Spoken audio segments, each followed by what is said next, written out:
and other forms of creation. So after my master's, I started the journey of ensuring that we transform this society to move away from conventional way of farming to our safe way of farming. Now, 2018, I encountered Father Emma. Stand up, please.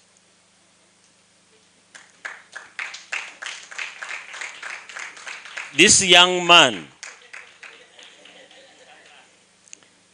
used funny word, said, I have been told we can meet and have some little sharing. There is a dream that I would like to go for. And then I said, which dream? Bethany Land Institute. A priest, a theologian, talking about now agroecology.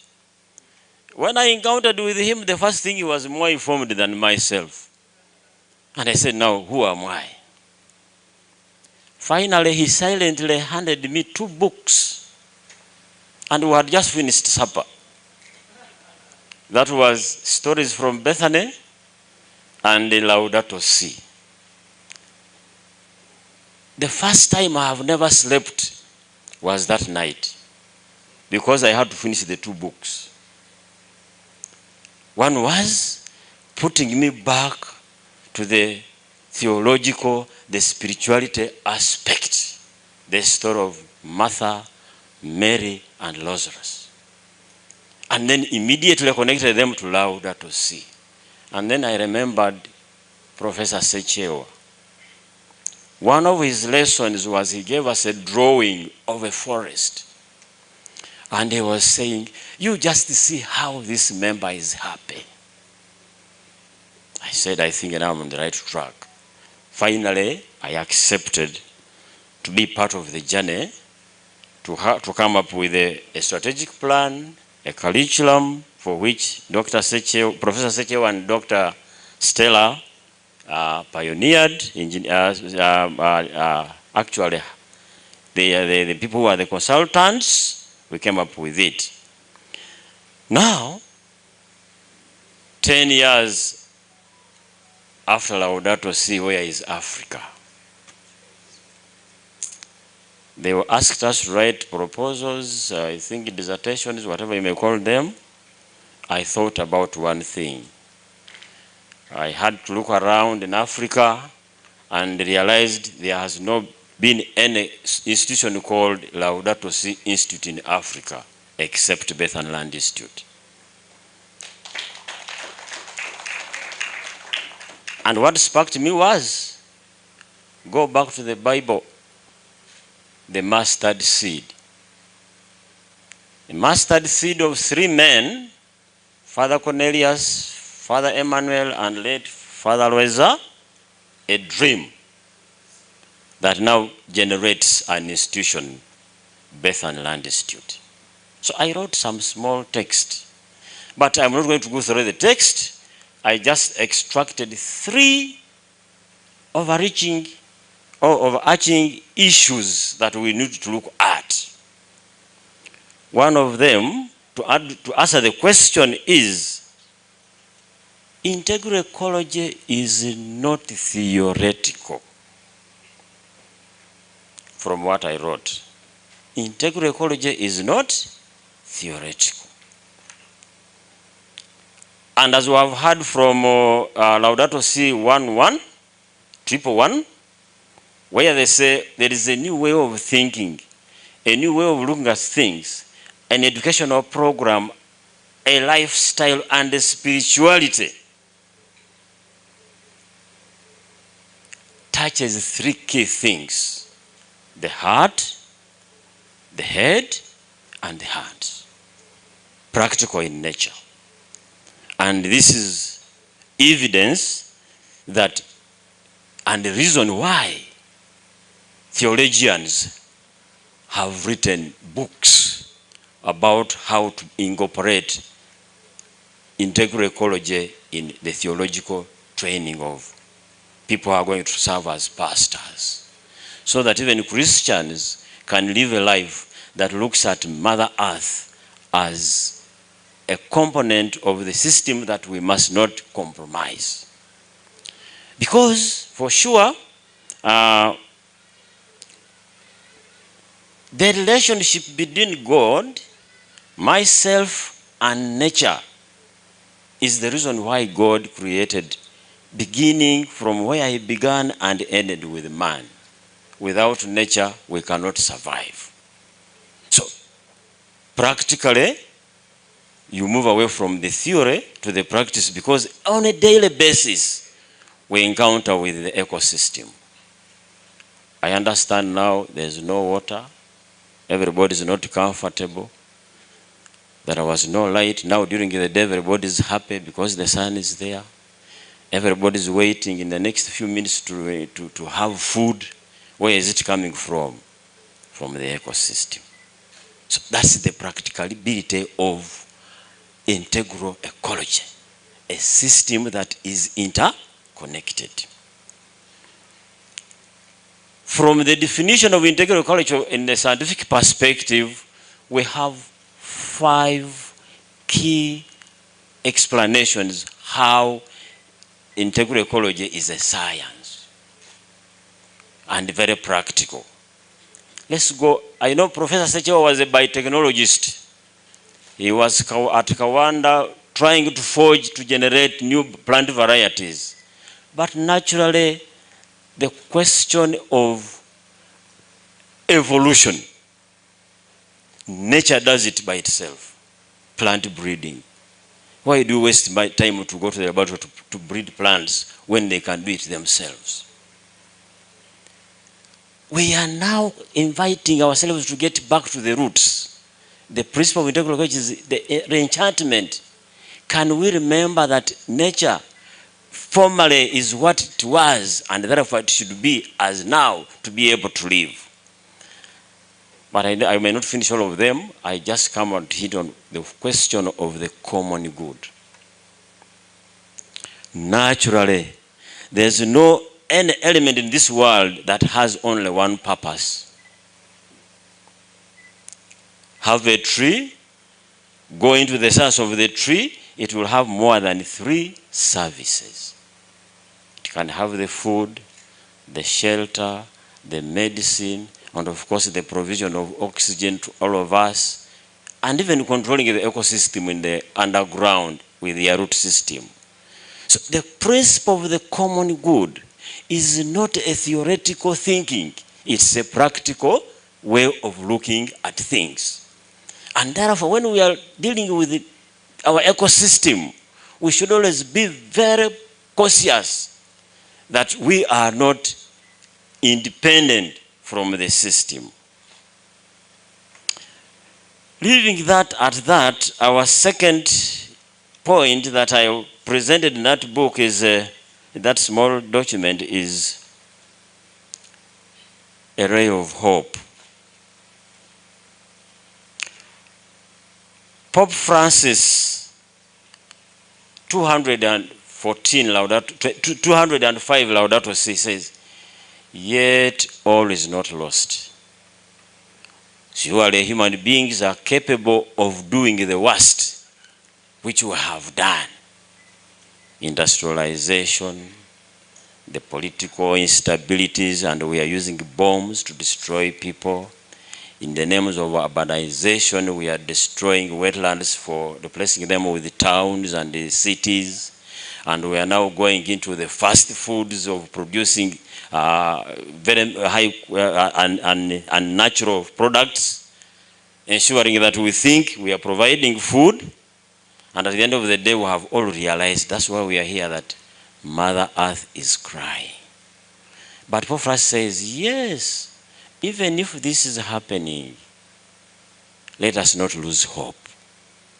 We still have the capacity to get back to our roots. That's the first thing. And it is very embedded in the Bible stories.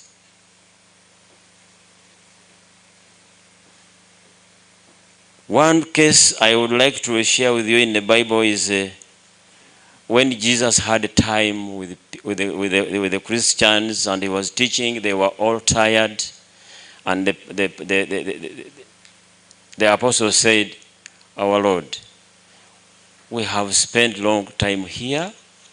People have no food. Can you let them go?" Then Jesus said, "Oh, I still need them. Tell them to sit down." But there's nothing to eat. And then he said, "But what do you have?" He said, "But there is one man with 2 fish and some 5 bread." And they said, "Bring it." He prayed, and everybody had something to eat. He gave them a ray of hope. And this is Bethany Land Institute. Taking the details and the requirements by Pope Francis, where he has called us to come together with the little we have, together forge a way forward to ensure that at the end of the day we have something to eat. And he made it very clear, Laudato Si 147. He said, authentic development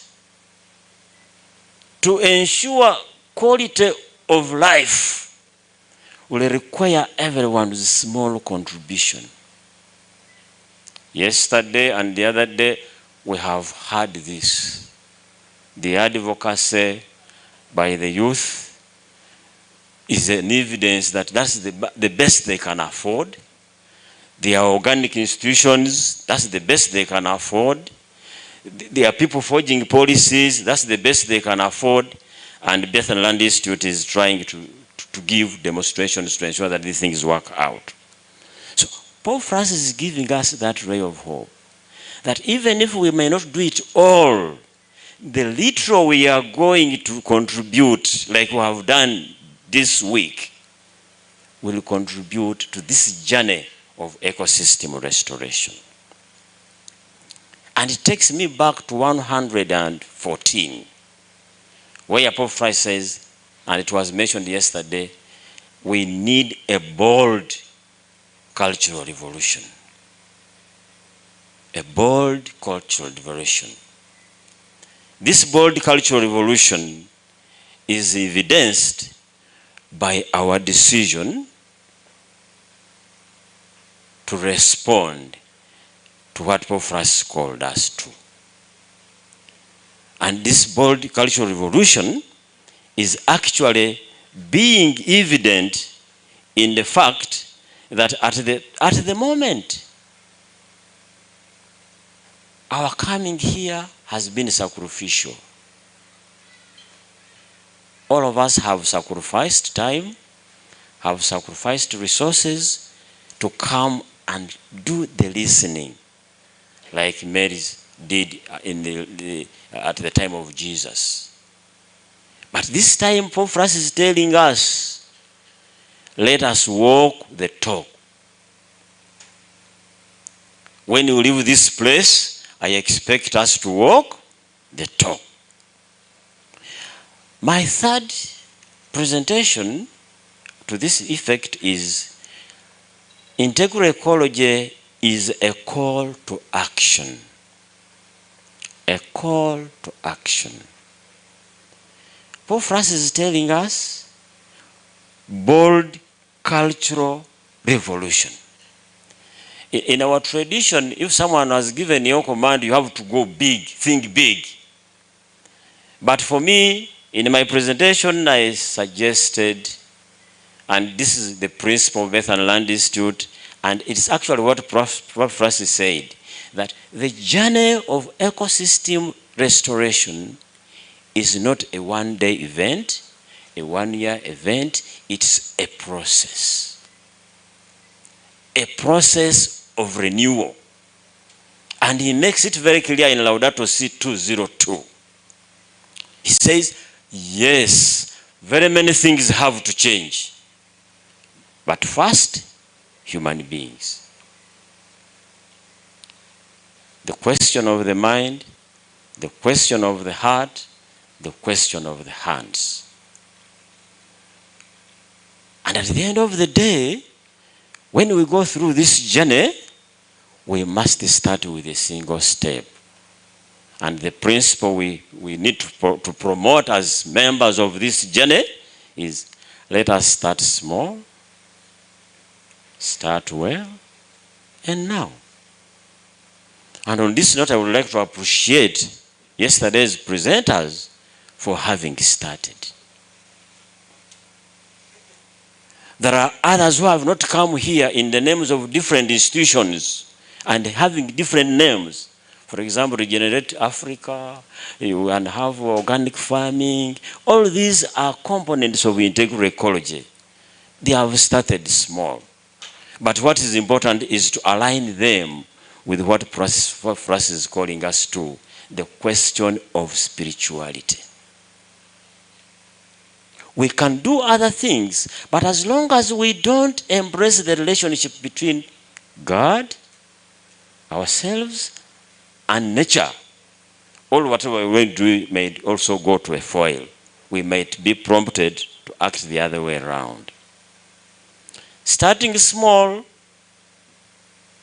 includes a lot of activities. The Cardinal made them very clear. 7 C's. And each of us is falling in any of those. When he mentioned the question of continuity, Pope Francis did not start from nowhere. He could have even read the book of Rachel Carson to understand the genesis of how the environment is under threat. The bishops read a lot to be able to come up with this information. How do we continue? Starting small. I appreciate the efforts of Professor Sechewa, who engineered the component of the curriculum of agroecology with Uganda Matters University. As I talk now, Mountains of the Moon has also had that program. Started small with Uganda Matters University, now it's growing. There are even colleges coming up. Starting small. I would like to register that even at the moment, Bethany Land Institute is developing the first ever curriculum in Uganda at certificate level, integral ecology curriculum. We have started small.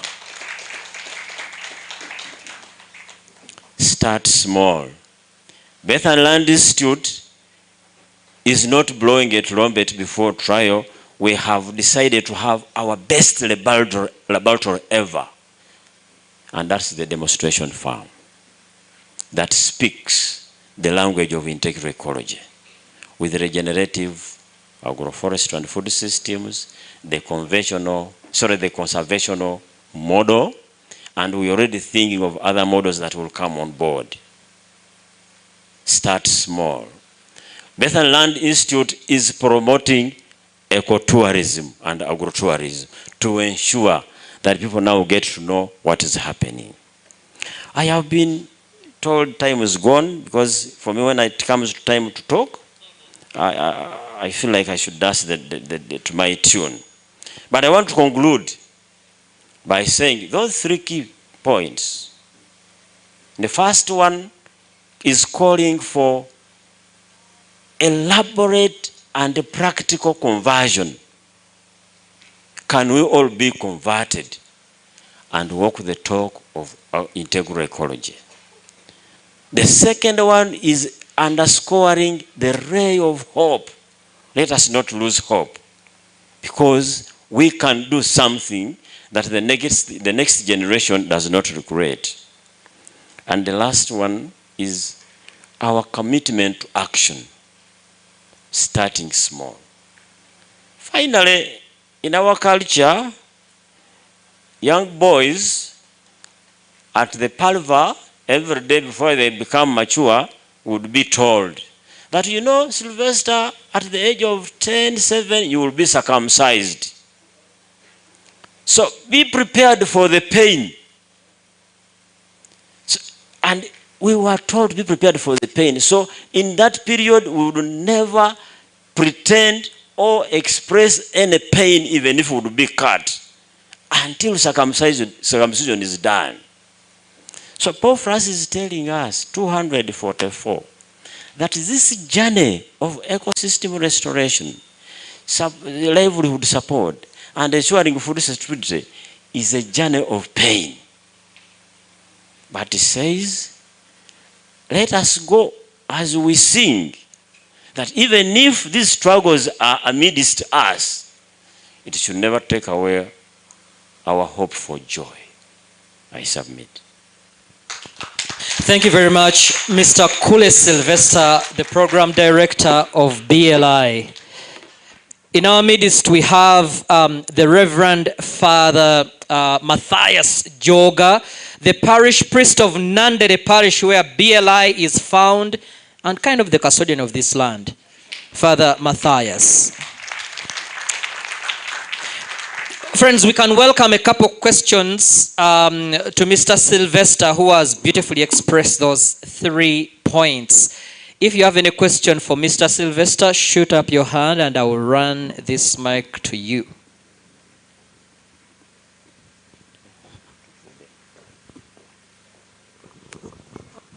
My name is Tine. I was excited to visit Mary's demonstration farm. Particularly, I was drawn to the herbal section. And so it got me wondering if the BLI has had any plans of making or using the herbal plants that you have to make herbal medicines that are certified for use in healing traditional or conventional illnesses that we have. Any other question?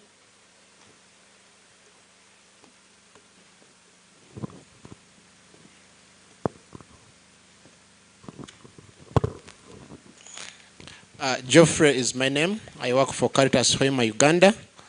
Thank you, Mr. Kule, for the good presentation and for the good learning opportunity on agroecology, where Caritas Africa has benefited, as we've always appreciated your innovations and technologies. My concern goes to the moving forward. Yes, we are promoting agroecology. What are the strategies that we are putting into place to see that this is also mainstreamed into government programs, into the government departments? Because as we do offer training for the youth here at BLI, we also have to think about the future. How is the government planning for this? What are some of the policy frameworks around integral ecology within the country? Maybe you can also learn from other countries how they've done it. Thank you. And we'll take one more.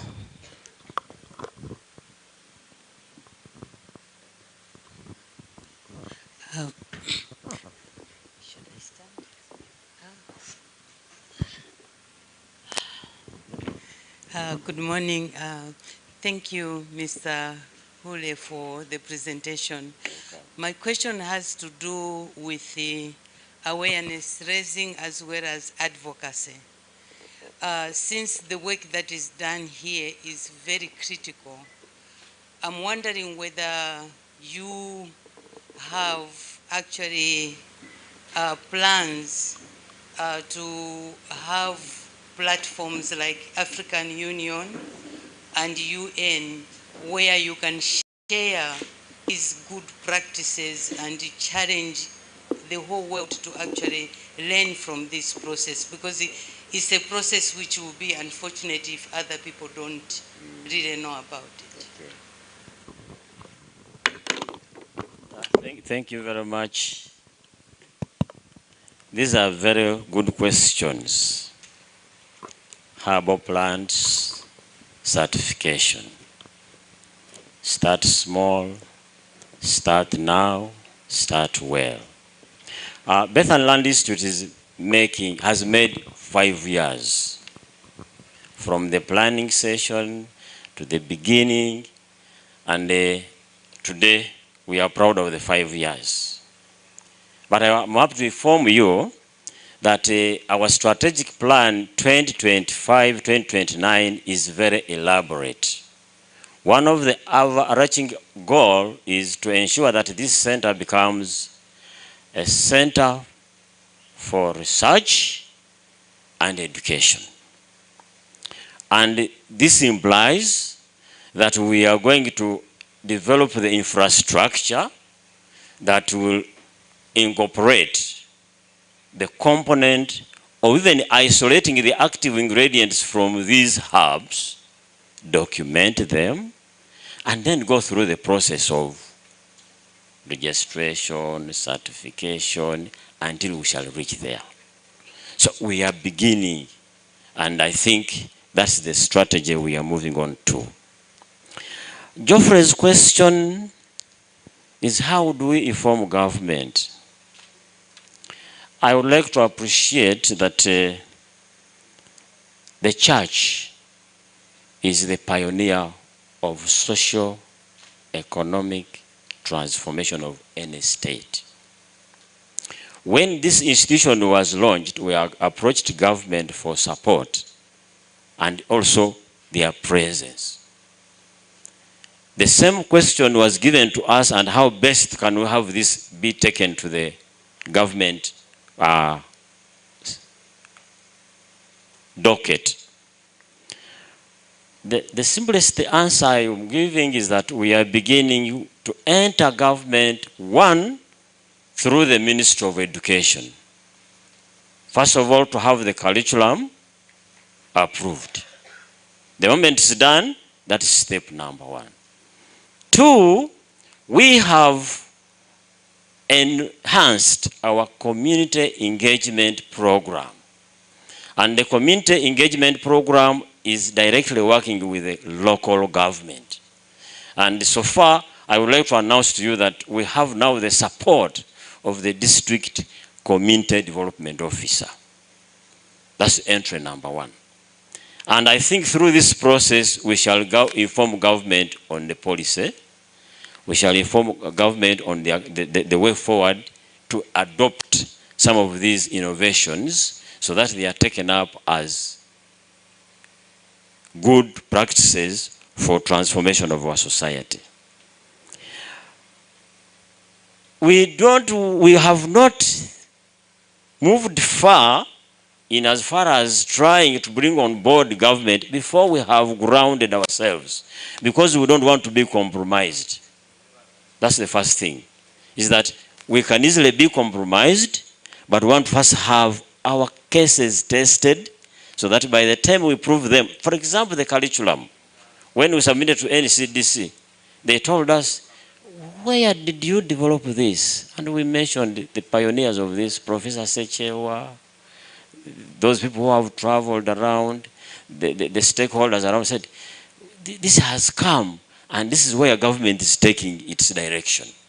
So rest assured that we are going to become the pioneers of transformation in terms of ecosystem restoration as in respect of government intervention.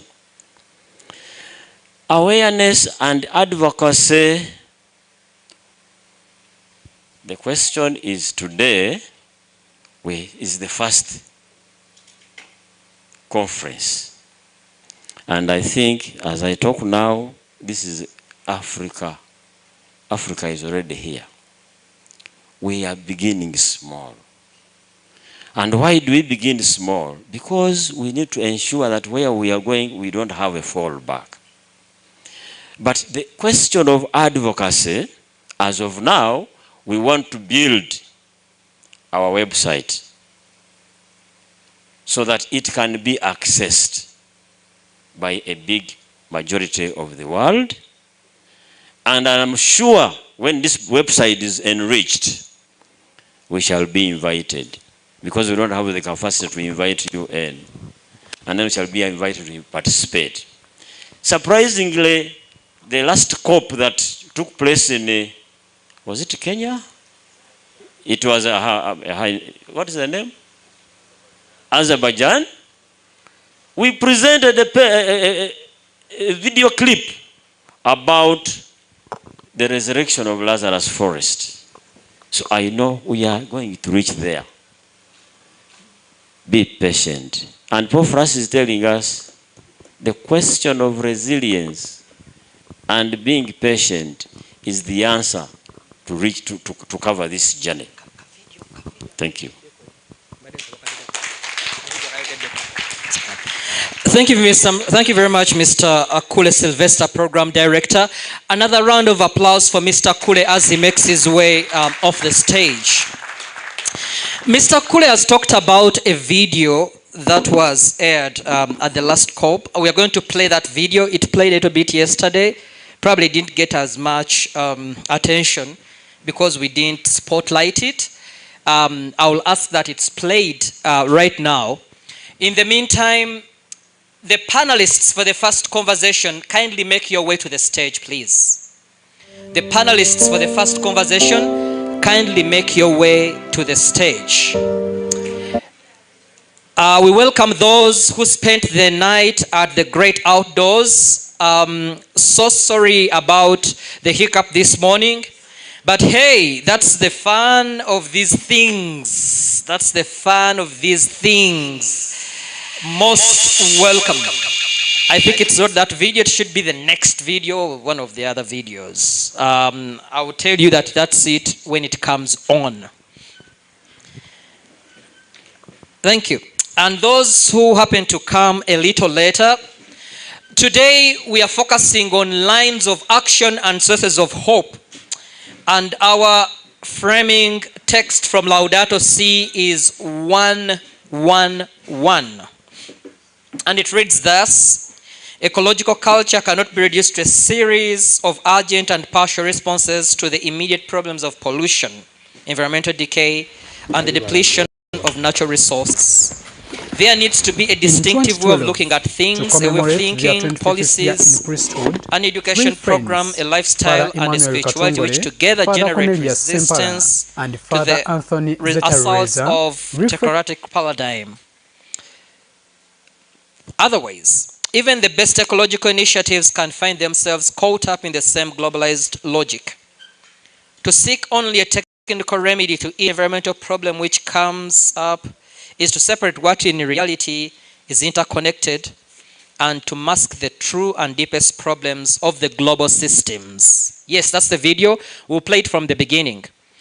I suggested 3 questions for reflection as we go through the day and the conversations. 1, is there hope? 2, what can I or should I do? 3, where do we go from here?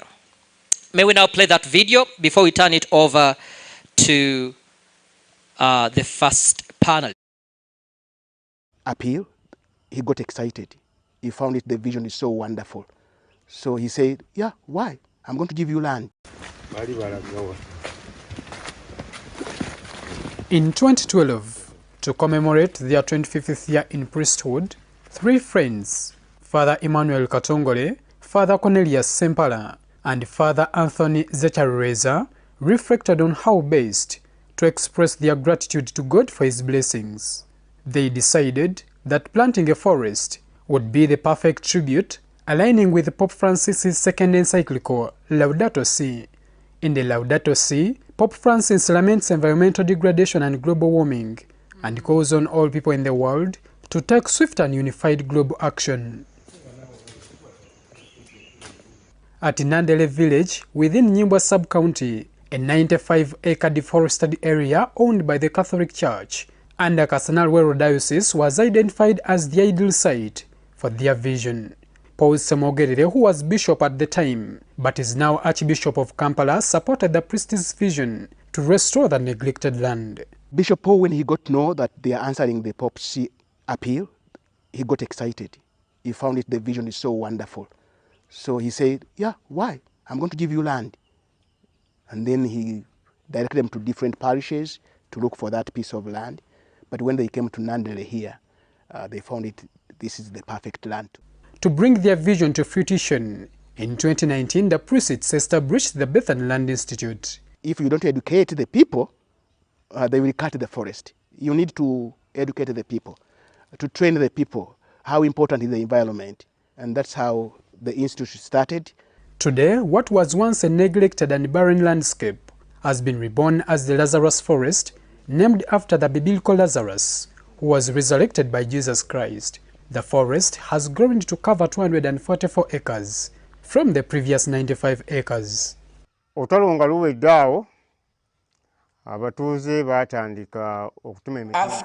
the guerrilla war, people began cutting trees from this forest for firewood and later for charcoal, leading to its destruction. We found the place when it had been every encroached on, every degraded. That's why it's called Lazarus, the one who raised.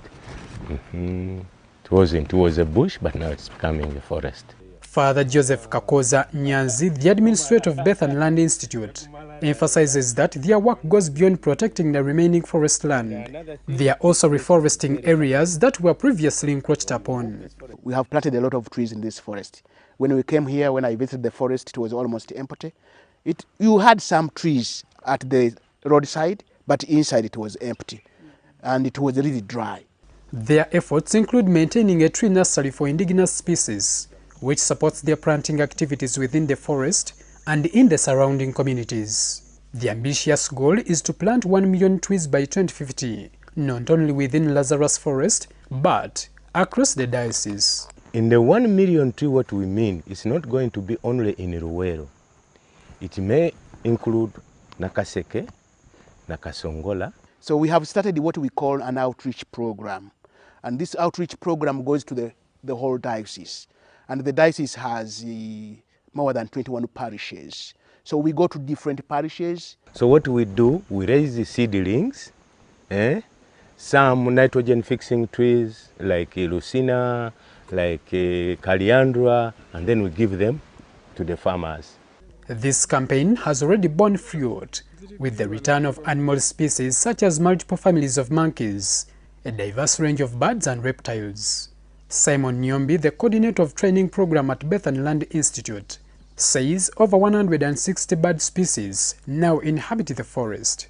In fact, the recent bird inventory we took, we found that this ecosystem currently has over 192 bird species. So it's a lot of wildlife coming back, both plants and animals.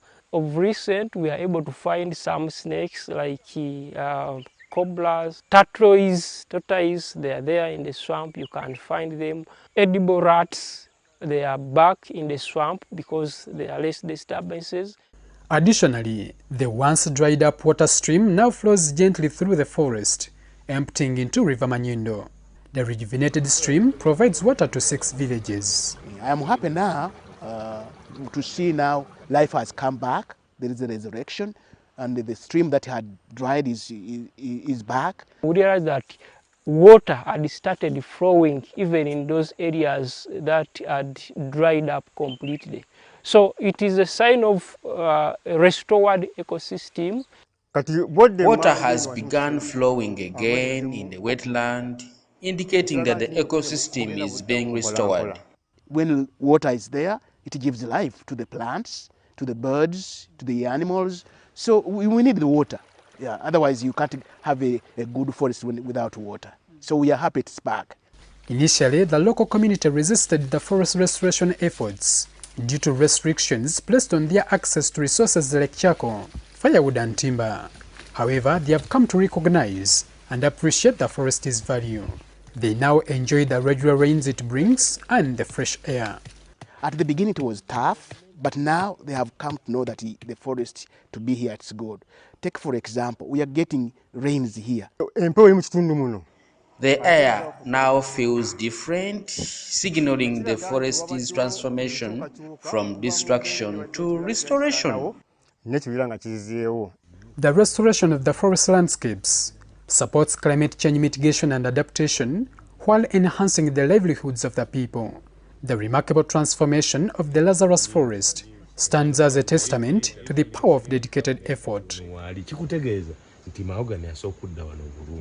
Special appreciation goes to Bethany Land Institute USA, a sister organization to Bethany Land Institute Uganda, for their unwavering support and partnership. We are also deeply grateful to Fair Ventures Worldwide, Tree Adaptation Uganda, and the Catholic Diocese of Kasana LUWEERO for supporting this vision and fostering a sustainable future for our community. Thank you.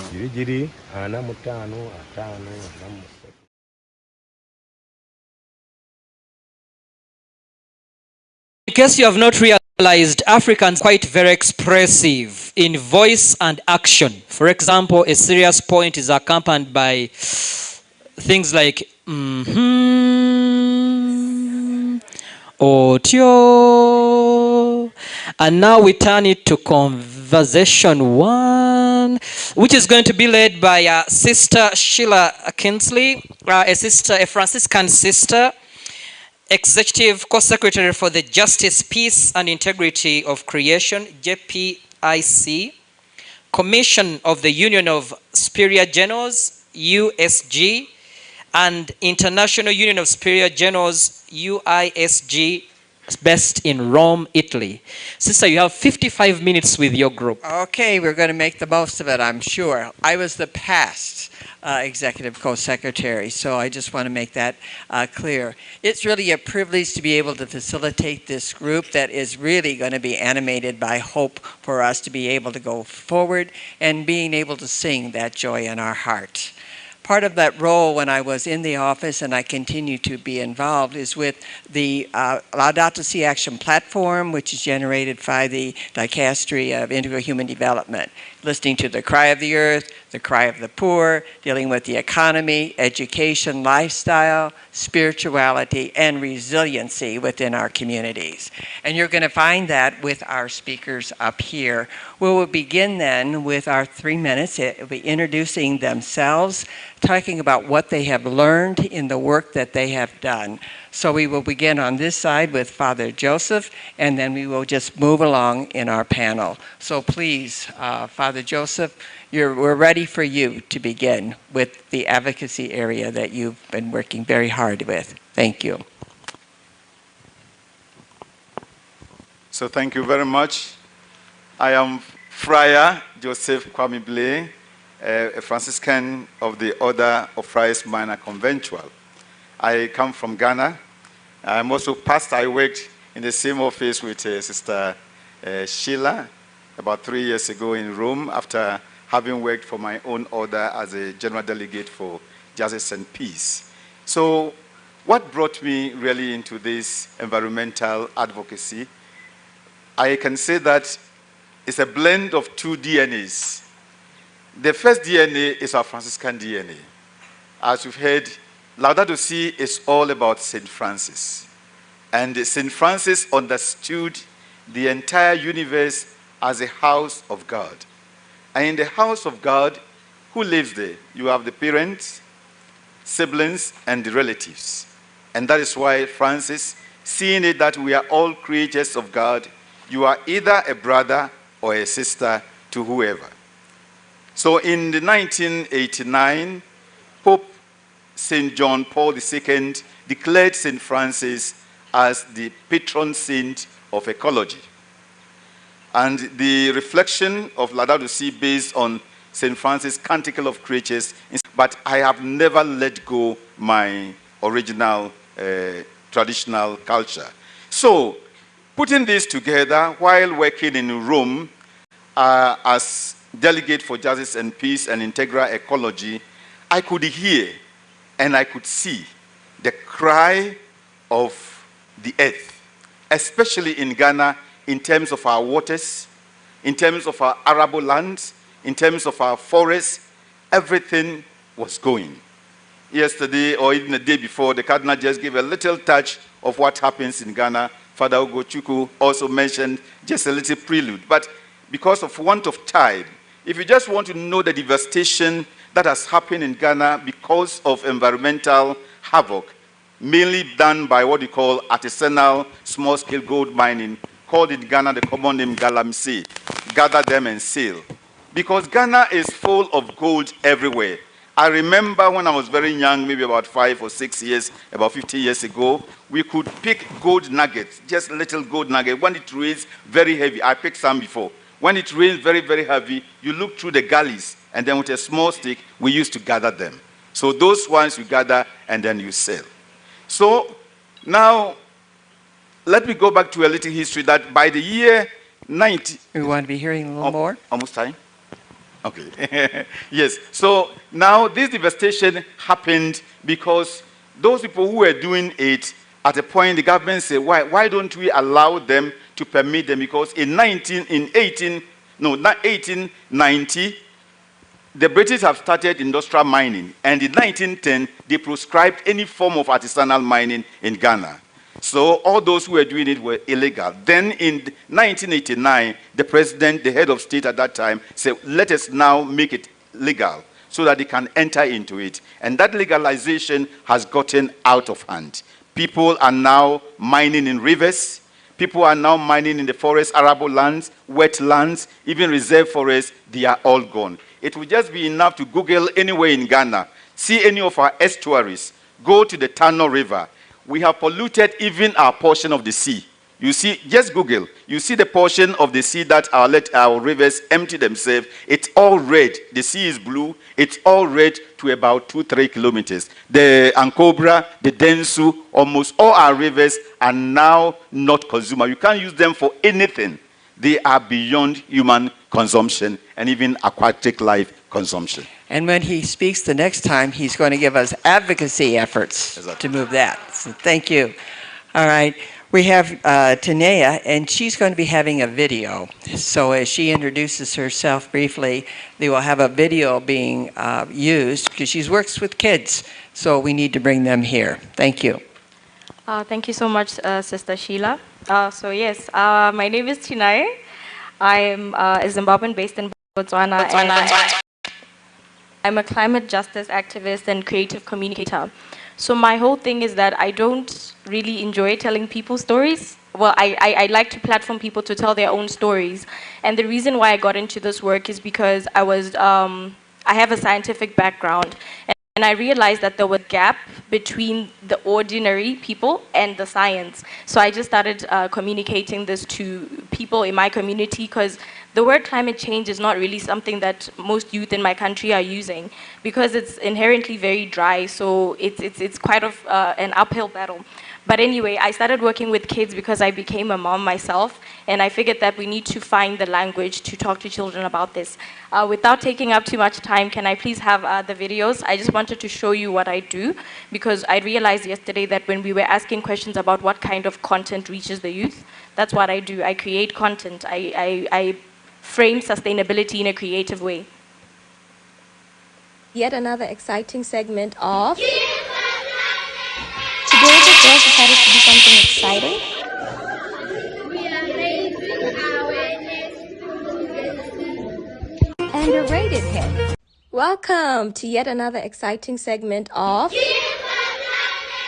Today the girls decided to do something exciting. We are raising awareness and a rated hit.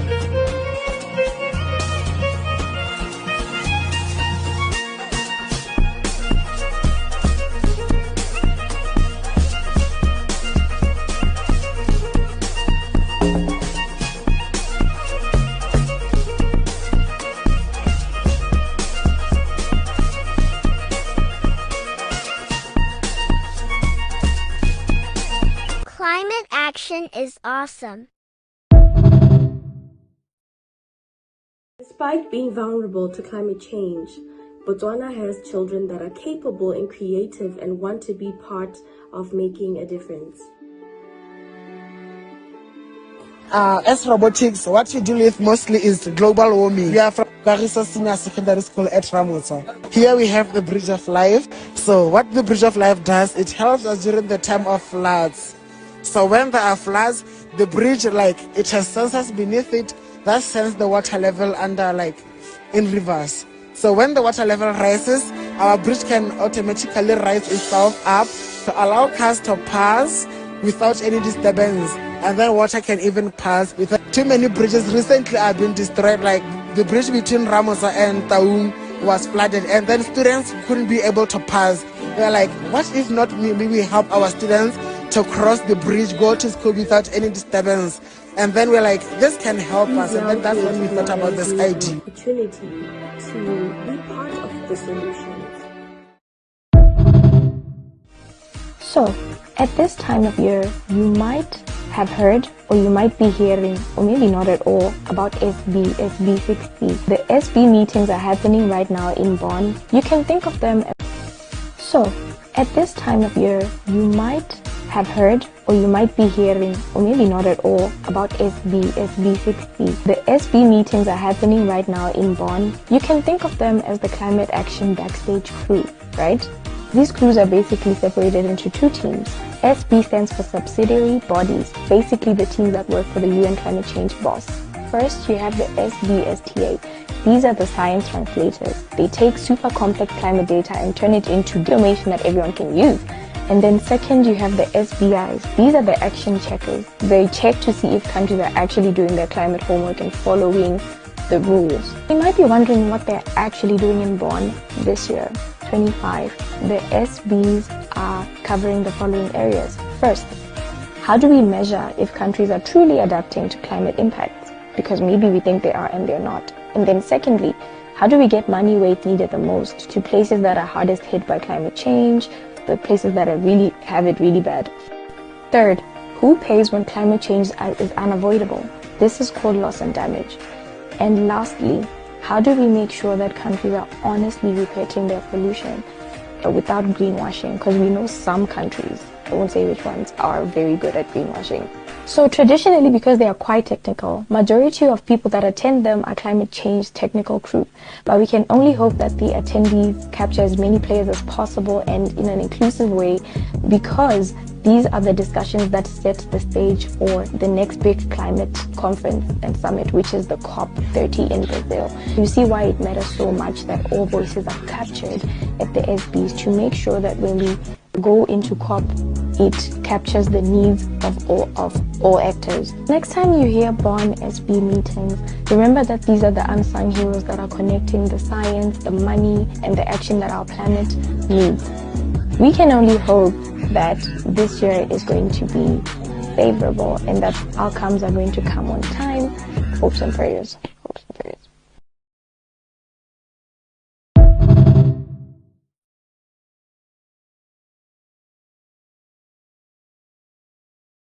People here and help us sing our song, for sure. Okay, Beatrice, we know more, a little bit about water from you. Thank you.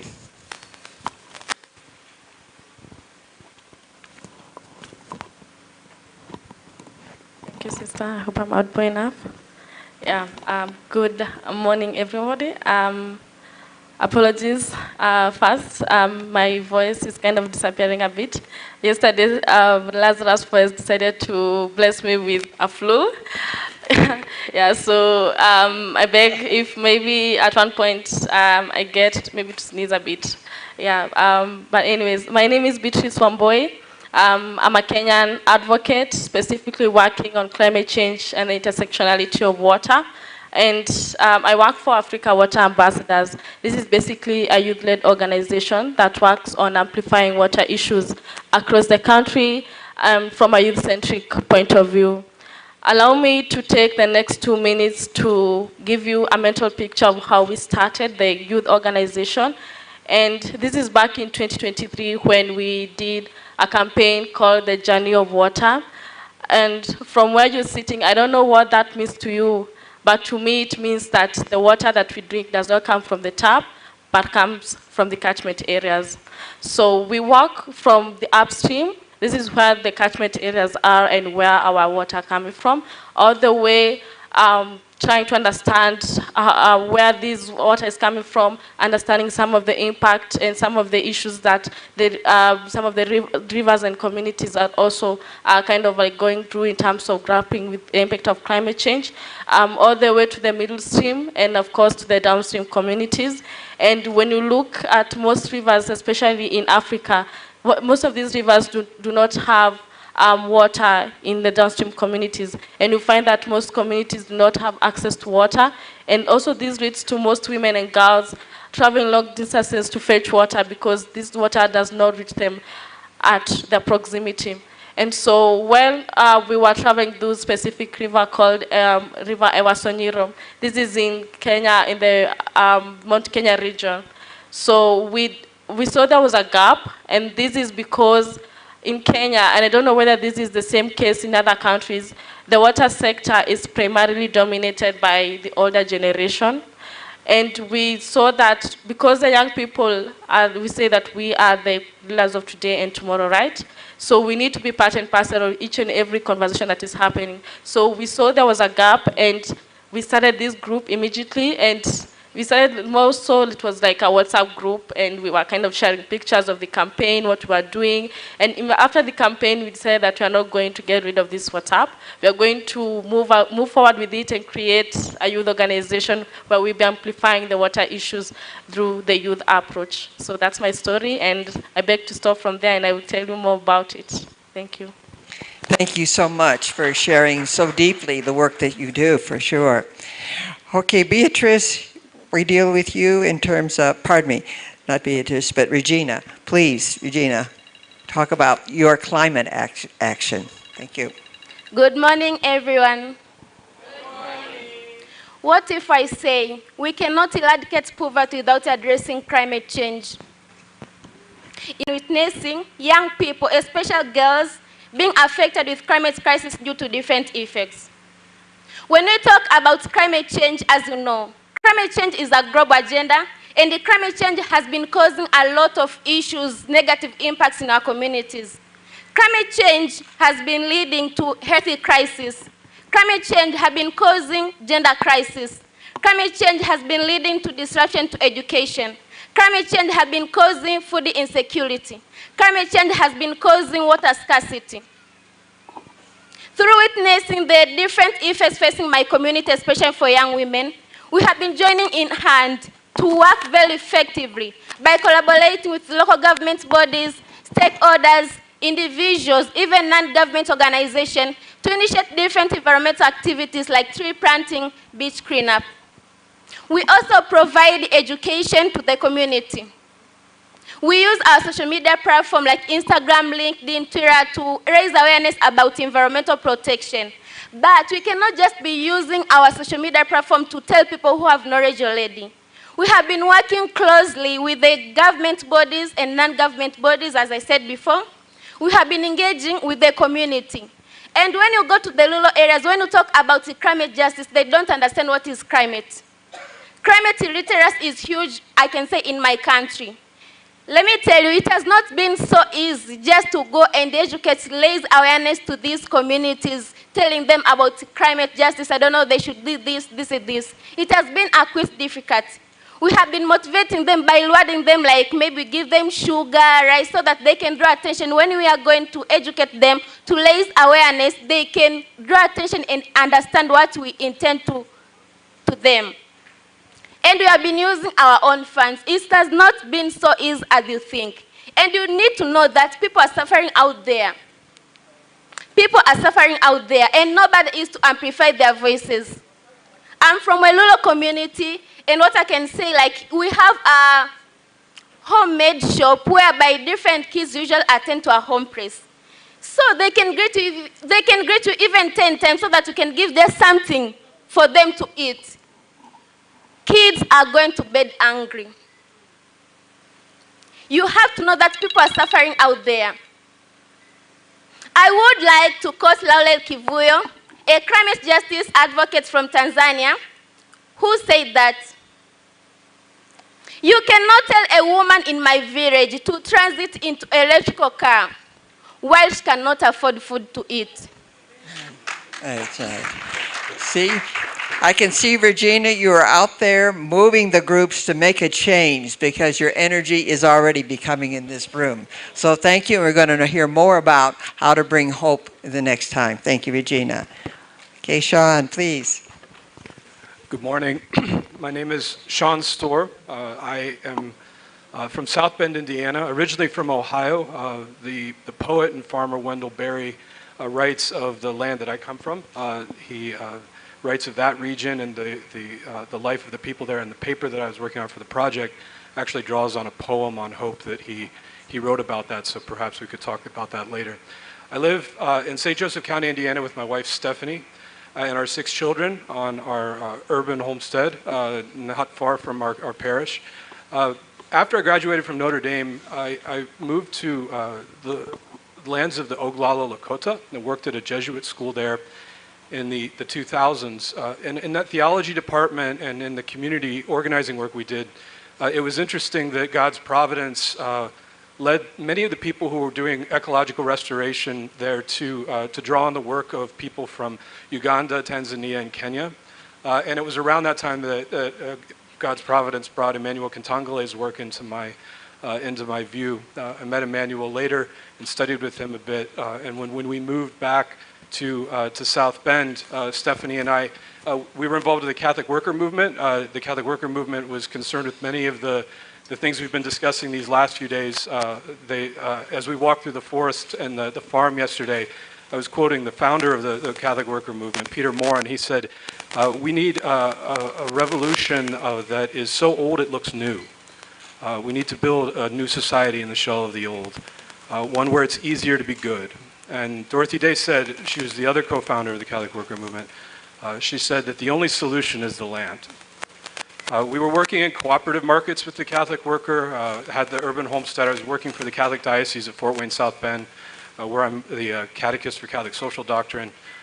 When Laudato Si emerged, we read it, we took it seriously, we started practicing it as best we could in the communities we were a part of, and then I was invited to teach at Holy Cross College, where I am now.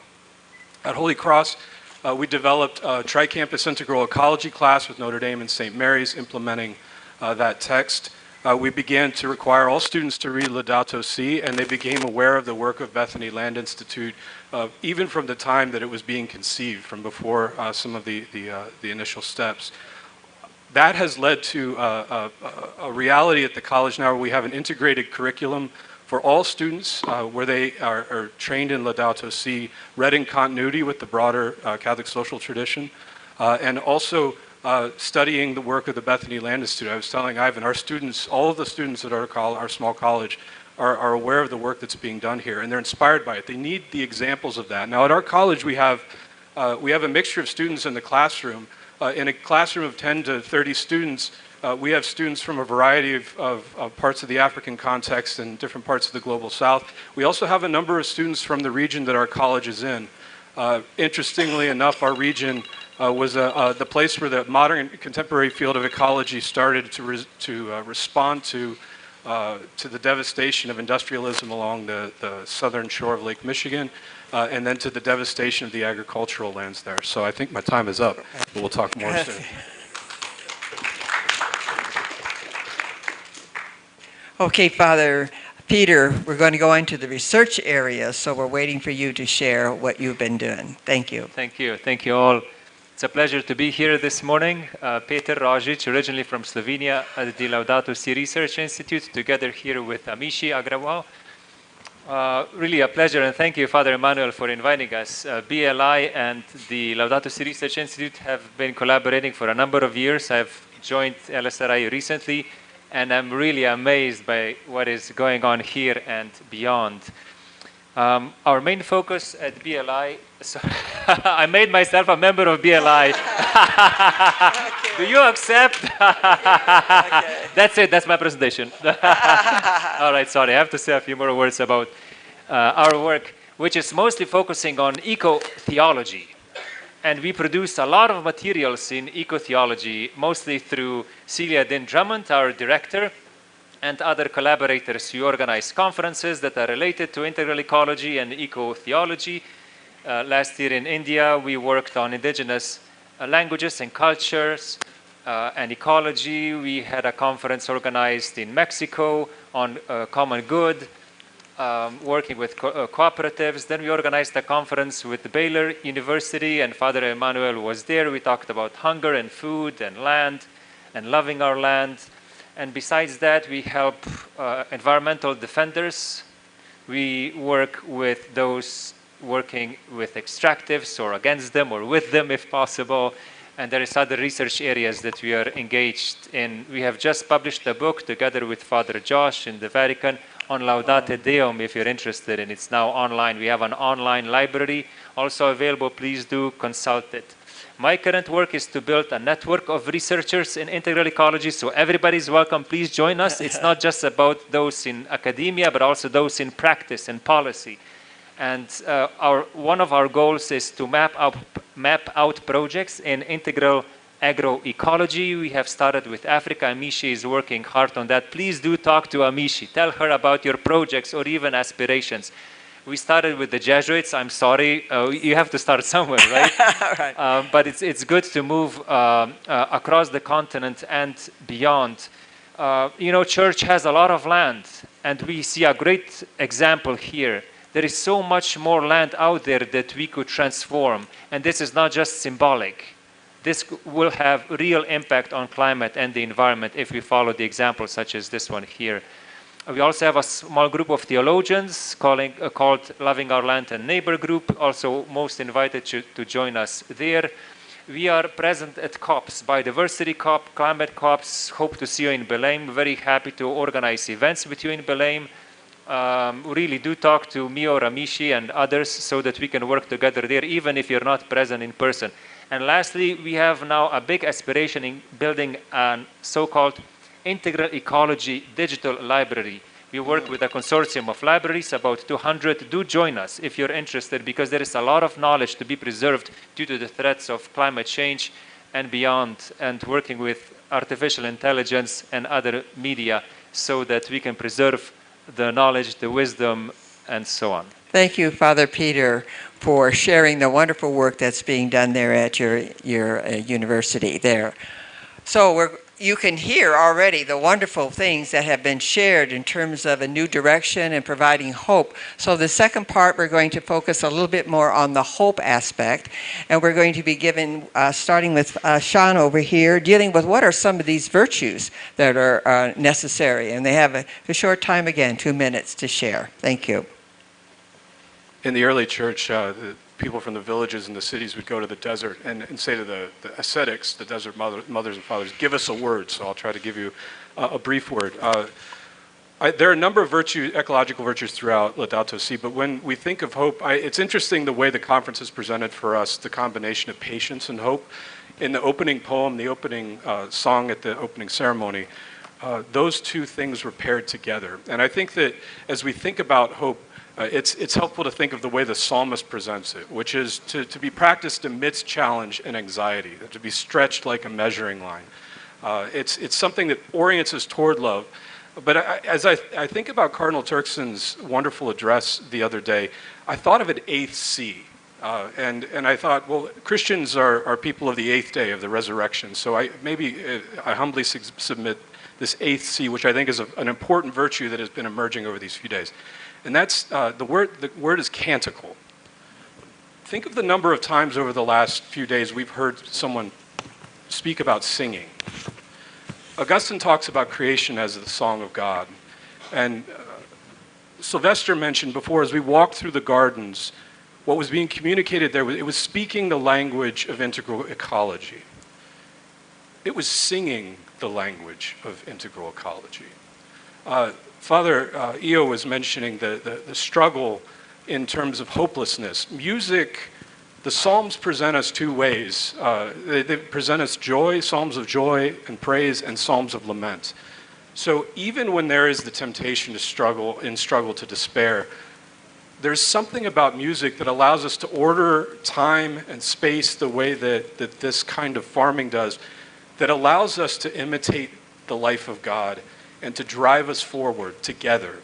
When I talk with my students about hope, the ones who are asking questions like who am I? The conversation changes when they realize that the question they're asking is whose am I? To whom do I belong? To what place do I belong? To what places am I a part of? And the more we've heard that conversation these last 2 days, the more we discover then that the work of hope is to be practiced in particular places, and that the work across those places is done in concert with God. Yesterday we heard a lot of conversation about peace and harmony. Notice how harmony is a musical term. I submit that in terms of practicing patience and hope, the poet Wendell Berry says that for young people, he feels for them because they're being asked to be patient in an emergency. And that's a terrible trial to be suffered.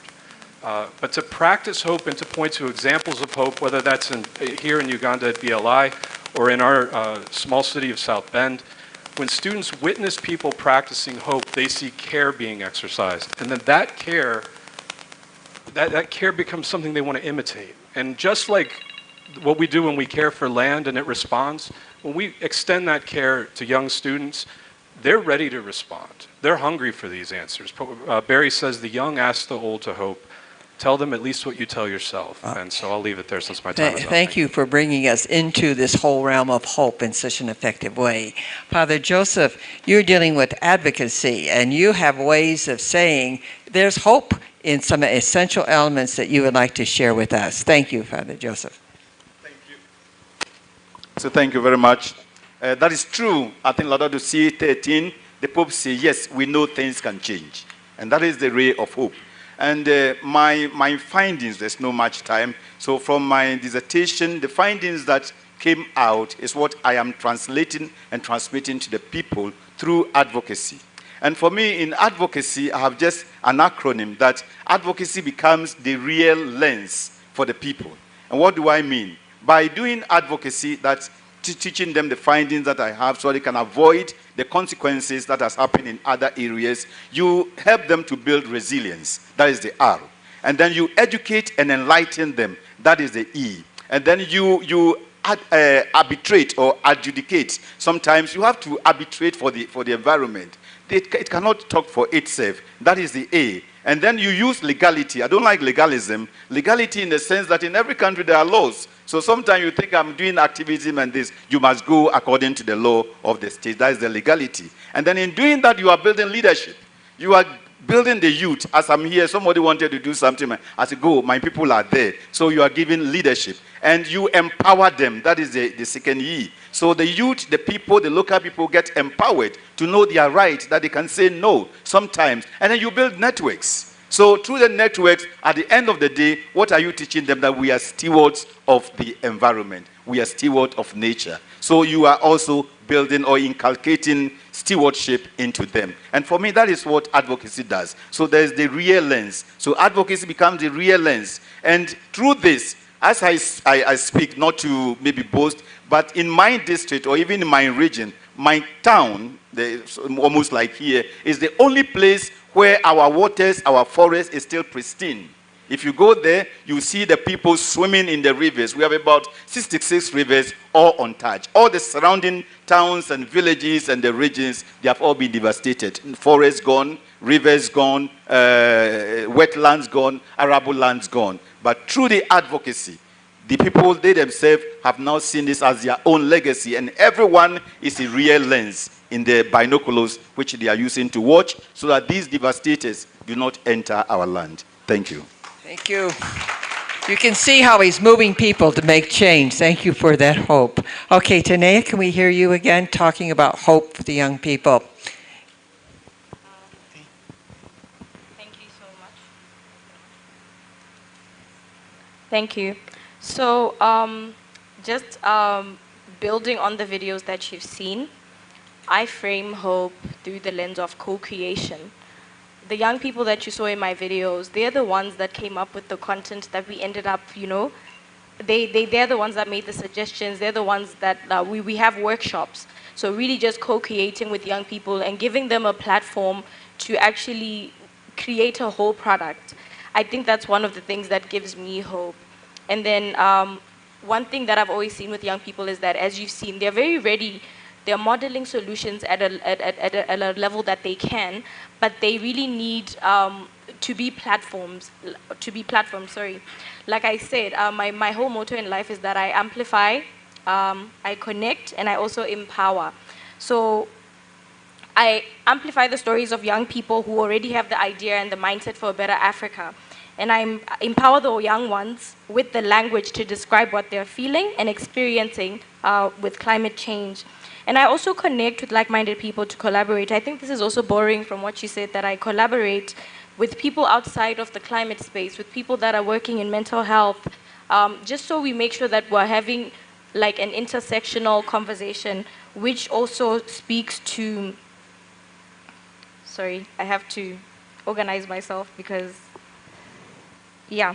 So which also speaks to the Laudato Si when it speaks about transformative interconnectedness, because we have to deal with the climate crisis in the way that it's connected to everything else. So I really draw my hope from the willingness of young people to come up with solutions, even though they're not inherently responsible for the problem. They're ready to innovate. They're innovating a lot, as you've seen. They're innovating solutions. They're also involved in the awareness. As you've seen with the panel that was here yesterday, most of the young people are creating content. They're involved in the training and the education and awareness. So that's what makes me hopeful, because our generation is taking the baton to say that even though we don't have a lot of resources, we're going to do what we can with the knowledge that we have. And we see that that's happening, as we saw in the video and in the way she is involving the whole community. Thank you. Okay, let's see, Regina, you are dealing with, you started us off in a movement for sure in terms of getting involved in the climate. How do you continue to bring hope to yourself and to the world as you continue on with your message? Okay. As a young person, I believe that future can still be better if we act on time. I would like to quote Vanessa Nakate, a climate justice advocate from Uganda, who said that there is no climate justice without climate action. And we cannot keep on demanding for climate justice while we don't act on time. Guys, I think you know, we need what? When I ask you, what do you need? You say climate justice. When do we need it now? What do we need? What do we need? You guys, where are you? What do we need? When do you need it? What do we need? What do we need? What do we? When do we need it? When do we need it? So we need to act on time. Our collective voices and actions are very important for climate justice. Whether it's through science, education, or technology, we should scale up our knowledge and use our efforts to advocating for change. Tomorrow is too late, act now. In other words, it's possible. All right, where do you go from now? We can hear, we have the message to go forward for sure. Okay, let's see.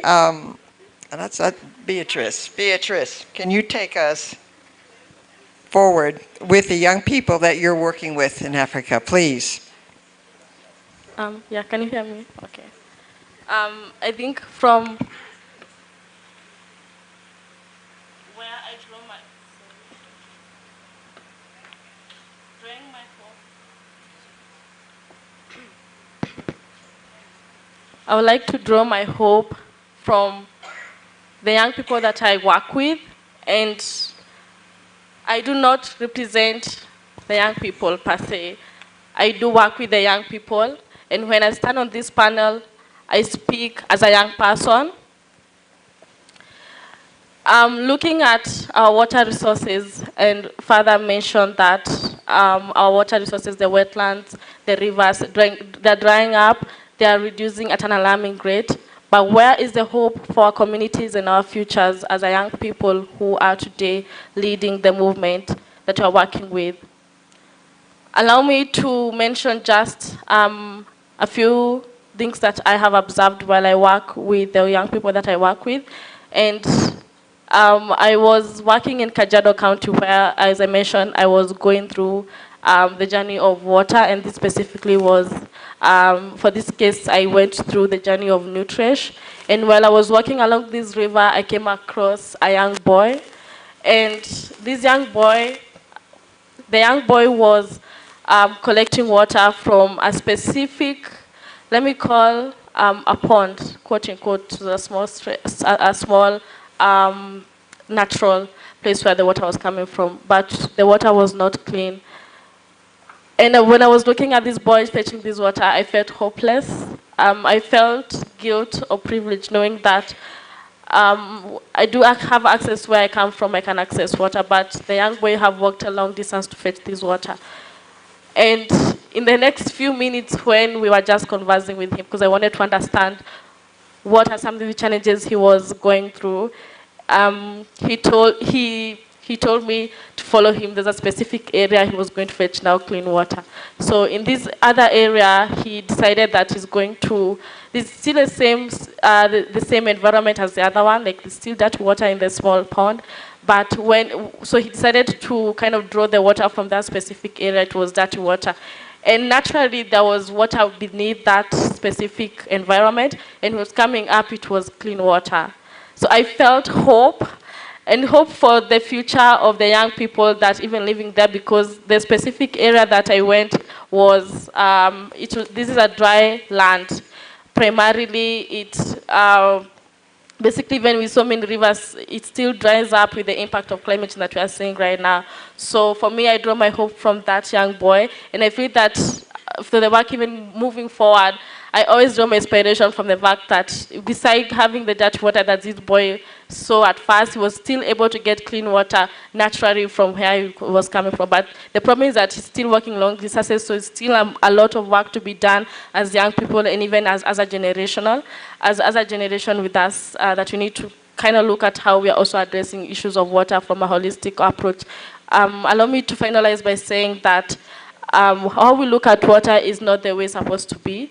And I feel like whenever we talk about water, we talk about from a single approach, instead of talking about from a holistic approach. Water is a cross-sectoral thing, or rather it's an enabler in every aspect of development, talking about energy, climate change, talking about agriculture. So if we do not have water, we don't have agriculture, we don't have food production, we don't have energy to drive industries. So while we also think about the solutions we are giving to our communities, we need to think about other sectors and how we can holistically come up together to provide solutions that work for them.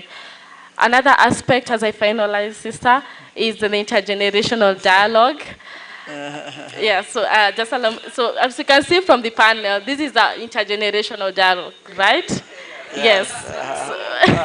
Exactly. So as a young person, there's something I'm learning from our researchers, and from them, there's something they're learning from us. And I think we need to look at also how we are moving forward. You need to look at things from an intergenerational perspective, because as a young person, even if I'm very active on digital advocacy, there's also something that I'm learning from our older generation as well. And this is something that we've also been borrowing as an organization. So thank you so much. Thank you for really involving all of us in this as we move forward in many, many ways. Okay, Father Peter, what does research, how can that give us hope? For goodness. Yes. Yes. Good question. Thank you very much. A great question. Difficult to answer. I'll take it on 3 levels. We need conversion on a personal, community, and systemic levels. That gives me hope. Hopes require actions, but it needs to be rooted in reality so that we are not naive in our hopes. And that reality often in research comes through data. There's a whole question about how do we get the data. But I have a first question for you on the level of personal conversion. What is your personal carbon footprint per year in tons? Do you know it? Raise your hands if you know it. Raise your hands if you know your personal carbon footprint per year in tons. CO2 equivalent.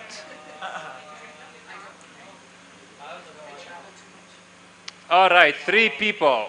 We are how many? 4 people maybe? You need to know yourself. You know, that's the old adage. We need to know ourselves.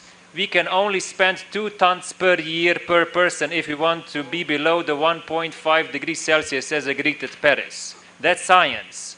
I spent 18, maybe less, 16 tons because I travel a lot. So in my professional life, I spend a whole lot. How will I convert? On my personal life, I spend little. I don't eat meat, so that decreases it quite a bit, and there are other things. I need conversion. You need conversion. You need to know what your footprint is. It's not that difficult to calculate, but it's necessary. I think we need it. That's kind of research data. We need community level conversion. And I think in terms of science, we can learn a lot from the poor, the marginalized. And I think especially that's kind of my story and what I'm compelled to in terms of conversion, working with indigenous. A few weeks ago, we had Earth Elders at Oxford in our college visiting us, and we shared our experiences. They came from around the world with tremendous experience they have. And something that touched me so profoundly, besides the knowledge they shared, and we have to rethink our creation of knowledge. The data that we have has to be relational. That's why we need to think in terms of transdisciplinary approaches. We need to work with people that are locally based, with local communities, and listen to their cries, as well as the cry of the earth. And what happened during that meeting, one of the elders started to communicate with an eagle that flew above us. I have never seen an eagle around above our college. And for me, it was a sign, an eagle visiting us, and I think it visited the elders. And they communicated with the elders. They started to whistle. And I was like, what is this? What kind of science? And it had to happen at Oxford. You know, Oxford is a prime university. Yet we too there need to start to listening to those that are really on the land, that work with the poor and the indigenous. And the third level is systemic. We need to influence governments. And I think that's the most important and most difficult part. Yet we have to start with ourselves. Thank you. That gives us hope. So you have heard a lot of distinctive work. I think they've given you many areas for hope, asking you to ask the question, how can you take it with you and move forward and affirm what you are already doing? So now we open it up to the audience for participation with this wonderful, wonderful panel that you've just heard. Thank you. Thank you very much for that wonderful presentation. My question goes to the lady who is involved in water. I come from Ghana, a place where the Ghana Water Company is playing hide and seek with us. 3 days, water flows. The following 1 week, water doesn't flow. And so in recent times, we've resorted to teaching our students basic methods of water purification, basic methods of basic campaigns, like we call a Walk for Water Challenge, where we admonish everybody to reduce their water footprint to about 5 liters per day. So I want to find out from you what you are doing around that. Thank you. Thank you so much. My question goes to Regina, and I borrow it from the last intervention on system, change of system, because the policy and the politics, they are the ones who govern and they put up a system and the regulations. And we've been talking about young people access in the civic space. And she mentioned about lack of resources at the beginning in her introduction to be able to access or to organize. It hasn't been easy. She repeatedly mentioned that. On the point of resources access, what is the feeling and what can you say on behalf of many young people when we talk about climate finance for young people? Because young people are doing a lot, but they have a little access to resources. There was a hand here first.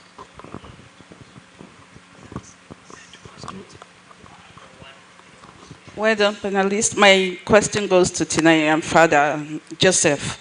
You've talked a lot about your successes, but I believe you might have encountered some challenges in your work. So could you please share those with us and how you were able to navigate? And Tinay, you work a lot with young people, bearing in mind the issues of child protection. How are you able to cope with this? We'll take two more. I'll be democratic because some people put up their hands first. Okay, morning everyone. An amazing discussion from the panelists. So I wanted to ask, based on the submissions that were noted, in my institution, we have this club which we call the Living Green Club, which is championed by young people, students in the institution. And some of the challenges that they have is, sometimes we are good in addressing these, coming up with solutions, how do we solve the problem, but little is being done in addressing those who actually contribute to the problem. So could you share how have you tried to engage with those key state actors that cause some of these environmental challenges? And probably you can borrow a leaf from your experience. Thank you. We'll take one more and we'll have 6 minutes left for the discussants to wrap up, answer the questions, and we're done. Okay, thank you so much. Actually, mine is not a question, but it's thanking those that are using spirituality to advocate for Laudato Si, because research has shown it that everyone that is very spiritual has a connection and respects earth and nature. So I'm just wondering how we can actually make sure that everyone goes spiritual. It may not be in our faith, because even the Hindus who are very spiritual have a special connection to nature and they have preserved it where they are. So thank you so much. Thank you. Sister Kinsley? So what we'll do is those that had direct questions given to them, please answer those briefly. And those that dealt with spirituality and government, I'm going to give to the two of you and choose one of those and answer those questions. Okay, so let's begin with Father Joseph and Tanea. Yes, so thank you very much, my sister. So certainly there have been some difficulties or challenges, but as I said, I use also legality. I remember the first time I met the community, spoke to the elders and all those significant persons.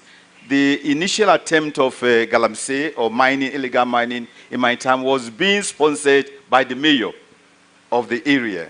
So the boys went there and I stopped them. They went and reported me. Oh, but Father said we should not do it. Then he called me with what we call the district security council. So we have all the big men. Then he said, well, Mr. Mayor, you know that it's your responsibility to teach the people that if you are coming to mine there, they have the right to say yes or no. Before publishing the ban, did you come to explain the content of that ban? And I asked how many of us Ghanaians will see an A4 paper printed with 12 font size and then without a picture will read? If you will not read, how do we expect the villagers? Now come back, I will be there.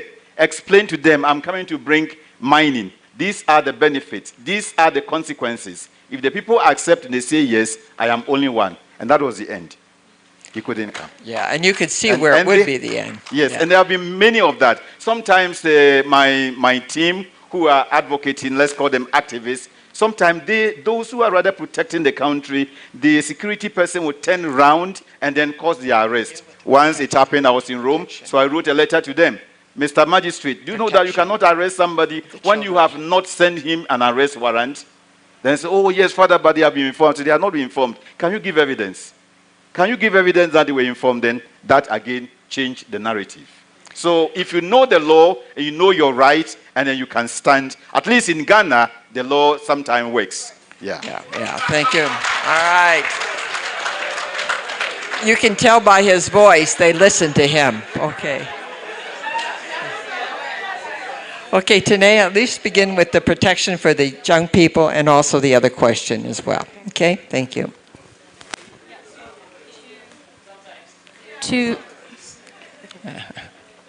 To answer the question on child protection, I think I lean into ethical storytelling a lot, especially where children are concerned, because it's a very sensitive issue. So in my case, for the children that you see in the video, we had to request consent from their parents through the school. I have an agreement, a working relationship with the school, but we had to individually ask for permission from all their parents, because I did tell them that this is for raising awareness, we're going to put it on social media, and it's going to come up in places like this. So it's something that's very sensitive, and we have to make sure that we get that permission so that we don't expose children to any forms of harm. And also, I actually remove parts, like in some videos, they'll say their names and stuff like that. So I remove that kind of information. I don't let them say any personal information on the videos, just to make sure that at the end of the day, it's called Kids for Climate Action. They have to be in some of the videos, but where possible, I try to avoid. And you'll find that when I started, I had like 5 students, and I would actually just, before I had gotten consent, I would be maybe trying to document from the back of their heads, just to make sure that we don't show their faces where there's no content. So this is something that I think about a lot, and I actively try to protect children as well. And then on the challenges that I've faced, to date, for all the initiatives that I've done, just like Regina, I've had to self-fund the creation, the workshops I go to. I've done over 50 workshops in different schools, and I have to take myself there. So it's one of those things that I really do from a place of passion, like I said. And then I'm a sustainability professional. And what this means is that after my academic qualification, I did environmental impact assessment, even at a national level. I've worked in a national regulator like Environmental Management Agency. But when I tell people that I storytell and I create content, they just decide that maybe they shouldn't take me too seriously. So that's something that I've struggled with a lot in this space, where because I create content, people don't value that kind of thing. They think that it's not, it's not serious. It's not policy advocacy, So yeah, that's one of the things that I've struggled with. Thank you very much for sharing that as well. Okay, Beatrice, you've gotten a question. Please respond. If I got your question right, you asked about some of the techniques we are using in terms of water purifications. So from organization perspective, we are not currently doing the hardcore project so far, but I do have some of the initiatives that I've seen from other groups that I would like to share with you. One is from an indigenous perspective, the other one is from modernized technologies that I've seen. So there's this specific tree. They use the bark of this tree. I don't know the name words, but I will try to find it for you. I find it during break time, and I'll have a discussion with you. So this specific bark of the tree can be used to purify water, no matter how dirty it is. And they've showcased how they use, so 1 glass of water, you dip the bark of a tree in it, and then it takes around a few minutes for it to purify, and then you do it the second time in another glass, and I think you do a couple of 3 glasses with this specific bark of a tree, and the water is purified. So it's specifically using science, but it's also indigenous, because these communities have been preserving these specific tree species for this work, and I find it's very fascinating. And at the same time, there's also the threat of this specific tree of being threatened as a threatened ecosystem or a species. There's that, but I think that's a very good initiative, especially coming from the communities and trying to access clean water, and not necessarily from the government. There's another technique right now. Some of the startups in Kenya, they're using reverse osmosis technique. It's at a small scale, and it goes around $200. So you can basically just install these in your homes, I say it as a household level, and your dirty water is purified by this system. And I think it can hold, I feel like 3 people per household. I think that's also it's very cheap. I think also when you think about the amount of water people use at the end of the month, and of course also given the fact that, I don't know whether this is happening in Ghana, in Kenya there's also the issue of commodifying water, or rather privatization of water resources. This is also a big issue we are having, because at the end of the day you find that even the vulnerable people, the poor, they're not even able to access even the dirty water. So this is quite a big issue for us, and I think moving forward, we need also to think about our techniques in terms of access to clean water. Thank you. Thank you so much for giving them even more information to be able to move forward. Okay, Regina, you were on again. Thank you. Okay. I think climate finance is a huge problem, not only maybe in my community, but to different areas in Africa. And how do we manage to initiate different activities in our communities, especially the rural areas? Sometimes we do fundraising events. You have to know that there is no free money. There is no free money. So it has been so difficult even to face these people to help us to access funds for different initiatives. We have been writing proposals, we have been asking for grants, loans, but it has still been a huge problem. What I can just say short, we don't have still a platform which can help us or can enable us to access funds. Even the government is not supportive. I don't know. I remember COP29 in Azerbaijan. We were protesting like we need trillions and not billions for what? Climate adaptation and mitigation. Can you imagine? I don't know why, but I don't know who published that African youth are starving for food at COP29. Can you imagine? So, what I can say, climate finance is still a huge problem, and we need support from our government because we have been doing a lot of initiatives, let's say beach cleanups, tree planting initiatives. We have been providing capacity building, including trainings and workshops, but still the government is not supporting. They keep on promising you that you have to do this and this and this and this, but those are ending to be unfulfilled promises. All right. All right, we have to move forward with that. And I know we have government people here, so those are ears for them. Okay, please, Sean. I'll take the question about spirituality and politics and put them together. We spoke a little bit yesterday about Laudato Deum and Pope Francis's the frustration he expresses in that document. I think in our context at Holy Cross, one of the things that we've noticed in sowing the seeds of sharing Laudato Si, and we work closely with Pope Francis's Young People with Roots chapter from Christus Vivit as well. What we're doing at the college is sowing seeds that then we need to respond to when the students start to take next steps. And what we've seen happen with these seeds is that the students want more of it. They wanted an integral ecology course of study beyond what we do in the required curriculum. They formed their own common home student group. They began to change the way that we work with high school students in the summer in our Living Laudato Si track with area and national and international students who come to study Laudato Si there. In fact, I met with Sarah yesterday from Laudato Youth Initiative, and I said, we've watched what you've produced with high school students in South Bend because Nicolette, one of our students and leaders in integral ecology at our college, brought that into the conversation. She brought this up to me and we included it in the curriculum. I say this in relation to politics because we've heard over and over again the challenge. You were just using the word imagination, and we've heard mindset a number of times this conference. When I talked about the word canticle before, I think what Pope Francis is doing when he lifts up St. Francis's canticle is that he's challenging us to see the world in a different light, in the light of eternity. And he's challenging us to see the world as God sees it and as we are in it in relation to one another. And that means that it challenges some of the notions of contemporary politics. Now, that doesn't mean that these students don't want to engage state actors at whatever level, local, state, national, and beyond. But it does mean that when they read Francis's frustration and it resounds with their own frustration at the lack of response in some of these situations, that they need examples of people who do respond when they're trying to do what's right. The key thing that we want to do is nurture with the students in a spirituality that says we're not going to put our hope in those governments.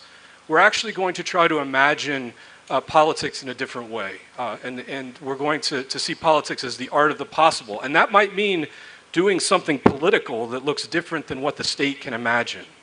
And it also might mean that students are going to have to pray in such a way that they'll struggle for a long time sowing seeds that they won't reap the harvest of, and that if they do achieve something in the course of things, that they give thanks for that. That's where I think that the realm of poetry and song, that builds a community that nurtures over time, that reminds people of the true story of God's salvation. And it prepares them to practice hope in a real way. Thank you. And Father Peter, last words with you, please. In terms of continuity, I think spirituality is great because it offers us at least two things in a nice tension. One is integrity. I think religion, spirituality especially, helps us to be people of integrity, and we need that when we fight for climate justice, for environmental justice, and other issues. At the same time, speaking of imagination, it opens us up. We need to meditate so that we can imagine the future that is not ours, but those of the future generations, the young people, but we have to imagine it. And I think when it comes to politics, there could be a few real case applications. It would be great to have here not just biology and theology and other experts, But we need political scientists, not just because Aristotle said it's the highest practical science, but so that we understand, for example, how BLI was able to get that video to COP. We have to multiply those kind of experiences. We see it's possible to work with governments. It's wonderful also to have here governmental representatives. It would be important also to have here business representatives. I was really intrigued by a conversation with Geoffrey about his work with Caritas and here in Uganda, doing the policy work and working with the local government, with the districts. I think for the most impact we need, as you mentioned, Joseph, we need to work with mayors. They really have a lot of sway, and I think especially in some countries with bishops, because often the churches or religious institutions have most of the infrastructure that sometimes the state doesn't. So we have to realize actually how much potential we have, and then think through, study, and then implement how we bring these kind of practices that we are experiencing here these days into the realm of politics on a local, district, national, or even UN and other levels. Thank you. Sister, I kindly ask you to wrap up in just yes. 1 minute. I think we've done a lot to bring forth our actions and our hope in a way that really has engaged the education, the conservation that we want to keep what we know and treasure, and also to rebuild it and regenerate, and deal with advocacy to move us forward with a voice of integrity, with nonviolence, for action that really in a humble way does no harm, but provides a lot of hope and growth. So thank you for this wonderful panel. It's a pleasure to be here with you and engage in conversation. Thank you. Thank you very much, sister. Thank you, dear panelists. Kindly situate yourselves for a ceremonial photo. Wi-Fi is back. Thanks be to God. Wi-Fi is back. Let's break for 12 minutes. Kindly, tea is served. Kindly pick your cup of tea and snack and head back in. Being that today is the last day and we have a couple of things towards the end, we want to be very cautious of our timekeeping. Feel free to step out at this moment, stretch, go to the restrooms, and pick a cup of tea and snack. Bring that back in, and the next panel will begin at 11:10. 11:10, conversation 2 for the day begins. Thank you very, very much.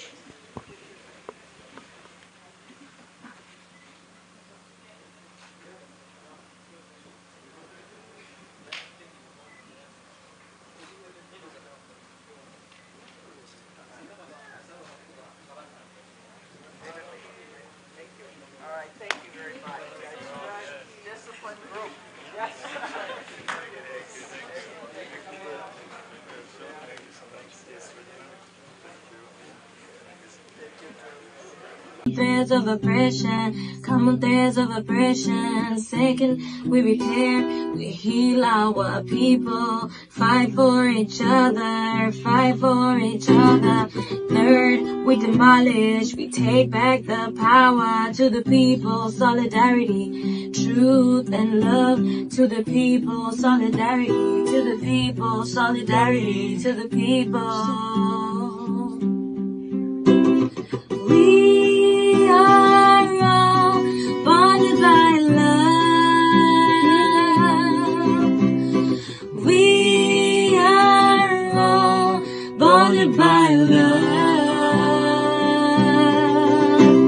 So let's demolish. So take back the power.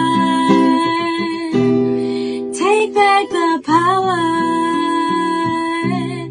Take back the power.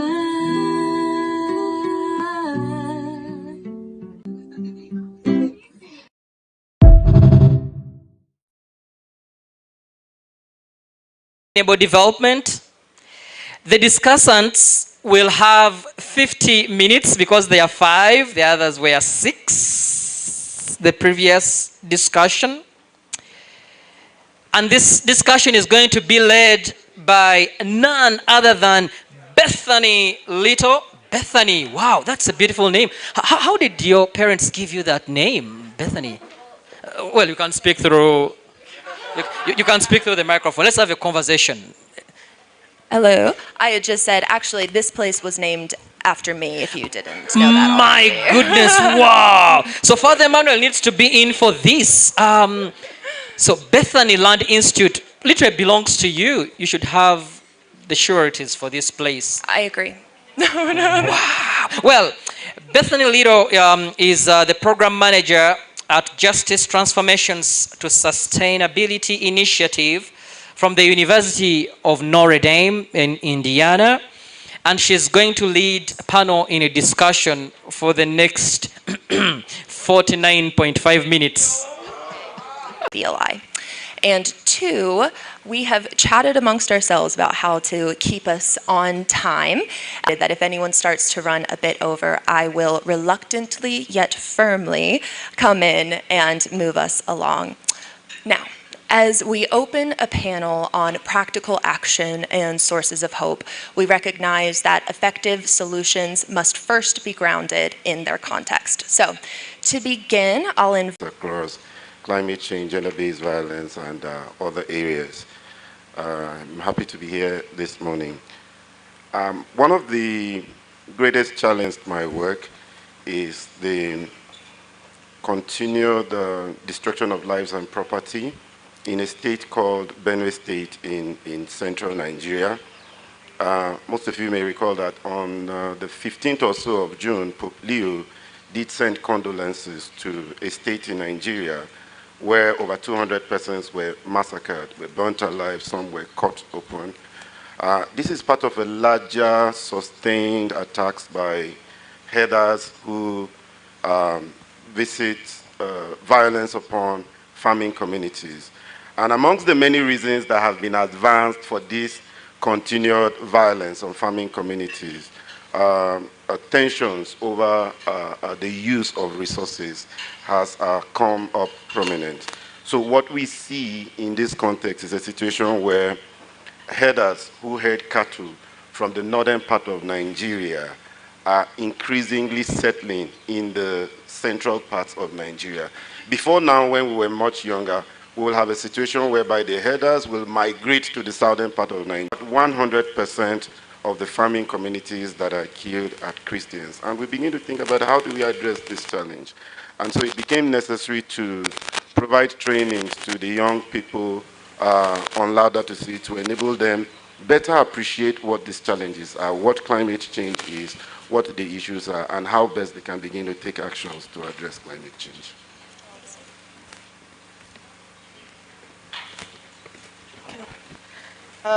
Thank you. My name is Lucy Esipila. I work for Caritas Africa as the regional director. Some few hours into Uganda, I got a cold. And yeah, usually I'm louder than this, so I'm sorry about this. And I'm really inspired by what Tina has talked about, especially the issue of the herders and the tragedy of the commons, because they're fighting for resources. And this affects the communities, and also this is also why we need to foster the humanitarian development and peace nexus. So I'll share with you what we do as Caritas, and we are inspired by the scripture, John 15:12. This is my commandment, that you love one another, so that your joy may be full. And we see Caritas as an institution that serves out of love. It is an instrument of the service of charity for the church. And we collaborate with different actors who are doing similar roles, like what all of you are doing here, which has been really, really inspiring. And as Caritas Africa, we are one of the 7 regions of the Caritas Internationalist Confederation. And where I sit, we are covering 46 African countries. And Caritas Africa prioritizes advocacy, specifically on food systems. If you look at the food system itself, from the processing, the production, the harvesting, the distributions, the consumption itself, there are different elements that you see there and how they contribute to climate change. And we promote agroecology, and we try to do this through different spaces. At the regional level, we do advocacy within the UN system. For example, next week there will be the UN Food System Summit. We engage on the relationship between the African Union and the European Union. We look at issues on financing for development, like engaging at the IMF and World Bank spaces just to push on issues such as the sovereign debt crisis and how it affects us. And the problem that we are looking to address is one. If you look at the statistics right now, they are really worrying. We are spending 50 billion USD on imports. We are importing food amounting to 50 billion USD. So local production is being undermined. And also the local knowledge. You see the beautiful work that is happening here at Lazarus Forest. I've also had an opportunity to visit an academy by Caritas that is run by the diocesan Caritas here, where they are training farmers on agroecology using organic farming. And you can see there's local knowledge that is happening there, which is really being undermined. You also notice that financing coming to Africa sometimes comes with policy prescriptions from the Bretton Woods institutions. So you'll be given funding and you're asked maybe promote the use of certified seeds, and you'll see most of us are promoting economic models of development that prioritize industrialized farming. Laudato Si 109, the Pope is talking about how we prioritize profit over issues that are affecting people. So industrialized farming, mechanized agriculture, and how it impacts the soil health and all that. We're also looking at access to finance for farmers. I remember on the first day there was a panelist who talked about organic farming and upscaling it. And one of the issues she raised was farmers need money to access this organic farming so that they are able to purchase some of these supplies, because synthetic fertilizers are cheap. But for us to practice what we are pushing for, we need access to finance. So there are some microfinance institutions run by the church, and we try and link them together. And also, we also Thank you prioritize so food much. safety. We look forward to hearing more about your work in the next round. Hi, everyone. My name is Portia Dumensa. I wanted to be a banker, actually. And interesting. So at matriculation, listening to all that was said the first day in the university, I wrote something down. Aside your career, create your own business with your talent. Little did I know that that was going to change the path of my career. Because in level 200, I started Dream Hunt. We hunt for dreams. Why do we do this? Because just as we agree, the earth is crying. Because the basic need of an African when it comes to climate change is food, clothing, and shelter. And I realized that young people, we have a mandate and a role to play. So how then do we communicate our issues? How then do we build that and also bridge that gap? As a young person, I had some conversations around with my young mates, and then I upscaled it at the national level, whereby I was thinking of how to translate the issues from the national level down to the grassroots, especially using the schools, whereby you can have a collective number and different perspectives. Then, in Dream Hunt, we saw the problem of school feeding in Ghana, which does not really critically look into the nutritional values. So we decided to start a school garden, which I'll talk into that. We also realized the issue of youth inclusion for development. We have a voice, we have ideas, we have solutions. How then do you tap into our solutions? As well, we realized that there is a need for water, sanitation, and hygiene. That the young people might also understand and appreciate and see what they are doing in that regard. Then we decided on how we can bridge that gap. And finally, we chose the path, which is the path that helps young people to have inclusion, to have solutions, whereby SDGs answers it all. So the 17 Sustainable Development Goals, how do we bring it home? Translate it in local dialect and help make sure that these young people are making real-time solutions from every place that they find themselves, from communities in their schools, and that is what started my work. Thank you.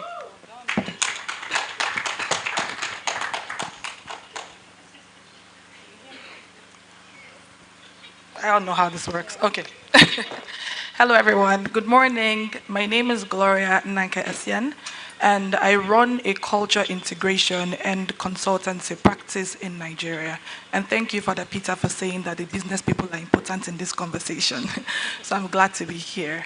Part of our work really is to answer the question, why do we not have long-lasting and sustained indigenous enterprises in our nation?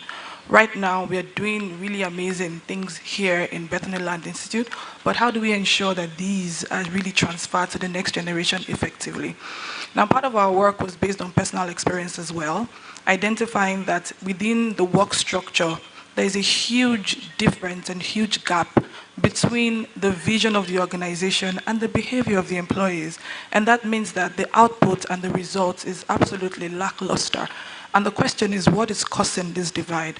Part of the things we identified is that there's really no systemic process or systemic way to truly transfer, the convictions, the beliefs, the ideologies that has, accounted for success within this entrepreneur. So these things are lost in translation. And as we continue to speak, and as everyone has spoken earlier, we identified that even as a continent, we are shifting and closely moving away from our core, actually, and just, bringing in or adopting models, business models, governance models that doesn't necessarily speak to our truth. So our work in CISA is truly to reroute, what is currently going on in our ecosystem and going on in our environment, because we can't be looking to restore the land while our institutions are really screaming and crying. And we can also be looking to transfer this legacy when there is no system to transfer it as well. So what CISA is doing is to try and reroute the foundations of organizations to ensure that we truly do not lose what makes us essential, our languages, our institutions, things that matter to us. Many of us grew up with different types of products. Nigerians in the building, Nasco cornflakes, Coca-Cola, and so many other fantastic products like that. And you ask yourself the simple question, who owns this product? Or who owns these institutions? And you find out that they're not even owned by Nigerians. So what do we actually own? And what are we transferring to our, the next generation? Now, we've clearly stated that truly we need bold cultural evolution in this part of the world, and that's what CISA is speaking into. And like Laudato Si has reminded us, the disappearance of culture can be more serious than the disappearance of species. So we need to begin to speak about these issues.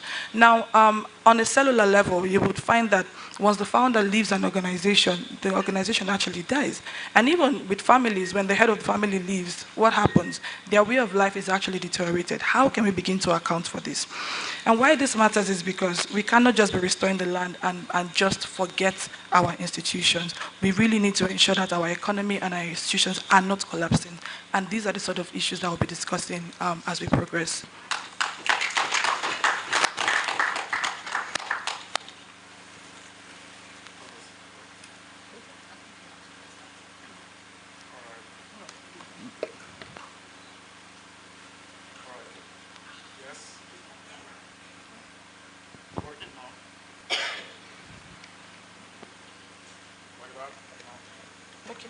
Like this? Yeah. Great. I also have a cold, so sorry for that. So my name is Alonso de Llanes, and I am the program manager of the Laudato Si Action Platform, which is a program of the Vatican's dicastery for promoting internal human development. I research about it because I saw many communities around the world making efforts towards internal ecology, but I was not sure that they were answering Pope Francis' call evenly around the world. So that's why I decided to do a PhD with that research question in mind.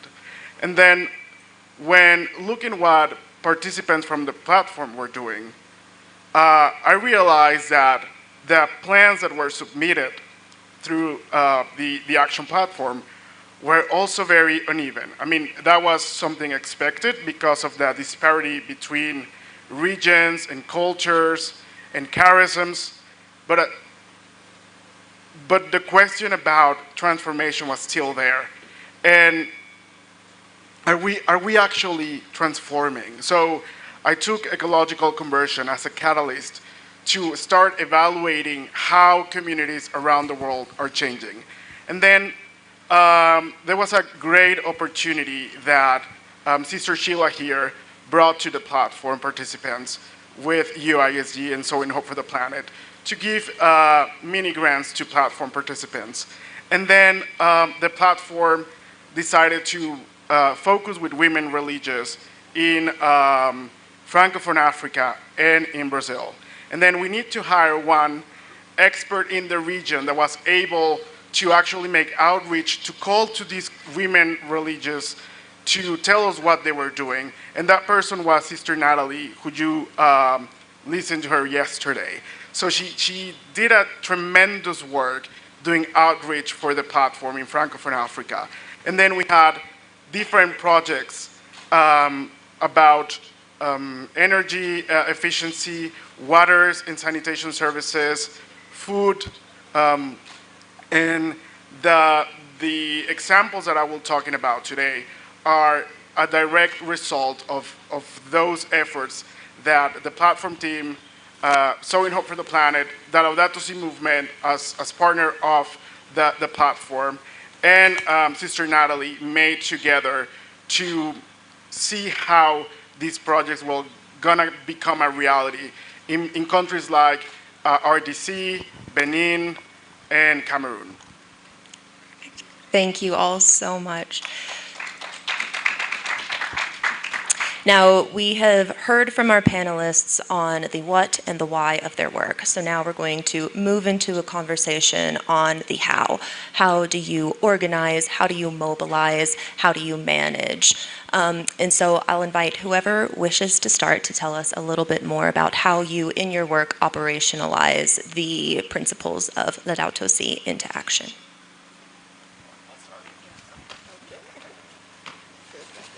That way I can rest from my headache quicker. When Sister Natalie started doing this outreach with women religious in Francophone Africa, she told me something very interesting. Well, there's a lot of women religious working in different countries, but they haven't read the encyclical. So that was our first challenge. How do we make them read the encyclical to get motivation in order for them to enroll in the platform, and then to create a plan, and then to execute that plan. So there were a lot of challenges over there. So we start with Sister Natalie did like educational courses to the women religious congregations over there, sharing the teachings of the encyclical, sharing videos, infographics. She even rented a car because some communities were very far away from where she lived to go and reach them. So that was our first challenge, and it was very interesting to see that the assumption of all Catholics have read already the encyclical was not accurate. So there's still a lot of Catholics around the world, religious people even, that haven't read the encyclical yet. So that was the first challenge. Then the second challenge was, okay, now that they already have read the encyclical and enroll in the platform, how do they put their ideas in action? So we come across with the structures in the congregations were not allowing leaderships to start. So they were sisters that said, okay, I think that I can volunteer to put the action plan into a reality. But then they went back to their congregation or to their community in where they were living, and then their superior there said like, well, we have a school to run, so why don't we pause that effort for a little while and then we come back? And then the sister was like, no, there's this opportunity for funding to do something, let's do it. So there was a lot of resistance between the hierarchy of women religious communities in Francophone Africa. So some of them started to make participatory governance structures. We guide them too. and they start voting for representatives of Laudato Si in their communities. And that was great to see. We created a WhatsApp group, then they were like contacting us directly, saying, hey, how can we convince our superior, how can we convince our other sisters to engage with what we are presenting? And that was the second challenge, like how the structures were doing or putting barriers on the implementation of the actions related to the Laudato Si goals. And then the third challenge was that once they start working, I said, okay, now we need to do a report. And they were like, well, you didn't tell us anything about our report. What do we need to report? How we need to report it? So we created a template, and then we had a video call with some of them, and some of them were in remote areas without internet, so I admire their courage to go to other communities where the sister had internet, and they connect, and then they say, okay, well, we're gonna talk to our superiors about this report. And then the feedback was, well, these reports are very secular. Doesn't align with our charism, doesn't align with who we are. This is the first time we're gonna do this kind of report. It's nonsense. So we need to do an extra effort to convince them that their charism, their spirituality, is not against management tools.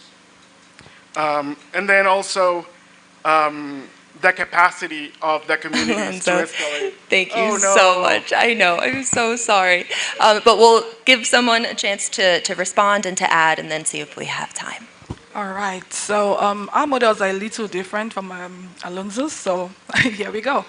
One of the first things that we identified with our work is the definition of workplace terminologies.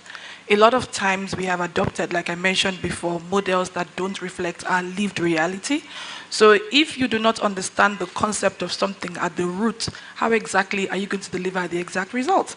And that's why you can see that we have lackluster performance in organizations, and even organizations that, you know, become fragile or eroded, whether the founder is there or not. So part of the things we started to do was to start to define workplace terminologies in a way that reflects the African lived experience.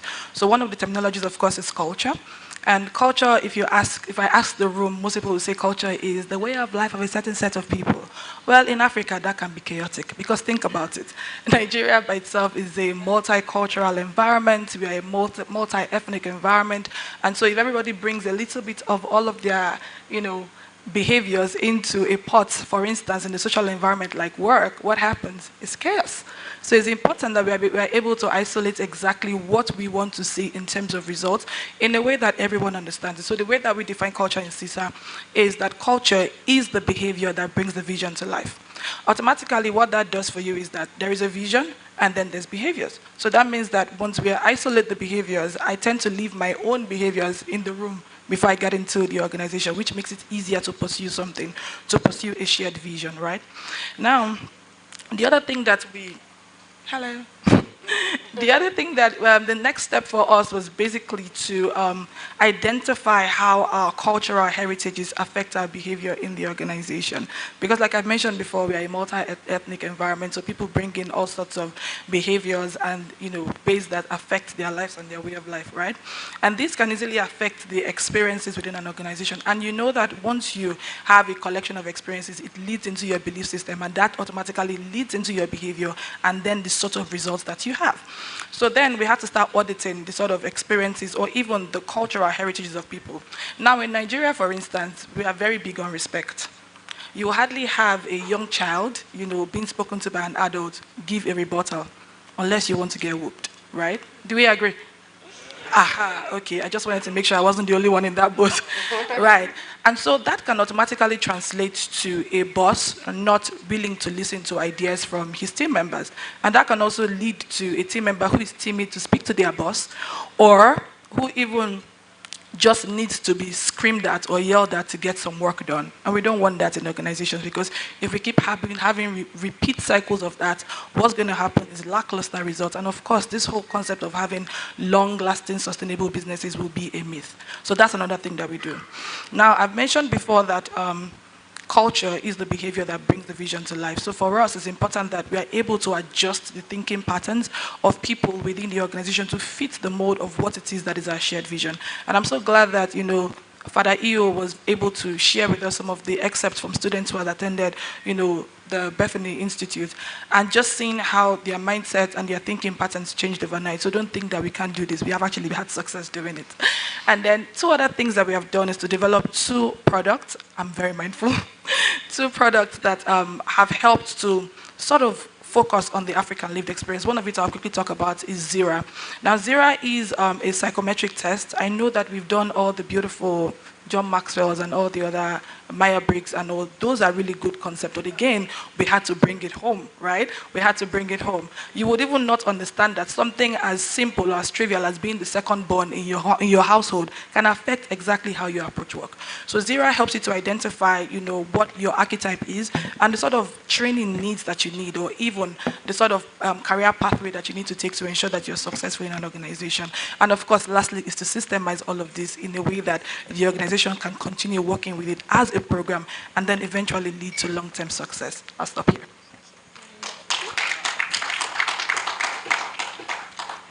Yes, now let's get into the environment, whereby we call it environmental care campaign.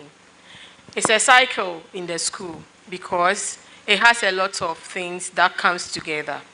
In a school that we work with, we started with a primary school whereby we had ages of 6 years to 12 years starting their own school garden, and they won the best primary school in agriculture during the Farmers' Day, and we were amazed that the government was even watching at the end. So it encouraged us to start the environmental care campaign. In the environmental care projects, we do school gardening because we believe they can grow their small vegetable farms for them to use as part of their school feeding. And they grow it themselves, and the process is very, very, very interesting. Waiting to prepare your land, waiting to water it, and all the stages it has to go through. We put it to all the classrooms, all the courses. We allow everybody to participate, and we're even amazed at the senior high school level that the apart from the agric student, the science students and then the general students were much interested. They even come back right after lessons. They are in their farm because they know that they have a plan to check on. And these vegetables grew beautifully, and they were amazed at the outcome. This is what we are talking about, trying to help these young people appreciate what the processes it goes through just to have a simple vegetable. Now, as we do this, we help them to understand that the plastics in our community, how do we solve this issue? We have to beat plastic pollution, true or false? True. Yes, so in Dream Hunt, what we do is that we use these plastics to create a plastic house. And it's amazing that Mary House has a similar one, but they use it for the mushrooms, which we are going to do in Ghana, starting from now. Nice. And fortunately for us, we use these plastic bottles to create a plastic house, and we situate it in the school. So instead of using cane to punish a student, you collect a big bunch of plastic bottles, and we would put it in the plastic house, which we have connected you to a company that buys the plastic bottle, which of course we are trying to upscale to see how best these young people can try to innovate through the plastics they collect. And also through these plastic bottles, they do innovations. They create and do so many things with these plastics. We have environmental works to show the community that yes, yes, indeed, these young people are doing amazing work in the community. So we do a walk about the environment, we educate, we share tracts, and we teach them simple ways of using plastic, and we collect the plastic back to the school and try to see how refuse, reduce, repurpose, reuse, and recycle. That is the 5 R's we use in Dream Hunt. And as we do that, we don't forget the SDGs. We have an SDG dice, which comes with a card, and as you dice to 6, you mention what is there and appreciate what it means to you, and now you can solve that problem. In doing that, we make sure that we make every dream a reality. Can you say after me? Make a dream a reality. So we say, plant a tree on your birthday. Thank you.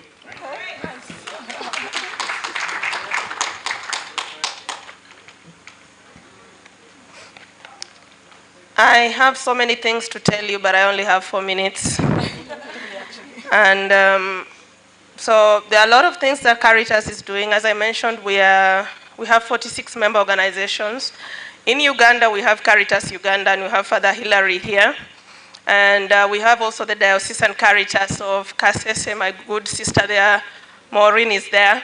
And so the way we are structured, we are coming all the way from Rome up to the parish level to do some work. And I know here in Uganda, they have 3 academies where they are trying to professionalize agriculture. And before, you will see most of us will go out to the communities to reach out to them and invite them to participate in some training sessions. And now we are thinking about local knowledge and local agency, local leadership. So the communities themselves express the interest to come and learn the way they would come here to Bethany Land Institute to learn on what's going on here. So within the Caritas Academy, we're inviting communities to see this is something that you want, then they come and learn on organic farming. And there are some beautiful farms which are there in Naseke. I'd encourage you to go visit. In Zambia, they are also doing some work to promote agroecology. And I know one thing that stood out for me when I was writing this conference paper was that they had the drought in between 2023 and 2024. And one of the farmers who was trained on these agroecological practices was able to harvest 100 bags of maize, each 50 kgs. And so it started getting attention. So because within agroecology, one of the principles is to promote resilience. And so this is during a drought season, and they have the techniques to foster resilience and also harvest. And I also think one of the things that I've also loved here in Uganda is about the issue of post-harvest handling, where, because you know, within the food system, we tend to have food loss and food waste because we are importing a lot of food, and so the local produce will not be sold. And I've seen, like here in Uganda, Caritas have a food bank, and so the maize is able to be processed to flour and all that, and they have a warehouse to store, so that food does not go to waste.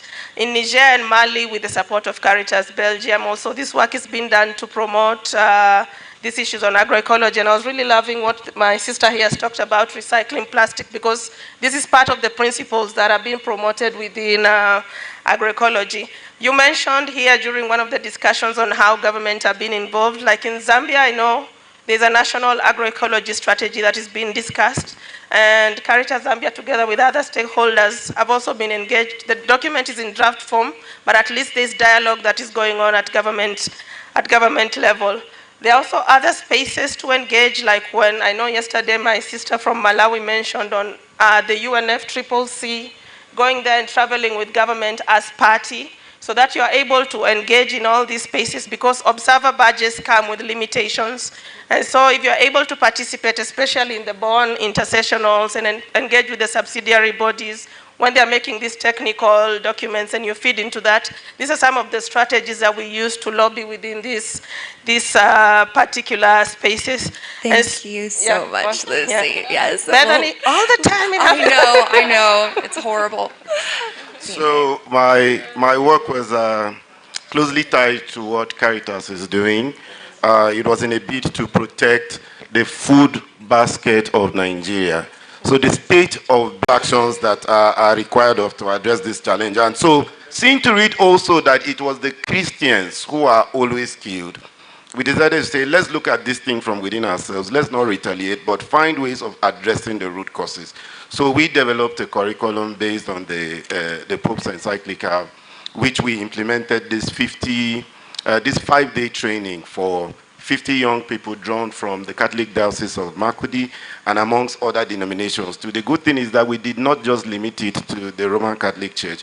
We invited young persons from other denominations and then other communities too. So we put them through trainings, first and foremost introducing them to the encyclical, its different aspects, what it entailed. We also put them through trainings on the basics of climate change, how to carry out our campaigns, how to carry out advocacies, how to engage with decision makers. Very importantly, how to communicate climate change and its impact to decision makers. Because one of the things I've also discovered in the course of my work, which has also influenced my PhD thesis, is that oftentimes we think that we are communicating climate information to people, but like Gloria mentioned, people have dynamics, learners have different dynamics. So how do you now tailor your teaching or your facilitations to suit these various individuals? I had an engagement with members of parliament in Nigeria, and we discovered that many of them don't know what climate change is. So we developed tailor-made curriculums to ensure that all the 50 participants that we had during this training had the best of understanding.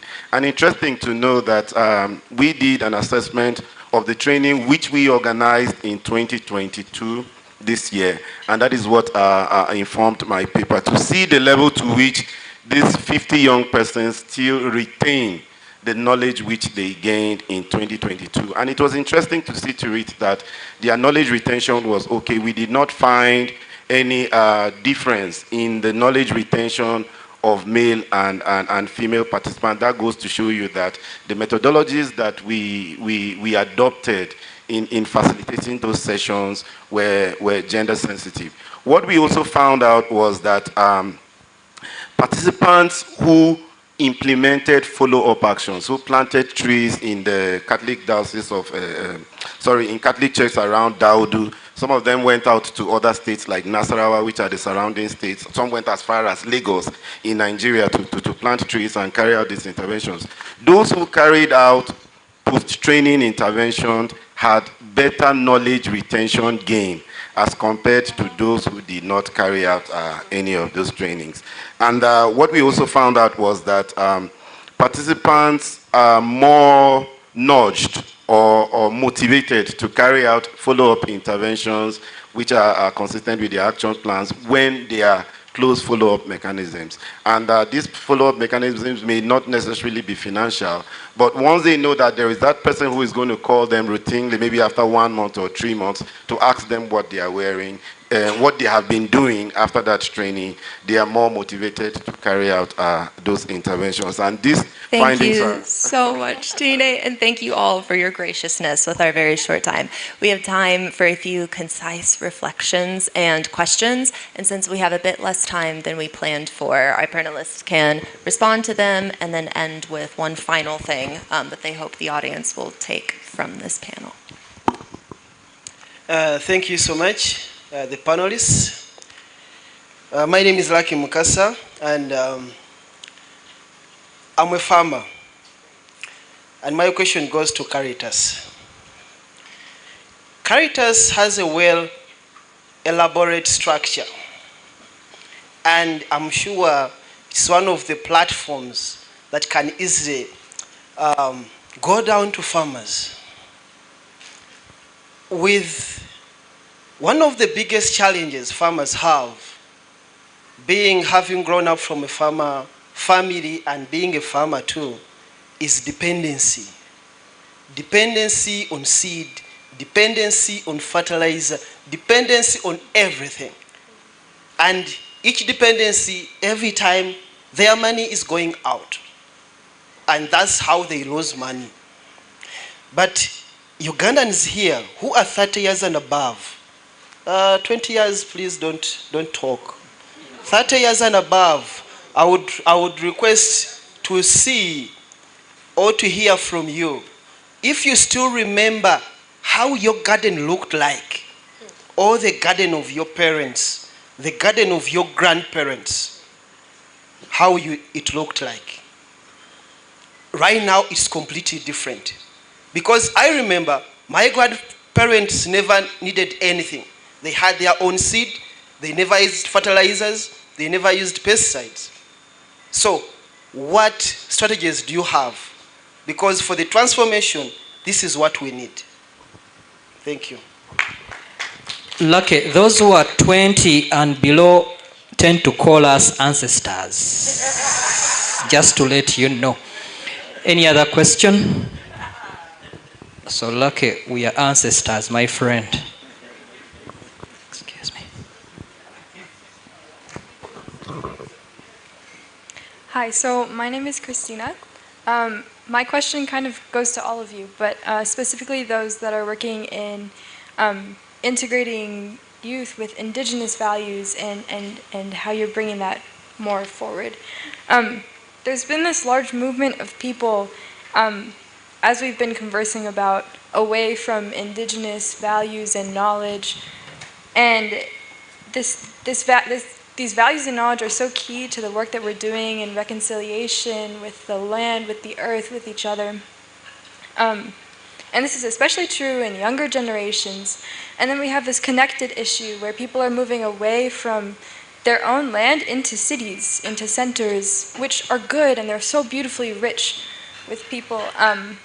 But I don't know, people are moving away because that's where they believe that money is. How are you going about convincing, especially the younger generation, that indigenous values and cultures are still important, they're still relevant in the world today? One last question, if any. Well, back to you. First answer those, then I'll run to them.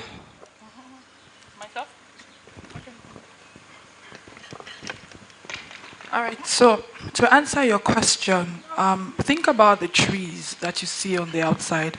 If they are not deeply rooted in a soil that is rich, what's going to happen is that you're going to have either dead plants or lackluster plants. And so we must all realize that our identity is even key to the way that we express ourselves in the different social environments that we find ourselves in. And so youth must understand that we must be deeply rooted in a belief system, in a behavioral plan, or even in a leadership structure that ensures that we can replicate ourselves outside and still stand out from the crowd. I think identity crisis is one of the biggest issues that we are experiencing now, and that's because we are truly not rooted in something that we know. So it's important that we begin to harness the concept of even stories from people older than us. It's important that we are able to begin to understand how they've risen, how they've fallen, how they struggled, how they have survived, and this becomes a part of us, and it becomes a part of our identity structure. And it's not just for knowledge's sake, it's also for it to reflect in the way that we do things, in our leadership structure, in our governance structure, and even in the work that we do as well. It's important that, you know, for whichever tribe that you represent, that you are proud of what it is that makes your what it is that makes your community, because that's truly the essence of who you are. So to conclude my conversation really is that we must go back to identity. We must go back to understanding our roots, and we must go back to understanding the value of these belief systems and structure that made our ancestors, and they're truly transferring to us now. I hope that helps. Thank you.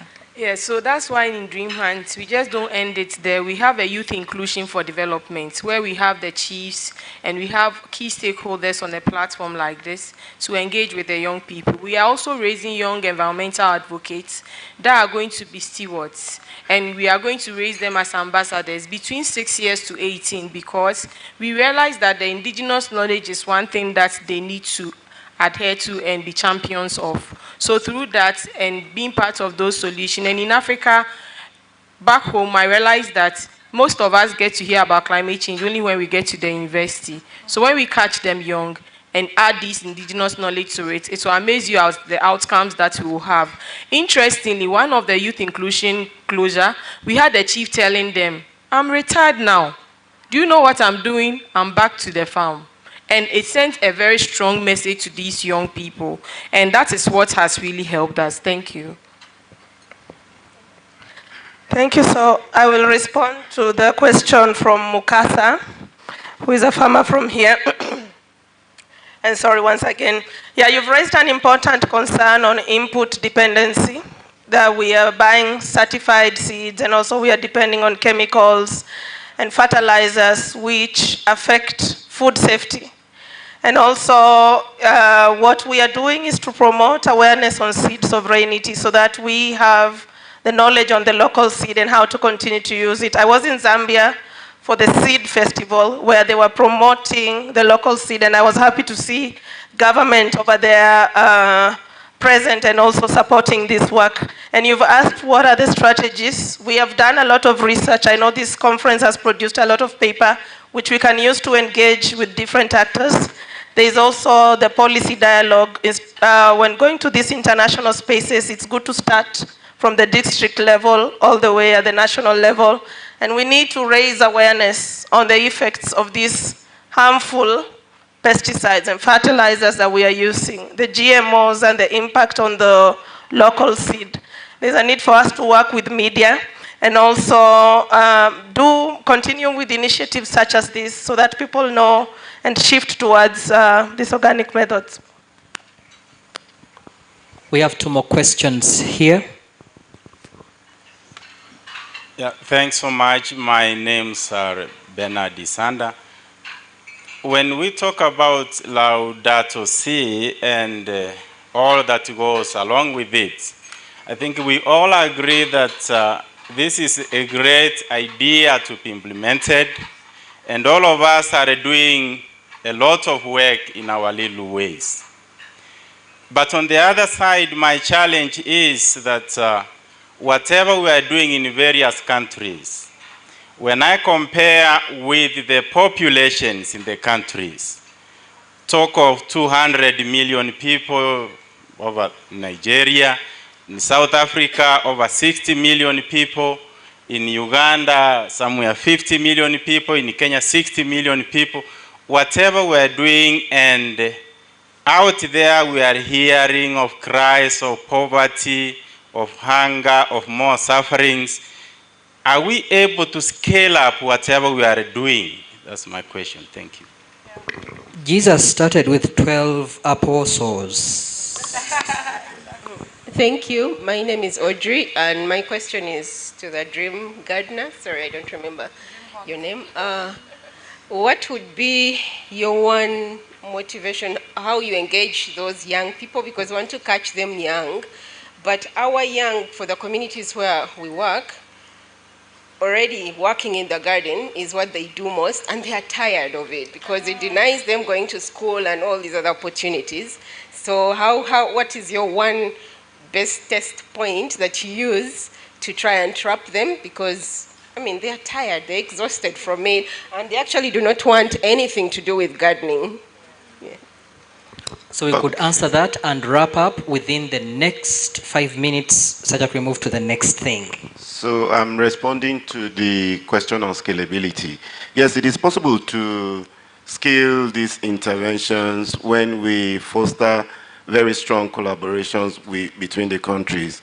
And that is why I commend the initiative by the Bethany Land Institute and the University of Notre Dame and its partners for convening this meeting. You recall that yesterday after Father Ojefo's presentation, I had asked a question around how Laudato Si movements are fostering collaboration amongst themselves within countries in Africa. It was also exciting to hear about the work that young persons and other Laudato Si movements are doing in Kenya and other African countries. And one takeaway from this meeting will be that we'll need to find ways of bringing all these movements together, find ways of strengthening them, and seeing how we can build on our individual strengths across different countries to provide that much needed skill in terms of impact. And I want to answer to the question also about the youth. You know, like, if this event, would it be in, let's say, London or the United States or Mexico, the age of the people will say, the assistance to those events in that part of the world will have accumulated youth. If you know what I mean. Accumulated youth, not to say they're old. So here, I see a lot of young people. I see a lot of young folks engaging in these discussion panels.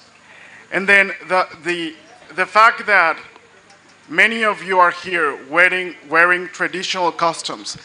I don't imagine a conference like this in Indiana wearing the traditional Indiana outfit, or wearing the traditional French outfit, as it will be in France. So in Africa, your cultural legacy, your cultural heritage is already there among the youth. And that's something that you need to treasure, and that's something that we up on the north, we need to learn about how you are doing it, and how do we need to convince our youth to engage with climate, and then also to preserve their cultural heritage. So that's for your question, for the BLI intern. And then about how to scale projects, I agree with Time. We need more collaborations. We need to foster collaboration, but then also we need to measure those collaborations. You don't have idea how many projects come to the platform that we monitor, and then we ask for the results, or we ask for, okay, how do you have the impact of that specific project in that community? And we're talking about major stakeholders not actually doing a report about what they did, because they are just lazy. They say, oh, but we have the pictures. Pictures are not gonna be enough to see the impact of your work. So we need to start making these reports that probably are very boring, but are very useful in order to continue this transformation.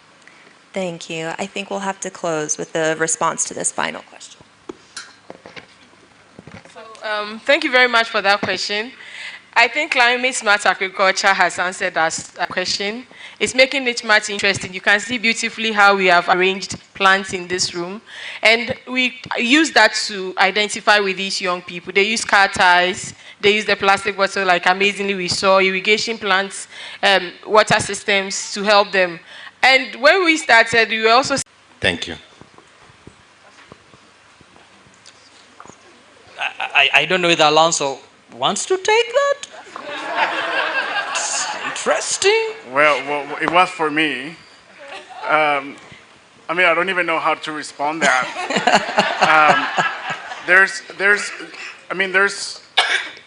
I will not deny the huge amount of work that the union, UISG and USG are doing within religious communities around the world, promoting the values of the encyclical. But then what Gloria said, there's a gap between vision and reality. And we're still over... Somebody must have pointed. And I believe the person who asked the question has the answers. And I would challenge him to give us the answers, because he's in Uganda.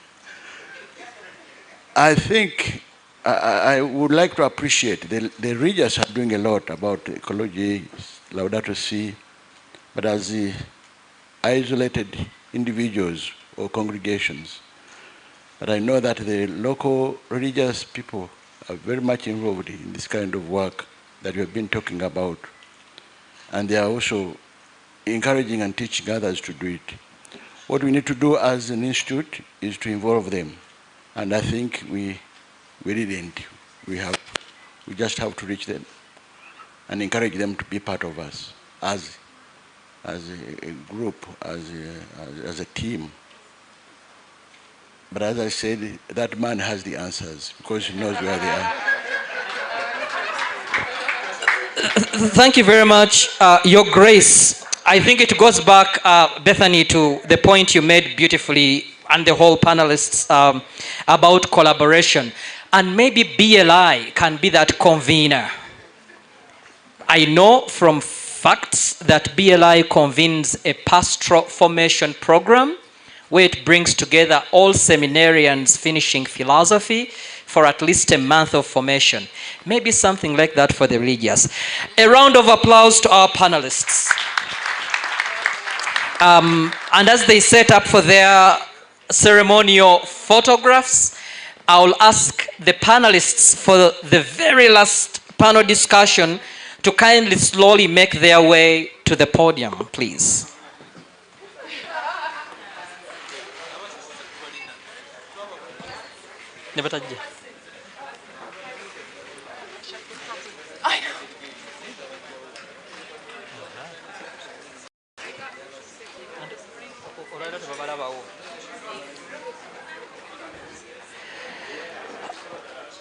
All right. One of us lost her water bottle. It's written on Taproot Earth. In case you see it lying somewhere, please take it to the registration table. We also have a green visitors book. Please register in that book. In case you have not registered in the green visitors book, please register in that book on your way out. It will be at the registration table. The green registration book will be at the registration table. Please register in that book. And if you do not want to receive periodic emails from the Director of Development, indicate to be excluded from that email list. I'll repeat that. If you don't want to be included in the periodic email blast, indicate that in your submission in that book. Friends, we are almost there. Man, we are almost there. It's been an interestingly engaging and long palava, but we are almost there. May I kindly have your attention, please? Because this is important. I would love to introduce the moderator of this last panel, and he's a very important figure. Friends, join me to welcome the Reverend Father Dan Grudy, CSC. Father Grudy is the Vice President and Associate Provost for Undergraduate Education. He's a Professor of Theology and Global Affairs at the University of Notre Dame. And today he comes here representing in the official capacity the University of Notre Dame, the major sponsors of this conference. Father Dan Grudy, thank you very much for the work that Notre Dame is extending to us through BLI here and in this conference. And may you kindly take us away, and you have 50 minutes. Okay. Well, thank you, everybody. It's great to be here today, and I know we're all kind of tired, so I'm going to just add a few things to our process here as we go through it. Thomas Aquinas had some guiding principles when giving talks. He talked about claritas, veritas, and brevitas. So we're going to ask you to be brief. You know, the highest paid commercial advertisers can get their message across in 30 seconds. Okay, in 30 seconds. So we're going to ask you to share your research. We're going to take a round of 3 minutes for each person. After that, we're going to go for 2 minutes for each person. And to help us, I have a gong. So in the spirit of all of our interreligious brothers who like to have a mindfulness bell, the bell will go off at 3 minutes. Okay, so when you hear the mindfulness bell, please kind of wrap up your session so that you can come back and have another go at it as well. So this is just to keep us moving forward. Okay, so I'm going to ask our distinguished panelists to introduce themselves, and as well, I had some more prepared questions, but I actually think the better thing to do is tell us a bit about your research, its connection to Laudato Si, and its significance for our conference. Okay, we'll come back for a second round, and then we'll have some time, hopefully, to open up for some questions. So, please, we'll start here on my right.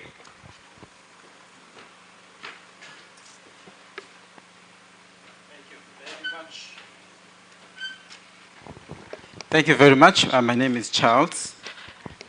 For the past 4 years, I've been writing my thesis, my PhD thesis, and while doing literature review, I came across the Laudato Si encyclical. I got very much interested in paragraph 14, and I want to begin with a quote. From that, I issue an urgent invitation to a new dialogue on how we build the future of the planet.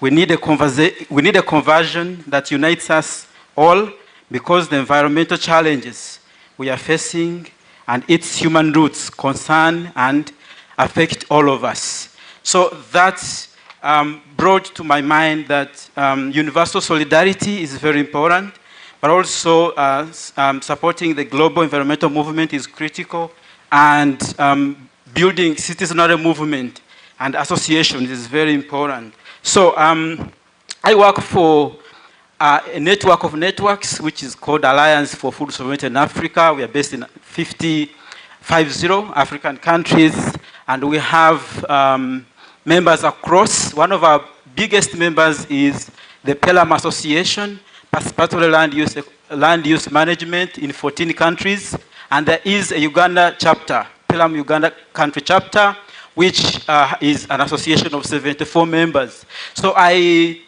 took out to speak to 25 of those 74 members in 17 districts, and kind of trying to understand their work. So I went to the Secretariat and did interviews, but also accessed documents that I've published. So I synthesized these documents and got out 4 critical areas that I want to go through very, very quickly, that are very important for driving the transition to agroecology. In my organization and in my PhD thesis, I wrote about agroecology and how it can be a holistic, viable, affordable, and just and equitable solution to climate change. So what we need to do, what I get from my study, number one is building the capacity of organizations, capacity of farmer groups, capacity of individual farmers. And in this, I mean training, knowledge building, skilling, and a number of models that I've found out from my interviews, from my document reviews. For example, Okay, I'll tell you about the second point. We'll come back to you for your other points for your second time. Okay, you get the idea. Wow, that means we have to wrap it up. Okay, so my name is Richard Kachung. I'm from Zambia. So I run an initiative called the Young Emerging Farmers Initiative, moral and spiritual response to a broken food system. A system which exploits land, exploits labor, as well as life in itself. So these practices also are very cardinal because they ensure that they are able to heal degraded lands, as well as restore ecosystem, and ensure that communities are able to build resilience to climate shocks. They also ensure that they integrate indigenous knowledge, as well as value the interconnectedness of people, creation, as well as God. So these are critical principles that actually responds to the Laudato Si and what it emphasizes. And that's what my research is focusing on. But the idea is, how do we ensure that young people are responsive to these principles and are able to engage in practicing these sustainable protection? Thank you.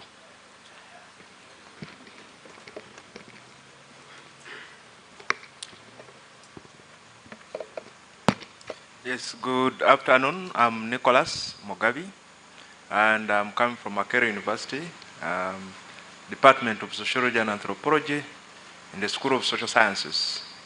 What interests me in the Laudato Si, agroecology, the beginning point is the question of farmers. People are discussing, and I've heard a lot of voices, how do you reach out to the farmers? And so I'm intrigued by the question of regenerative agriculture practices. How do farmers get to know about this? And the key entry point is, how do we leverage digital technologies, mobile technologies, to reach out to farmers with the critical information about agroecology and specifically regenerative agriculture? And so my study, I focused in Masaka, greater Masaka region, interviewing and interfacing with the farmers on two critical questions. One, what kind of mobile tools, platforms are available for farmers to access information on regenerative agriculture or into agroecology?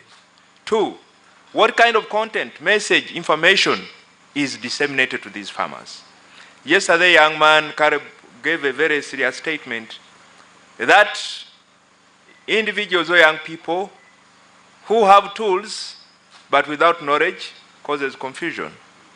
And now we have farmers who are ready to do the best practices, but the knowledge to combine with the tools is lacking.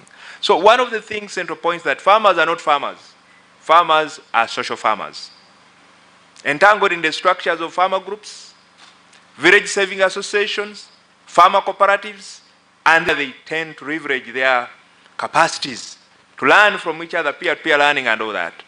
So the mobile technology, one of the issues, especially developed, and I'll be very specific on this one, NGOs, projects, donor-funded, donor-driven, was the kulima.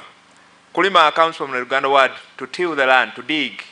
So kulima is a mobile application which was developed to, one, disseminate information to farmers through lay extension individuals. They are not trained extension workers, but lay. So the question is, are these platforms effective? Which kind of information is going out to the farmers? Is it empowering? How about the kind of sort of overflow of information of conventional and modern agricultural systems which are being promoted vis-a-vis our ways of regenerative agricultural practices, which are more sustainable, which are environmentally friendly, which are within the farmer's knowledge of experience because of socialization. We know that these practices are possible. So my experience has shown that, yes, are we intentional to deliver the message to the farmers, the package of agroecology, the package of regenerative agriculture? And who is delivering this message? Issues of quality assurance. Youth have been talking about the digital systems, videos, and all that. One of the questions I had is the quality assurance of the messages going to the farmers, the content package. And then two, mode of delivery. How effective is it? Thank you.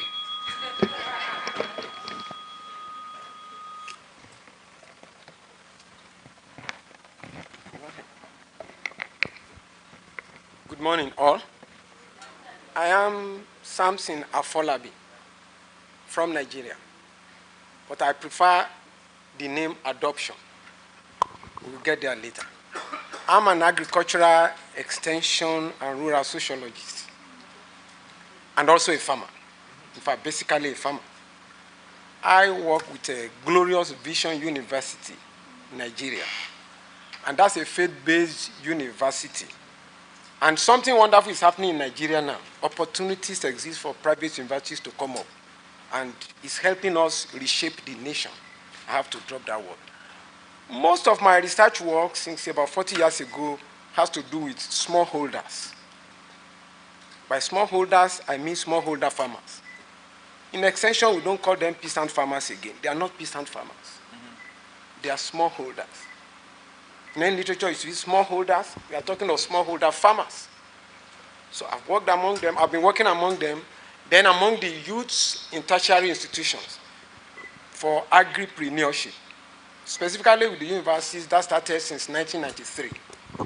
A lot of youths have been imparted through activities in the university, exposing them directly to practical agricultural teaching on the field directly.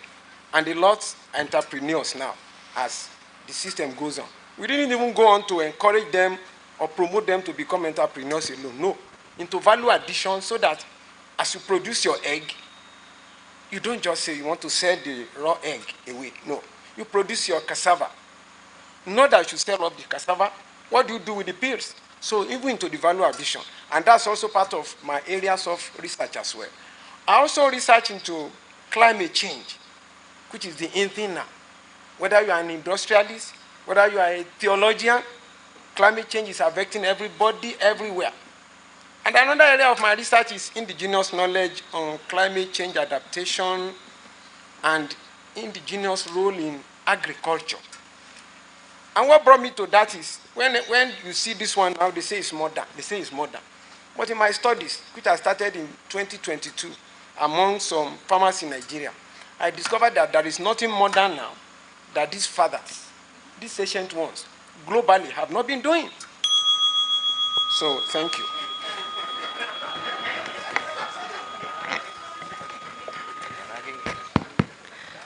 Good afternoon, everyone. My name is Amishi, and I work at the Laudato Si Research Institute in the University of Oxford.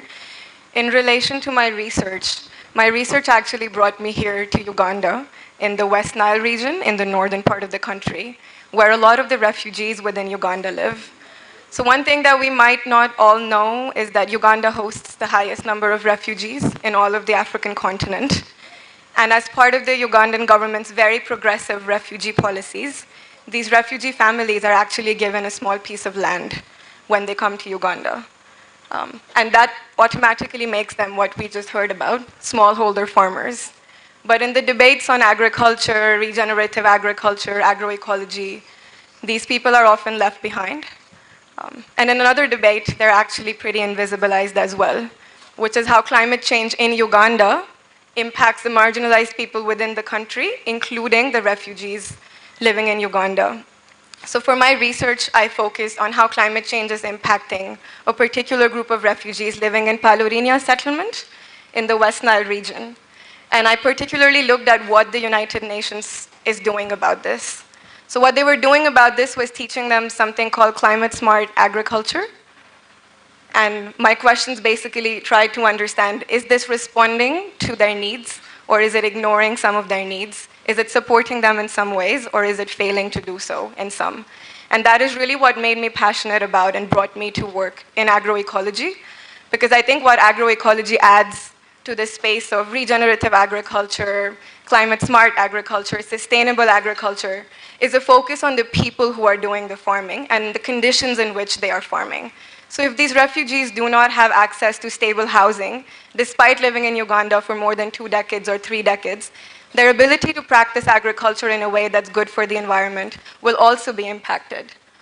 If they live in a precarious condition, their gender relations will also be impacted by the changing climate. We heard about this on day one. When rainfall patterns change, when climate changes, women are forced to fetch firewood and water from distances that are farther away. Now imagine refugees living in Uganda in a much more precarious situation where their access to the legal structure is also limited. In this condition, I was faced with many, many stories and examples of sexual abuse. Children's access to education is also impacted because if the road through which I go to school gets flooded, even if my family can afford to send me to school, I physically cannot access my school.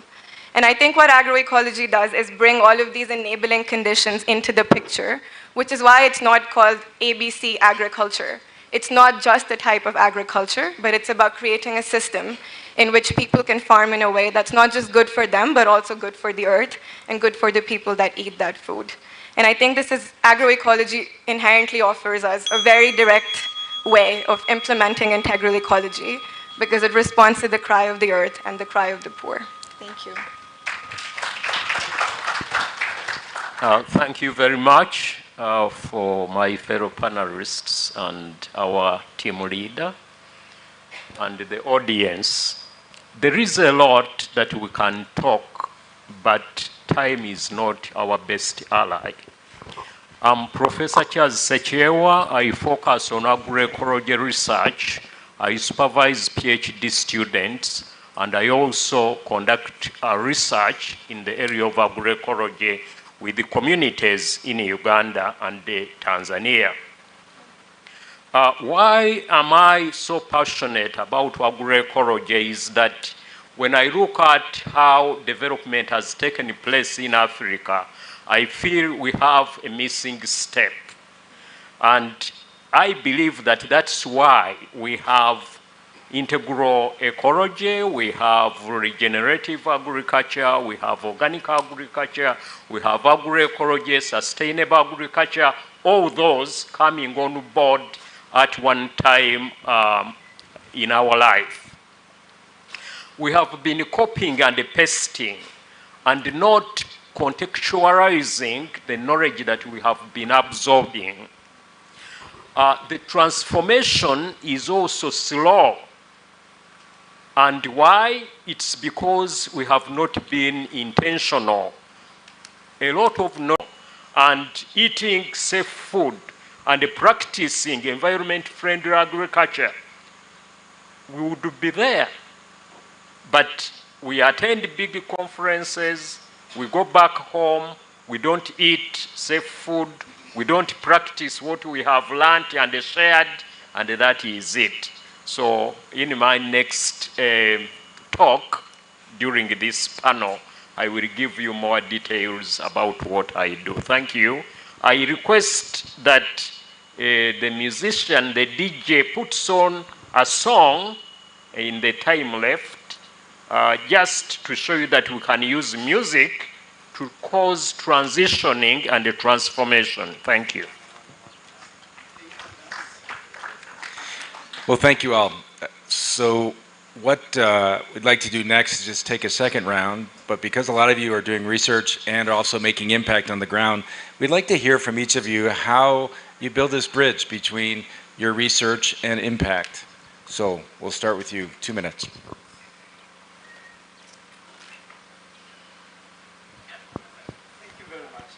Thank you very much.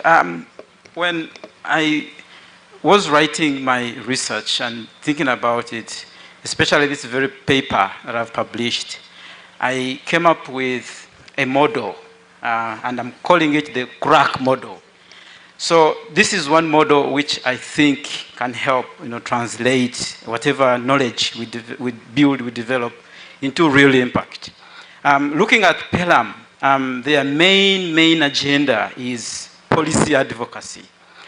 But yes, we want to advocate for better policies in terms of land access, land rights, pushing against GMOs, seed rights, climate justice, gender, influencing budgets, and pushing for agroecology strategies. But this policy advocacy has to be linked with research, with data, with evidence. And my findings show that CSOs, giving an example of PELAM, are not very strong in this area of research. And what needs to be done? Universities, research institutions need to develop meaningful partnerships and collaborations with the CSOs. And that is my other last C, because I talked about crack. Crack is, the first C is capacity building. The R is research. The A is advocacy. And the C is collaboration and partnership. So collaborations are very key. There's one other paper which I didn't submit here, which talks about how can we develop sustainable, meaningful collaborations and partnerships, linking different actors, like-minded, but also connecting with government institutions, connecting with research and university institutions, so we can have meaningful and sustained impact. To me, for now, I can say that is what I'm looking at, drawing from my study findings.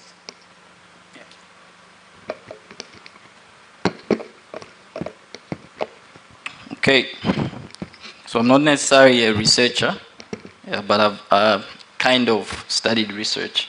I did demography. So I think one of the things that we actually found out in our work was some of the biggest challenges young people are facing.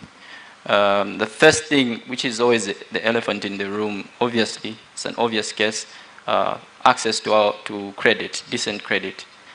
We actually found out that this credit is either not available, it's not adequate most of the time, not predictable, and if it's there, it's pretty much very, very minimal and not consistent.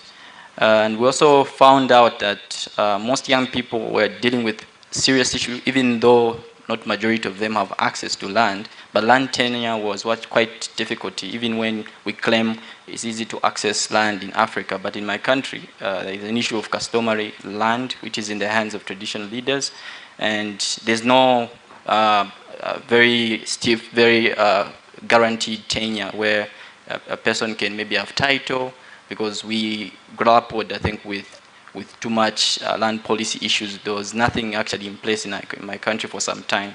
So anyone can just wake up and just chase you from the land. And if you want to invest in the land, you need to ensure that that tenure is guaranteed for you to have a trajectory that is forward-thinking. Because we're talking about patience. So if you're telling me I need to wait for 3 years for my soils to regenerate, I need to have some sort of guarantee that this is the land I'll be with, so that I commit my time there. So land was also a big issue. Markets, very difficult for young people to find consistent markets that are offering premium prices. And I think it's very key because prices significantly contribute to profit margins. And we have to really understand that with youth, profit is the first thing that they're looking at. They're not looking at what we were advocating for, the environment and ensuring that there's sustainability in future. They're looking at incomes now. How am I going to earn? And that's very, very important. So, yeah, I think it's something I will continue later on.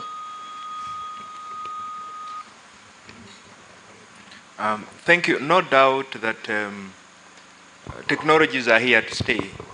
The Cardinal made a statement about the Industrial Revolution, but now we have the fourth revolution, which is really the digital revolution.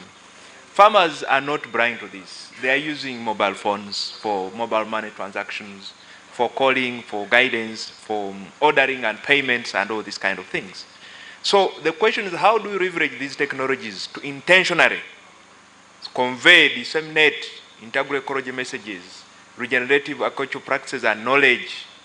How do we turn around the extension system, which is based on conventional and modern agricultural systems of, okay, spray, apply these artificial fertilizers and those kind of things? These are the messages going out.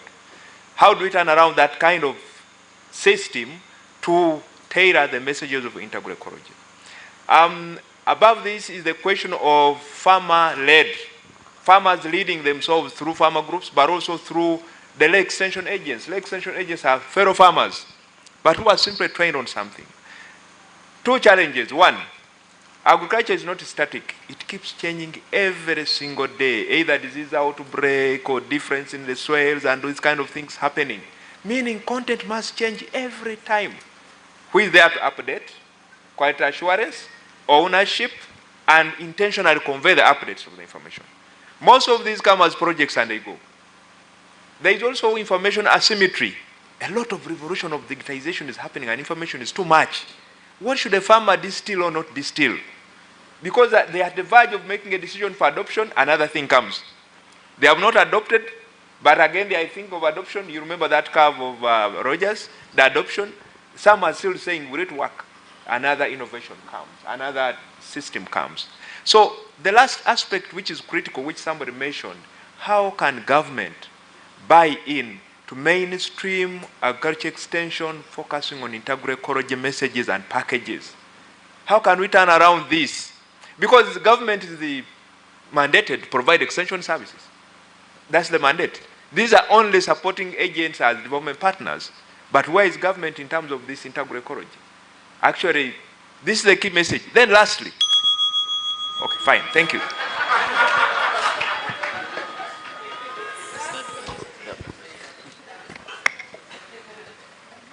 Thank you. Again, before I continue, my name now, adoption. And I want us to help me echo the word adoption 3 times. At the end of the day, we understand better. Adoption. 1. Adoption. Adoption. 2. Adoption. 4. Thank you. I'm actually Samson. But where we are now, the palava is adoption. In agricultural extension, we move through villages no matter your hierarchy. There was a time World Bank was sponsoring agricultural extension program in African countries. All they do is, with professors, move with us into the field. And the issue we emphasize to farmers at that point is on-hand trial, on-hand practical involvement. So the palava now is adoption. What have we seen on Mary's farm? What have we seen in the Lazarus forest? Adoption. And there are 4 or 5 key things in agricultural extension. We call it AETA. Awareness, interest, evaluation, trial. We have gone beyond trial. Now is adoption. That's the palava. A few years ago, I got in contact with Pope Francis' activities through Economy of Francesco. I happened to be one of the participants of the cohort 1 training in Nigeria. 10 of us, entrepreneurs, researchers, and all the rest. And thank God for Reverend Father Anselm Adodo in Nigeria. That's a Pax Harbor Monastery. I think the Vatican collaborated with him.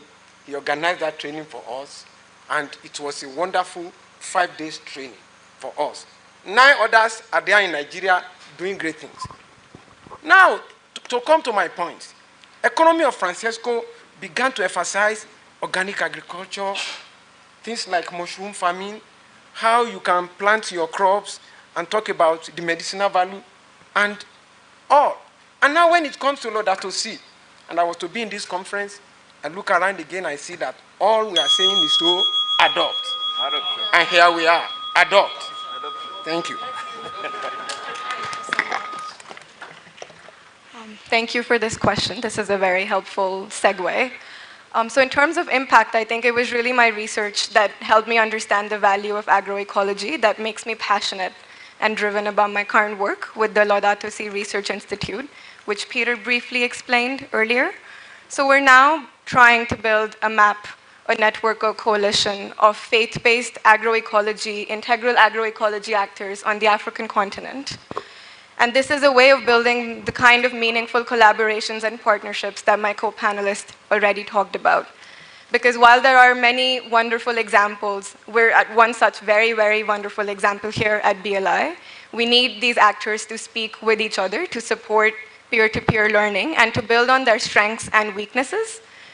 All actors have strengths and weaknesses. Some strengths, perhaps, that a research institute could contribute is support in research documentation. We heard Emmanuel Ojifo's wonderful research on the impact of BLI, and I'm sure it convinced us even more of the value of spaces like BLI. At the same time, building a coalition of this sort or building a map of this sort allows for stronger policy engagement. So I think my request to all of you is, if you know of any people, not just yourself, but actors within your contexts who are working on agroecology in the continent with a faith-based approach, or not even, please reach out to me. You can find me after this, or look for my email on the website. And I would love to work on this together with everyone. Thank you so much. I talked about the missing step, and that was the lack of us recognizing that agriculture takes place within a system. So we over-focused on certain aspects of the system and ignored others. And what is now coming up is for us to rethink agriculture and see it as a system, leaving nothing untouched, unfocused on, and bringing everything together in order to form the integration of the ecology that exists. And that is the point. That is the way forward. Now, we have been working with the communities in Tanzania and Eastern Uganda and understanding their farming system and looking at the different components and how to optimize them for better productivity, for safety of their food, better nutrition, and so on. And what we have observed is that when they do that, they then have a gap. And the biggest that we have observed is the lack of a market for their products, the lack of access to environment-friendly inputs. And there we have come in to refocus and see to it that we establish agroecology markets within the community and the linkages with those existing out of the community. Also sources of agroecology-friendly inputs. Within the community, they innovate and they use, but also access what comes out of the community. So that way, we have brought up their hope for a better future and the practicing of agroecology.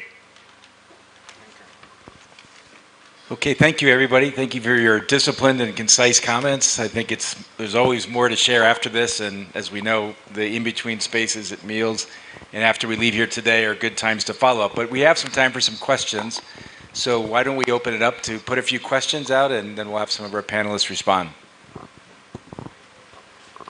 Thank you so much, the panel. You are raising a very important issue. I will make a comment, and the comment adds to everyone, but specifically to Amishi. I will begin with a question to everyone. You're free to answer it or not. What memories do you take home when you journey outside your home area? What memories do you take home when you journey outside your home area? We are talking of people who have journeyed out of their home areas under circumstances. Now imagine a life without cooking, energy for cooking. Imagine a life without firewood and charcoal. And we are talking of people I have been engaging, and their main message is saying, forests are running away from us. And who are these ones? We're talking of the hosts, refugees, and the question of hospitality. For how long can we host them? I will be quick. I'm talking about the refugees and host communities are the margins in Uganda.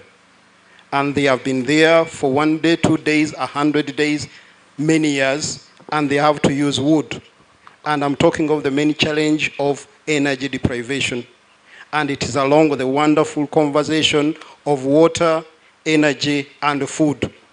As you think of the energy. Sorry. We want you to be very concise to these questions, okay? No, it was a comment. So, thank you so much. Thank you, Vincent. Yes, Father. So thank you. I had a question, but Prof's last comment has answered the question, so I will just add a little question. Because when we are doing organic farming, we put in so much, and then at the end, they all enter into the same market, especially here in most of the African countries. It's difficult. Somewhere in Italy, you have Mercato dei Contadini, which comes straight from the farmers, and the prices are different. So here, how do we create the market? I'm suggesting, you have answered the question, so my comment suggesting, especially among the academia, can we encourage them that those in academia, will you mind buying fair trade products from organic farming? And even among us religious and then the priest houses, if we can also begin to encourage buying these products so that those who are farming know that at least they will have a fair price for their products. Thank you. Thank you. Thank you. This question goes to the professor teaching Makerere University. You talked profoundly about the work that you're doing in the villages and about the mobile platforms that these farmers might use or find even content that is relative to them. What are some of the support and trainings you give to these people in the villages who are most likely to have technological issues due to challenges of electricity here? We'll take one last one for now.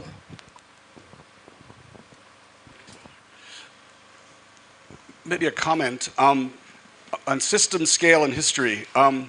Quickly on agricultural extension. You know, Africa has been a victim of the sort of international system of agricultural development thinking because you may not realize, but in the 1980s, the United States, you know, which had been a big supporter of agricultural extension across the continent, basically sent the message to Africa that you no longer needed strong agricultural research institutions, you no longer needed agricultural extensions because the United States was going to export cheap food to the world.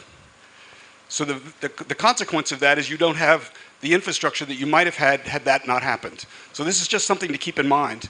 In terms of the system, you know, one of the things the other thing we ought to be thinking about is the agricultural economics. We haven't talked much about economics, but the whole development economics field was predicated on the idea that we transfer value from the rural areas to the urban areas to industrialize. And we've been doing that now for 75 years. And you know, we've had some success with industrialization as a way of building economies and growth, but we've sucked a lot of value and economic value out of rural areas But maybe now it's time to think about a more pro-rural economy and a pro-environment economy. And what would that look like in terms of the kind of research that would be supported and so forth? So for example, the whole agroecology area, it has been around since the 1980s. But it hasn't been supported by the big agricultural support systems, the World Bank, the IMF, the donors. Agroecology has been sort of seen as kind of an exotic side sort of area. And that needs to change if we want to have a pro-rural economy of the kind that we're developing here at BLI. And then the final thing I would just say is Fazal Abid from Bangladesh, who's the founder of BRAC, which is the largest, perhaps the most successful NGO in the world, has a saying which is, small is beautiful, but big is necessary. And I think what he's trying to say there is, BRAC started with very small projects in agriculture, but realized that if they were really going to make a difference in the rural areas, they had to go big. And the question is, how do you get to big? You're going to need credit, you're going to need relationships, and maybe it's not necessarily building BLI out to be an enormous organization as much as it is to think about how it can be doing systems change and doing that early by creating the kind of great example that I think we've seen here over the last few days. Thank you, Ray. So we have 4 questions right now for our panelists. The first one is really about identity and memory. What stories do you take with you on the road? Secondly, as market, how do you promote a fair trade market? Thirdly, what are some of the most helpful ways to support and train people in your experience? And fourthly, how do you help cultivate a pro-rural economy in ways that are expansive and promote growth and becoming larger? So we'll just kind of ask you to just keep your comments brief. Whoever feels that they want to respond to that, just jump in.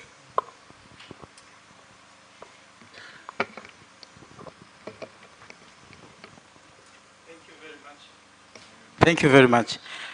Professor Charles is my teacher at the university. So, but we have had a lot of discussion. Even here, I've been talking about a lot of these things. So what I'm going to say, he might want to add as my mentor. We are now talking about agroecology, and agroecology has got 13 principles. The first principle is input reduction. And we are taking this to the idea in organic farming, that organic farming, using the principle of input reduction, should be cheaper than conventional farming. So the idea of premium markets, fair prices, organic products not being affordable, we are trying to challenge that. Because if I am improvising resources from around home, then I should do that cheaper. But what's making organic farming expensive? It is the certification process. It's because we are doing organic as a way for growing food for export, and there are standards that are making everything expensive. So if we take on this principle of input reduction in agroecology, organic farming should be much, much cheaper and affordable to everyone. That's one. Then I'll say one more, then I'll give it to the rest. All these have to be embedded within the trainings that we are giving. And if trainings must be sustained, okay. If I can just say one thing, we need collaboration. We need partnership. Again, thank you so much.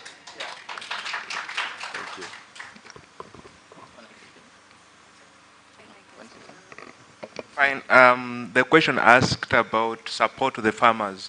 In this project, there are several layers of support, beginning with the peer trainer, who is the village enterprise agent. Then you have the extension officers, and then you have the project officers. However, this is not mainstream. These are isolated of a project which comes and 3 years, 4 years over. The last point I want to end with is the point of coordination and not competition. I've seen projects, I've seen enterprises, all these things we are saying here, there is poor coordination. Everybody is in their silos. They are working, and we are seemingly thinking of competition, accolades, and who is doing what, attribution and contribution, but we need more coordination at farmer level, coordination at the government level, civil society organization, academia. I pointed about academia. Why the role of academia in trying to support farmers at that level? This call for coordination and systematic, consistent coordination. Thank you. Thank you. On the issue of funding, see, I always tell anybody, including myself, the will the intention goes before fund. Because even sometimes when the fund comes and you have not made up your mind, it's another thing. Recently, globally, external funding began to reduce. And I can remember the immediate past African Development Bank director, Akinwumi Adesina, told Africans, look inwards. Look inwards. Locally formed cooperative organizations. I know a lot of youth I interact with, that's an organization in Tanzania, virtually, I don't give them money, they don't pay me, I organize virtual training for them, and we speak. It doesn't take me more than put into. So, funding is good, and there are opportunities online. I want to tell you that, for researchers. We can still share that network. Now to organic farming. You see, the issue of certification is something. How many people certify the gari, the banana that I eat in the streets? All we should do here, tell ourselves to make sure we produce safe food. When it comes to certification, I may be thinking of I must put in supermarket. I want to supply just right. I want to supply this. So, and there is a market in Ibadan, University of Ibadan, for organic farming. And what do? They collect from individuals that they are trusted at producing. Certification still happens. If it want to happen, if you want to supply big stores. But start your organic farming. That's just it. And finally, to the youth. You see, I have a lot of youth that are into farming now. No money, it's not too big, but they are ready to go to any level. Why? Because they know there is something good there. There is a person in Nigeria, I was telling somebody about this, a youth who is a computer scientist. We got a job for him in a university. He said, no, I want to do, Nigerians call this adire. It's what he brains online.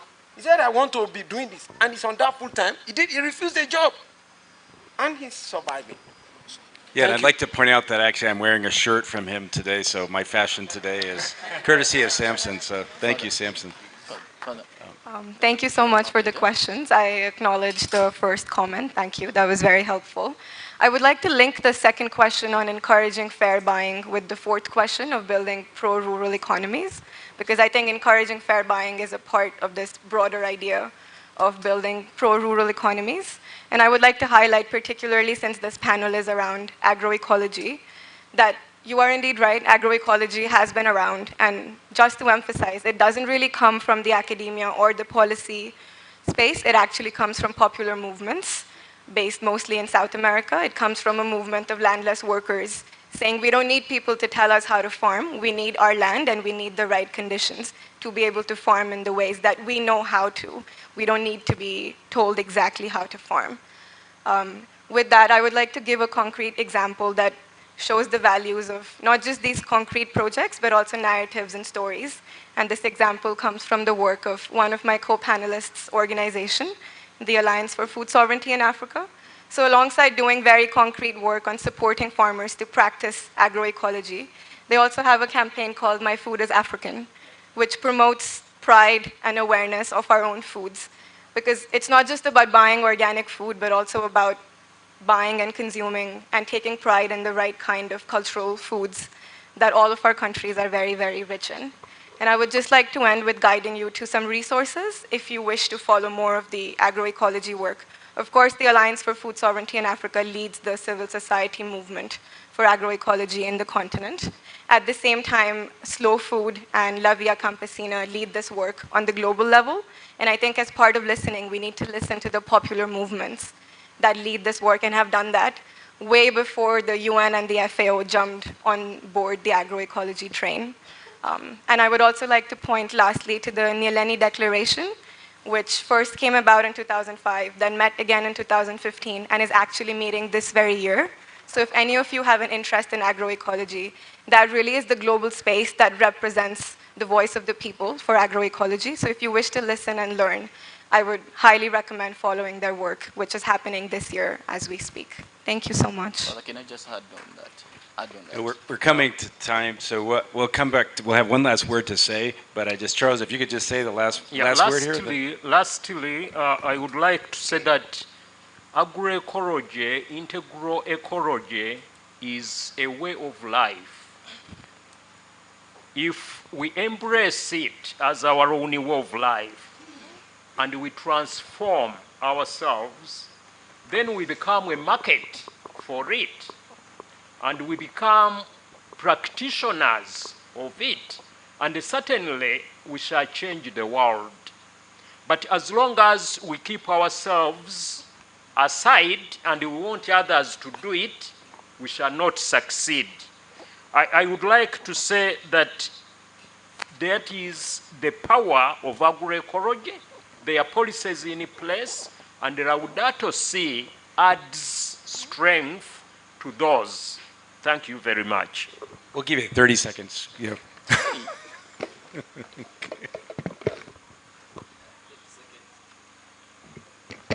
30 seconds is a bit, okay. So I think what I just needed to emphasize is what I think she said about markets. I think it's very important that we start thinking about business models, building business models around sustainability.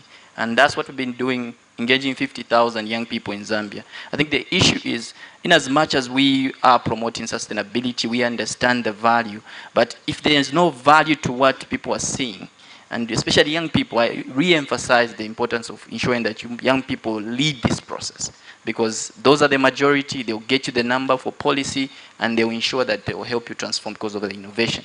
For building business models, it's very key to ensure that even markets are actually emphasized, because we become more organized. That helps you to bargain. Because if you know, everyone understands that the food system is the only system where the buyer determines the price, which is something I don't agree with. But if we are more organized, we are able to bring in the bargaining power and ensure that we hike the price. Yeah. Great. Thank you to our panelists. We're going to do one last exercise here before we go. So, you know, our internet has been very intermittent, that it's very expensive to send out kind of phones and text messages and calls. So I'm going to ask each panelist to say, if you had to send one text message to the world, and you only had 2 sentences of megabytes to work with, summarize what the main messages you would like this group to know about. 2 sentences, 1 text. What would you say? So a tweet? Like a tweet? Yeah. A tweet, I guess. I'm sorry, I'm a little old-fashioned.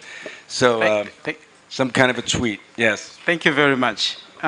Mutual support, relationality, solidarity, subsidiarity, shared responsibility, synergy, and collective accountability are very key as we drive transitions to agroecology. And this we need to embrace as we build partnerships, as we build collaborations, as we build networks. And I want to thank... Okay, that's a big sentence. That's a really big sentence. So, okay. 2 sentences. Okay, I'll try to see if I'll put it. Okay. So, if you think it's expensive and risky to invest in young people to lead the process of agroecology, wait until you meet regret or the invoice that will come after that. Mine is very simple. Transition and transformation can only happen from the bottom to the top. Yes, my take is collaboration, networking. And we should sing this. And adoption. And right? adoption. And adoption. Let's sing this aloud to other faith-based organizations. Somebody said Jesus Enterprises. If that is the right word, let others flow into Laudato, the principles behind it. Thank you. This is a hard question. I guess I would just say all of the good things and the bad things are interconnected, including our food, our health, our well-being, our human rights, our welfare. So look for those connections and build the right connections.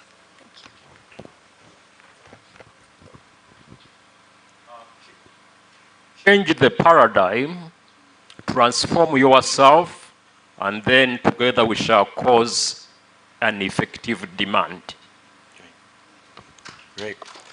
Let's have a hand for our panelists. Yes. Well, now that I have, do I have 2 minutes? I just have 2 words here. Is that what we've done today is really plant seeds. The great kind of fruit of this place is that somebody planted seeds, and those seeds have sprouted. You folks have planted seeds for us today to think about. And you've also given us questions to think about. And in the Gospels, Jesus is asked 187 questions. You know how many he answers? 3. In response, he asks 307 questions. So for every question he answers, he asks 100 questions. So we're filled with a lot of questions today, but John, the famous poet from Ireland, John O'Donohue, said the question holds the lantern. So I think I have more of a question than a statement, and that is, how do we really plant our seeds in the ground to bear the fruit of God's kingdom and really be good stewards of the earth? So thank you all for listening. Thank you for the patience and disciplined responses of the panelists, and I hand it back to you for lunchtime. Thank you very much, Father Dan. Very well put together. So as you set up for the ceremonial photos, that's becoming a household term around this time, I ask the BLI interns from the University of Notre Dame and Wheaton College to kindly come forward, and from Oregon, Matthew, to kindly come forward for one exercise as we go into lunch, which is being set up. And just for context, our lunch will go from 1:15 to 2 p.m. 1:15 to 2 p.m. But if we want to, chat a little bit, we can go up to 2:10. Okay. Now, at 2:15, so it gives us about 15 minutes to transition. We could line up after them, right in front. At 2:15, we'll transition to the official ceremonial tree planting. There will be 4 trees planted in memory of this conference. There will be a tree planted by His Eminence Cardinal Peter Turkson. There will be a tree planted by His Grace Archbishop Paul Semogerere. There will be a tree planted by His Lordship Bishop Lawrence Mukasa. And there will be a 4th tree planted by Father Emmanuel Katongo. Is not yet one of the other titles. Not yet. President of BLI. I can't wait to add the other titles to his name. He will eat me up later. That's all right. And that will happen between 2:15 to 3:30. I would prefer, folks, that we start making our way back, because literally that's like a lot of free time. Start making our way back at 2:45. I know 3 of us are going to make their way back to Kampala because they are flying out tonight. For those 3 delegates heading to Kampala and flying out tonight, thank you very much for coming. And may you have a safe flight back to your different homes. When we get back, I will communicate the program when we are here. I have been asked, let's face the delegates, please. I have been asked to mention this. The Bethany Land Institute welcomes all people to come and join the program here. Not only from Uganda, but from the world over.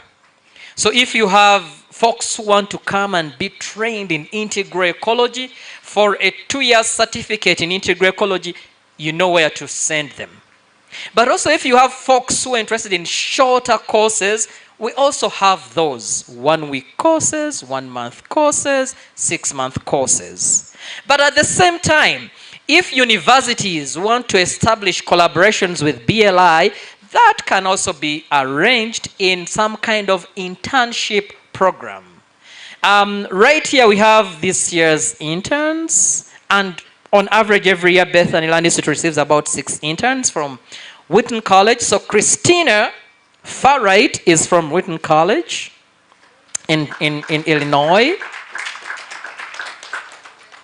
And let's see, so Sydney, Claire, and Camden are from the University of Notre Dame in Indiana. From Oregon, of course. And Matthias here is from Judge Fox University in Oregon. Matthew returns tomorrow. Clay and Sydney return next week. Camden and Christina are still here for 6 months. So they work with the land, they work with the animals, they make friends with those things and amazing creatures, and make friends with people as well. So they are going to lead us in the prayer before meals. And they're going to lead us in that prayer before meals in a very interesting way. 1, 2, 3. Atenderezebwe omukama. Atenderezebwe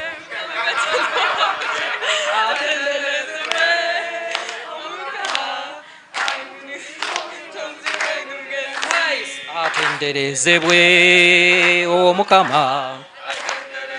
Mukama katonda w'amagye atenderezebwe omukama. Agulumizibwe omutonzi w'eggulu n'ensi. Ku makya bwe tugolokoka ku mirimu egya buli ngeri, mu ŋŋendo eza buli ngeri, ekiro bwe twebaka otulo. Atenderezebwe omukama. Atenderezebwe omukama katonda w'amagye atenderezebwe omukama. Agulumizibwe omutonzi w'eggulu n'ensi. Bless us, O Lord, and these thy gifts which we are about to receive from thy bounty through Christ our Lord. In the name of the Father, and of the Son, and of the Holy Spirit. Bon appetit. Let's be back at 2:45-ish. Thank you very much. Great job. Good surprise. Great job.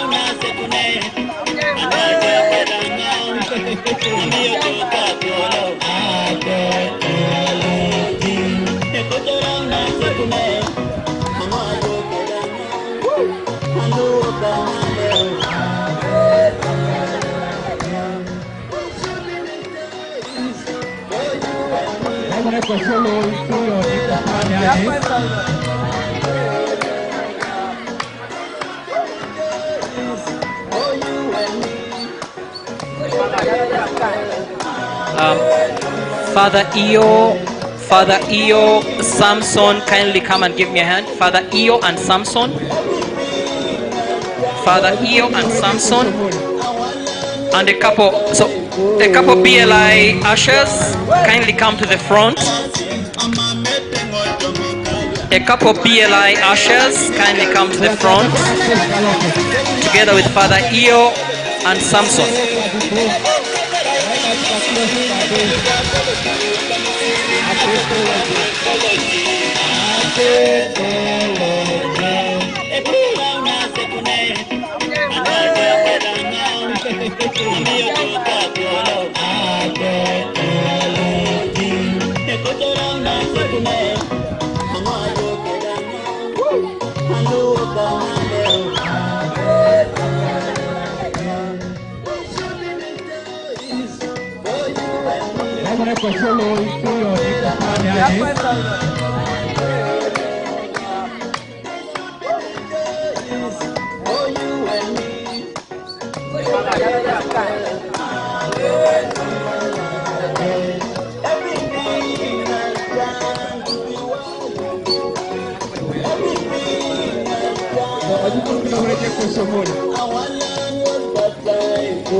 Zone.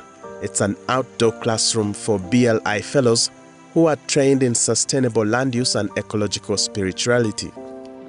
They learn agroforestry, conservation, and how to integrate trees into food systems, ensuring both environmental and economic sustainability.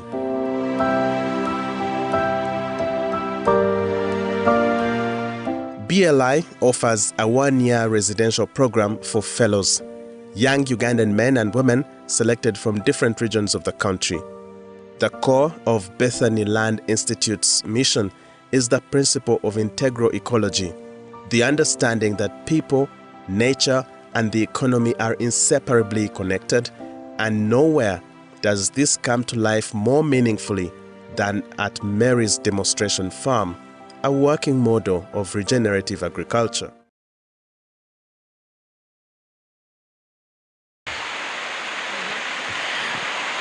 How did you even meet? Well, over dinner. Yeah, all right, let's start here. So how did you meet Heather? Because she's such an amazing lady. How did you even meet? Yeah, so I went to work in Canada, and we met. Oh, you're telling a real story? Yeah, why not? Yeah, we're both chemists originally, and I went to work in Canada where she was working in a lab, and we met across a lab bench. It was that romantic. What? Yeah. Across the bench? Yeah. How many of you are still searching for partners here? Who's searching for a partner here? Question, Father Arthur, about how we met was that my husband and I are celebrating 15 years of marriage, and we wanted this to be our gift to each other. 50 years of marriage? 1-5, yeah. 1-5, 15, yeah. 1-5, not 5-0. The second reason is because in our house we talk a lot about what the responsibility of our baptism, not just to people of our faith, but to people of every faith and no faith, both in our home country. Who wants to catch? Who wants to catch that football? All right, right over here. All right, let's go. Yay! Now, that's Eddie. That there is Eddie. Eat more chicken. All right, so, folks, one last final comment for all these folks here. I just wanted to say thank you for showing our family all the hospitality and the kindness, and thanks for the opportunity. Absolutely. And then, of course, to Eddie.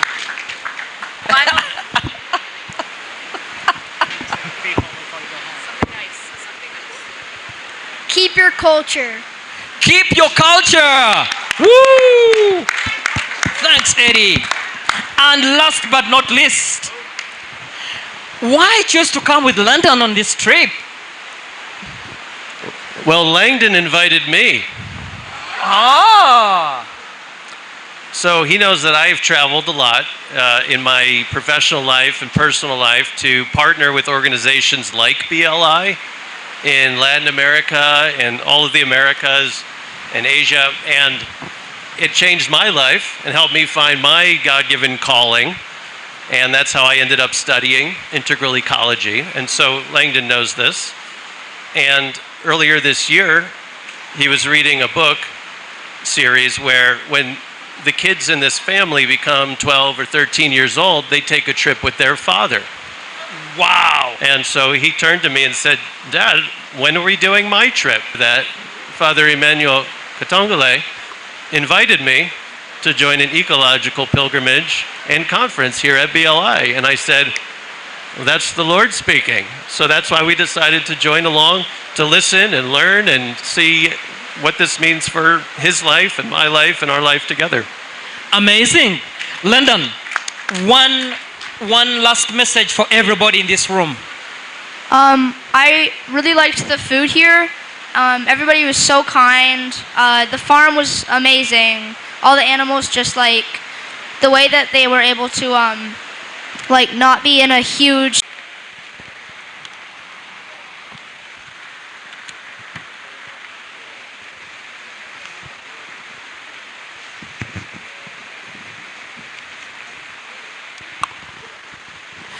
I would officially love to take this opportunity to say a few official words of thanks. so that we save a little bit of time at the end of it all. And this is preceding the very last part of our being together here. I would request that kindly go visit the Uganda Red Cross in the tent right in front of Mary's Hall. We thank Nandere Parish for providing us and inviting us to their space to pray and supporting us in many other ways. We thank the Catholic online group for live streaming this conference and recording it. We thank Event Access, who have set this thing up so beautifully. Well, for those, let's clap for them, the Event Access folks. Fun fact, Medi Anthony, I know him. I studied and I taught his brother, interesting enough. So he came to visit when I was teaching his brother as a little. So thank you, Medi, and your wife. We thank Mr. and Mrs. Katongole. Mr. and Mrs. Katongole, who have coordinated the logistics, especially transport and lodging. I know we have given you a lot of headache. We thank you. And we will thank them again when they come. I think it is the secondary school at Natiole Parish that provided the thanks and the word of appreciation. So thank you to all those groups. One round of applause for all of them. I invite the organizing committee, both from the US and Uganda, to kindly come forward, and we will thank them as they are facing you. Organizing committee, Uganda and US, kindly come forward, right here. Please. Organizing committee, you kindly come forward, so that the delegates know who have been behind the stage prepping this. Quickly excused from myself from the room because I had not planned to be present. So I am not part of this team remotely, but who knows. Thank you for joining us from across Europe. One keynote address which you listened to and attended. In a few minutes we will listen to one diplomatic address from the Papal Envoy. We have had 11 panels, 11 panelists, and 11 moderators, and 56 panelists. The way this panel and this conference was structured, as I got to understand it and lead it along the way, it was following in a very clearly thought out way of think, feel, and do. Day one, we engaged in thinking. Day two, we engaged in feeling. And day three, we have engaged in doing. Day one, Your Grace, our conversations were framed, and all delegates were framed by Laudato Si 48 and 49. And we are reflecting on the cry of the earth and the cry of the poor. Very briefly, in his welcome message, Father Emmanuel welcomed us to the village. He welcomed us to the conference, and he welcomed us to the palava. The first conversation and all the other subsequent conversations touched on many things, among which are the following: mineral extraction, integral ecology from an abstract perspective, collaboration, the sacredness of land, natural fungicides, the cry of the women, small weapons, the importance of the womb, the gender question, not segregating and leaving out men, involving women in discussions. And we paused that to go to the Cardinal's keynote after conversation 2, where in addition to beautiful exegesis from Genesis, he gave us an expose of the relationship between humans and creation, where God gives creation to us as a garden, as a gift and an inheritance. The Cardinal brilliantly shared with us 7 C's that many others have added to now, but I'll keep myself to 7. You would remember your grace, continuity, collegiality, conversation, care, conversion, citizenship, and contemplation. We concluded day 1 with 2 other conversations that touched on many things, including putting humans at the center of our work and not asking what's wrong with anyone, but what happened to them. We talked about soil health. A journalist from the UK, Annie, shared stories of her work. We talked about animal rights in Laudato Si and how that doesn't come out as clearly, indigenous communities and languages. Day 2, which was yesterday, was our field day. And we began the day with Laudato Si 139, reflecting on ethics and spirituality of integral ecology. The plenary that set the stage was on this idea of the ecology of hospitality, turning brokenness into beauty, mutual sharing, and Christ, the leader in this mission of hospitality. The conversations went smoothly, and many things were talked about, many among which are the following. We had a little expose on the Sowing Hope project, the integral ecology from an African perspective and worldview, heard stories from Kenya and Europe, the context in which Laudato Si ought to be understood, the institution of Laudato Si clubs, peace building, culture of consumerism, the narratives in the community related to integral ecology, accompaniment, patience, what progress really ought to mean, representation of the values that have been swept away and reclaiming them, conversations with other religions, and asking the question whether our interfaith groups can improve this dialogue and drive action through theology. We concluded the day with wonderful voices from the young, talking about strategies for putting passion into action, digital communication, the practicability of integral ecology and Laudato Si, and one BLI caretaker who mentioned education without education without tools is frustration, and tools without education is confusion. Day 3, Your Grace, which we have partly attended, we have been driven to go do. And our framing text came from Laudato Si 111. Our overarching objective was lines of action and sources of hope. In the plenary, Mr. Kula Sylvester, program manager, he talked about the different lines of action and sources of hope. He talked about the 3 H's of integral ecology: the head, the heart, and the hands. He talked about the ray of hope. He talked about the Laudato Si mantra of start small, start well, and start now. Today we only had 3 conversations, such that we keep this evening and afternoon for concluding remarks. The 3 conversations touched many areas and of expertise, among which were the following: Kids for Climate Action, Laudato Si taught in colleges, creation as a song of God, of course, quoting our celebrated doctor of the church, Augustine, a call to act now and to start with us. Different organization leaders talked about their work, their what, their why, and their how, and different examples from the world over. Initiatives for food security and agroecology and sustainable culture were discussed.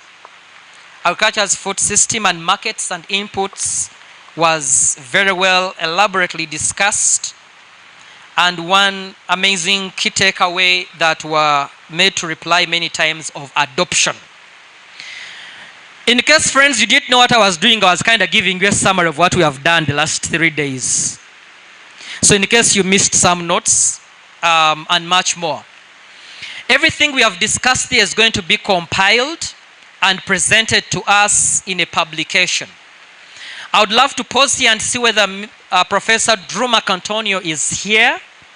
to come forward and talk about how this work is going to move into publication.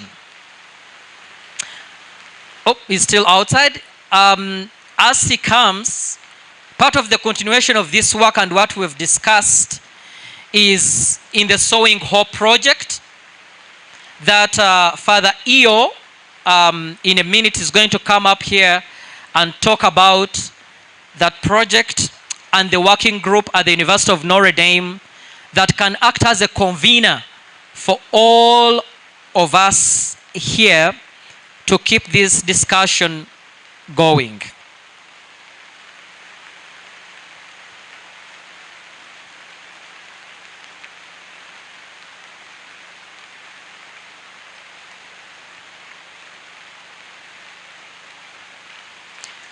All right, a round of applause for the brain behind the conference.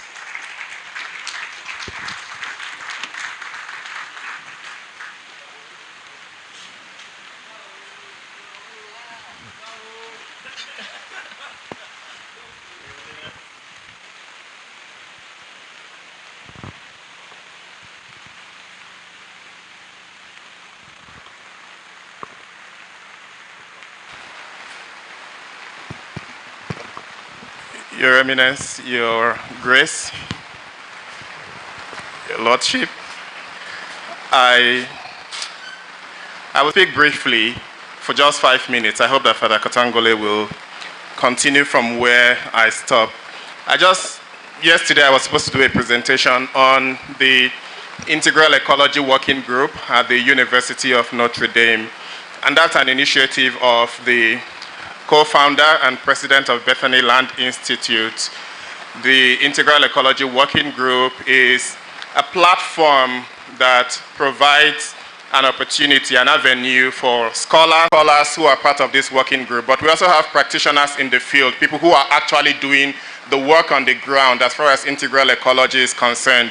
And there's no better place to see how to bring these two groups together, scholars on the one hand and practitioners on the other hand, together to converse and to share meaningful ideas, but also way forward in terms of promoting and furthering this idea of integral ecology that Pope Francis has left for us as an everlasting memory. So at the University of Notre Dame, in January last year, under the Kellogg Institute, if the PowerPoint can come up, that will be helpful. But under the, that's not it, but it will come up. Under the Kellogg Institute for International Studies, the Integral Ecology Working Group was started in January last year by Father Emmanuel Katangole, who is the chair of this working group. And a number of the scholars from the University of Notre Dame here have actually made presentations at that working group. Drew McAntonio, Ryan, Sister Damien Marie, Father Katangole, I have made presentation. A number of people, Sean has made presentation. So what I want to do is to just put it out there that there's something that is being done at the University of Notre Dame to help bridge this gap between scholars and practitioners. And so this is the brainchild of Father Emmanuel Katangole, but what I'm doing here is an invitation to let people know that such a working group exists, and that if you want to be part of the working group, that would be quite interesting because it provides an avenue for carrying on this conversation going forward. So if you are interested, we have your emails. We will send you information. If you're interested, sign up. We usually meet during the fall semester and the spring semester, and our meetings hold fortnightly, every other week. It's usually from 12 to 12:30 to 2 p.m. Eastern time, which in this part of the world would be towards evening of the day. So just to let you know that something like this exists, and that if you are interested, that's an avenue to remain connected to this conversation going forward. Of course, I imagine that when Father Emmanuel Katangole comes forward to talk, that will also be an idea that he shares going forward. So thank you very much. Thank you very much, Father Emmanuel. A couple of folks were asking, well, thank you for introducing everyone else. Who are you? Well, I am me. My name is Arthur Joseph Sembaja. I am a Catholic priest from Uganda. What's my role? I do anything Father Katongole asks me to do. I am his handler. But we are going to open it to all of you, and everyone who shoots up their hand will receive 1 minute to talk about what they intend to do, with who, where, why, and how.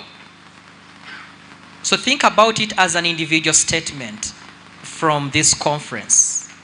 In case you don't have one yet crafted, that's all right.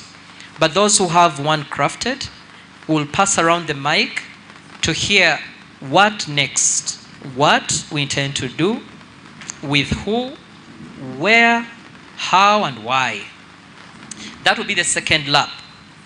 The second lap towards the closure will be Father Emmanuel Katongole, our arch host, coming forward and casting a vision for what has begun here, but actually already began at the beginning of this institution and at the promulgation of Laudato Si. Then the Vatican envoy would have loved to be here with us. He's not. He sent a video message which we ought to have concluded our conference, but we will watch it, after which the Archbishop Metropolitan of this Kampala Archdiocese will conclude with closing remarks, a blessing, a prayer we will all say together, and a ceremonial photograph for all of us. So Professor Marcantonio, kindly come forward, take us through the first lap of the closure.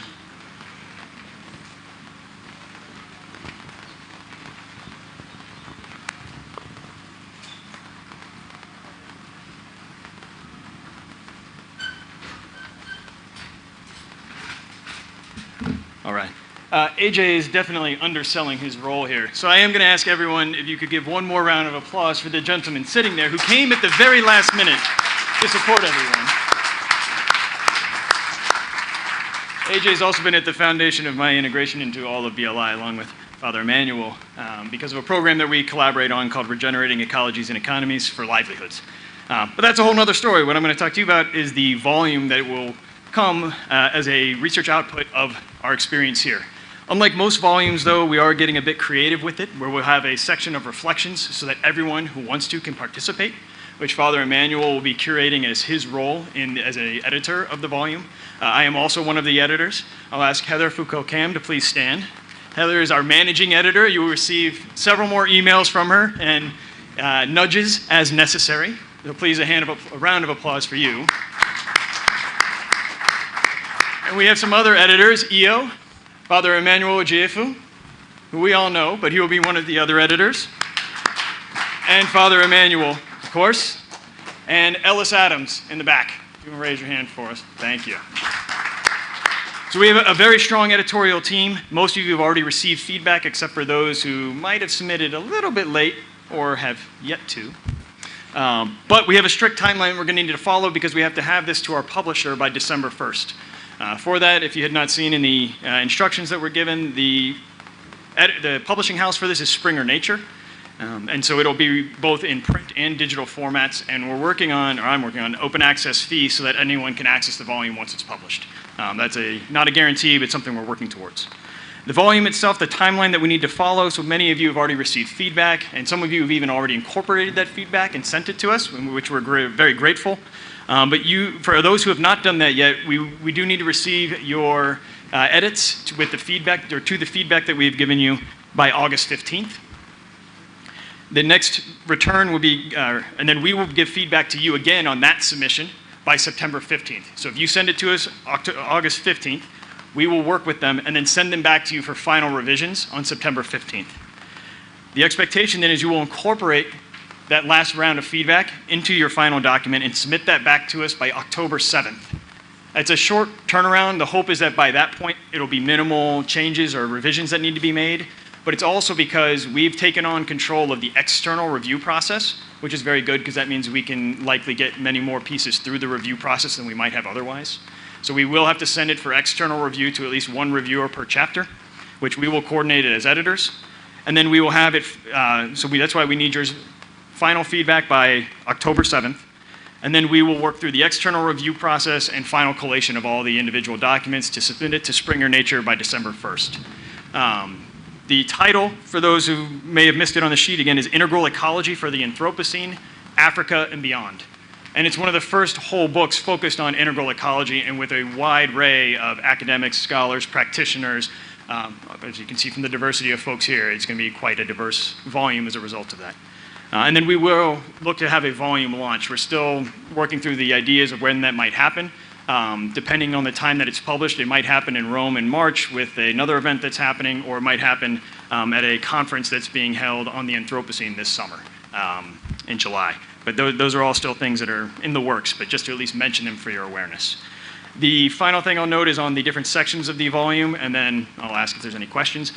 To understand how we're bringing this together, we will have a section of reflections. We'll have a section that is on case studies, specifically from the African continent. And then we will have case studies as comparative studies from other places in the world where we've seen operationalization of integral ecology and making comparative statements to things that have been seen here at BLI. And then we will have more theoretical, more theological section that will talk about what this means in those contexts. And then one that is looking at the science of integral ecology. We have several papers that are from our environmental scientists and engineers. And of course, many of these papers transcend these boundaries in a way. But that's the general sections that we'll have. And then the editorial team, which is again myself, Father Emmanuel, Heather, and EO, and Ellis, will write the introduction and conclusion for the entire volume and try and string it together cohesively.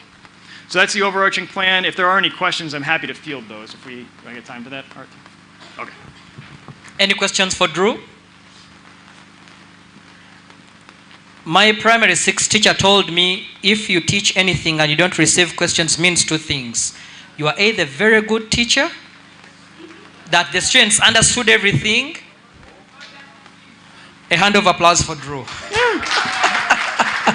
And everything that I just said, we will send in an email format back out to the entire group. So if you didn't catch those notes or your notes get wet for some reason, even though it's July in Uganda, that'll be okay. Thank you. Of course, the other option, you knew it. That's why I didn't say it and doesn't apply to Drew. He's a very good teacher. I attest to that. All right. To get a little vibe going in the room and for us to get into this second lap around towards the close, this question. But before that, where are brother Nigerians? Make some noise, brother Nigerians, sister Nigerians. Really? You don't know what that word means. Brother and sister Nigerians. Let's hear your voices. All right. Brother and sister Ugandans. Now, is it true that Ugandans are louder than Nigerians? No? All right, let's hear it. Let's hear it. Brother and sister Nigerians. Okay. Brother and sister Ugandans. Brother and sister Kenyans.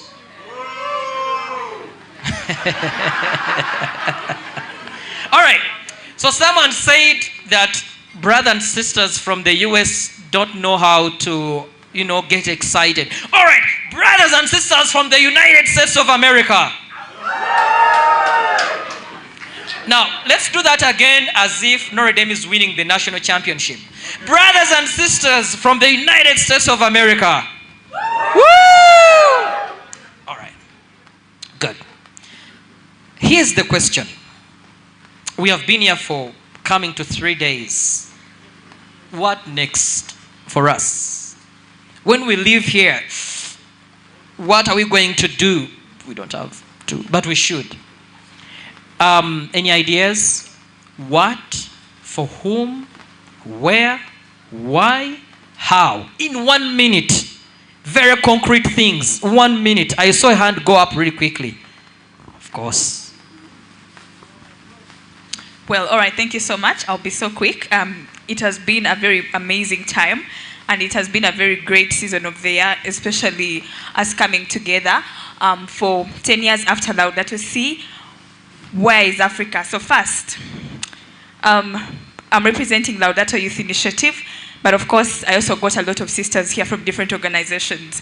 One, we are committed to strengthening a network of Laudato Si clubs across schools, universities, and then dioceses, parishes, and communities. And we intend to empower more young people for climate action. And then in collaboration with BLI and partner institutions across the country, we will continue to grow and support these clubs as hubs of learning, leadership, and local impact. And then besides that, looking ahead, we will strengthen our next Laudato Si Green Festival, not only as a joyful celebration, but as a celebration of faith and ecology. And together, we will uplift the youth and community voices to share powerful indigenous ecological stories aimed at inspiring climate action. This gathering will be more than a festival. It will be a demonstration of the science and art of uniting communities for climate action. Thank you. Thank you very much. Thank you. My name is Dorothy. What I intend to do, I'm a missionary childhood animator in Kampala Diocese. I would love to see a possibility, together with the fellow mission animators, that we impact the values of Laudato Si in the children during mission animation. We have one of the tools, the missionary rosary, that we use when the children are praying for fellow children in the world. Would like that when we are praying for the needs of fellow children in the world, then also we are letting the children know that their choices about ecology affects all the other children in the world, so that together we build that one faith of Laudato Si and mission animation. And also to collaborate with the others, I've made some friends around to see the possibility of having a curriculum in the African context for Laudato Si, for the children.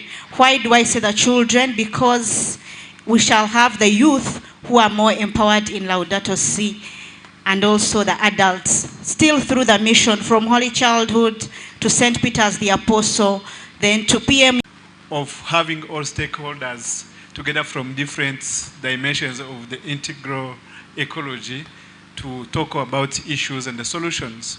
So therefore, through this example that we have had, so our movement will be consolidating voice of actors, especially faith actors, religious, from congregations, from different countries in Africa. I think there was a question also in the morning talking about lack of representation of congregations and other religions, but I know that a lot is happening. Spiritual movements are doing a lot. All these groups and the voices and the initiatives, Laudato Si movement will be coordinating under at least one initiatives, because we cannot do everything alone.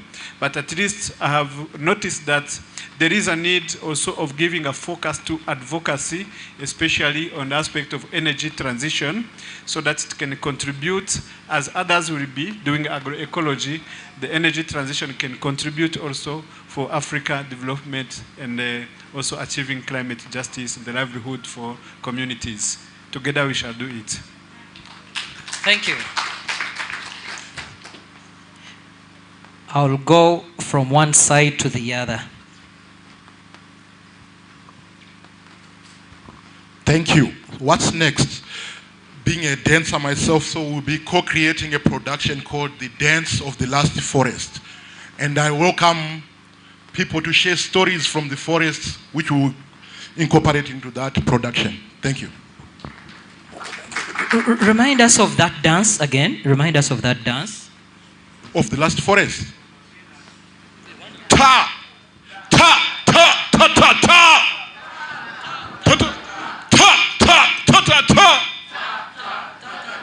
Thank you. Boy, then I will have hopefully we don't have any more ideas back here. I don't see any hands back here, so I'll move towards the front and start with this side and come to that side.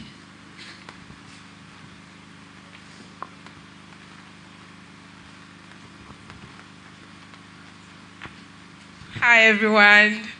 I am not a Catholic, but I promise you, my school gardening is moving with Laudato Si, and Ghana is going to hear us louder. Thank you.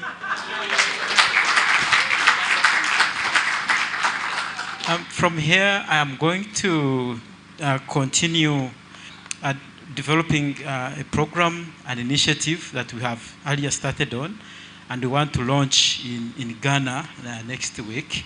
So this is an initiative to integrate ecology, integral ecology into university training, university outreach, and university research. So we are mobilizing all universities in the continent, all the 54 countries of Africa, but we do not have the connection. So if you know it's training, research, outreach in human integral ecology, in agroecology, in ethnobotany, we can talk because it's both in person and also online.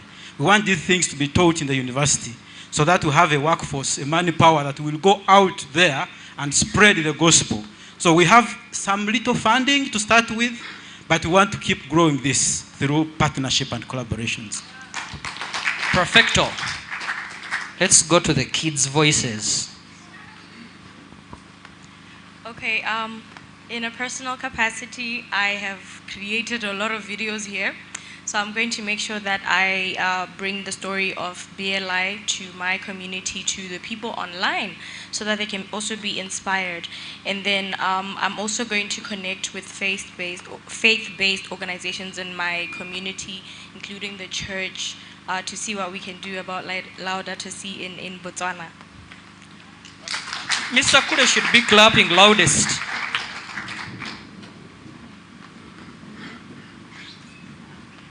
Good afternoon, everyone.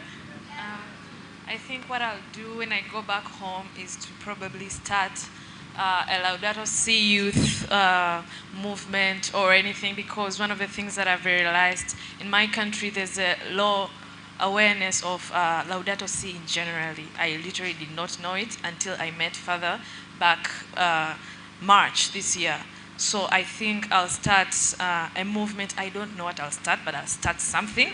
And probably educate them and put awareness about integral ecology, with the fact that 80% of our economy is backed up by agriculture. I think they need to be aware of what is happening. So I'll just start something. I'm not Catholic. I don't know how I'll do it, but I'll do it. I promise you. Thank you. Do you know Gabriel? Where's Gabriel? Gabriel, stand up, Gabriel. You know Gabriel? Have you had dinner, supper, lunch, tea with him? He has a guide. He has a guide of what you could start. Anyone here? No one here? No one else here? All right, now I move back to this side. I'll come to everyone who's putting up their hand. Thank you so much. Then when I will go back at home, my country, my lovely country, DR Congo, I will take my time to organize a big conference for this ceremony to share the issue of this conference, because we need this news about Laudato Si, and then I will strong with my colleagues and other member of our country who is in this conference. Thank you so much. Yeah, je préfère bien parler en français. Je vais organiser une conférence par rapport à ce que nous venons de faire ici. Et cela, ça va être dans beaucoup de provinces, selon les capacités que j'aurai.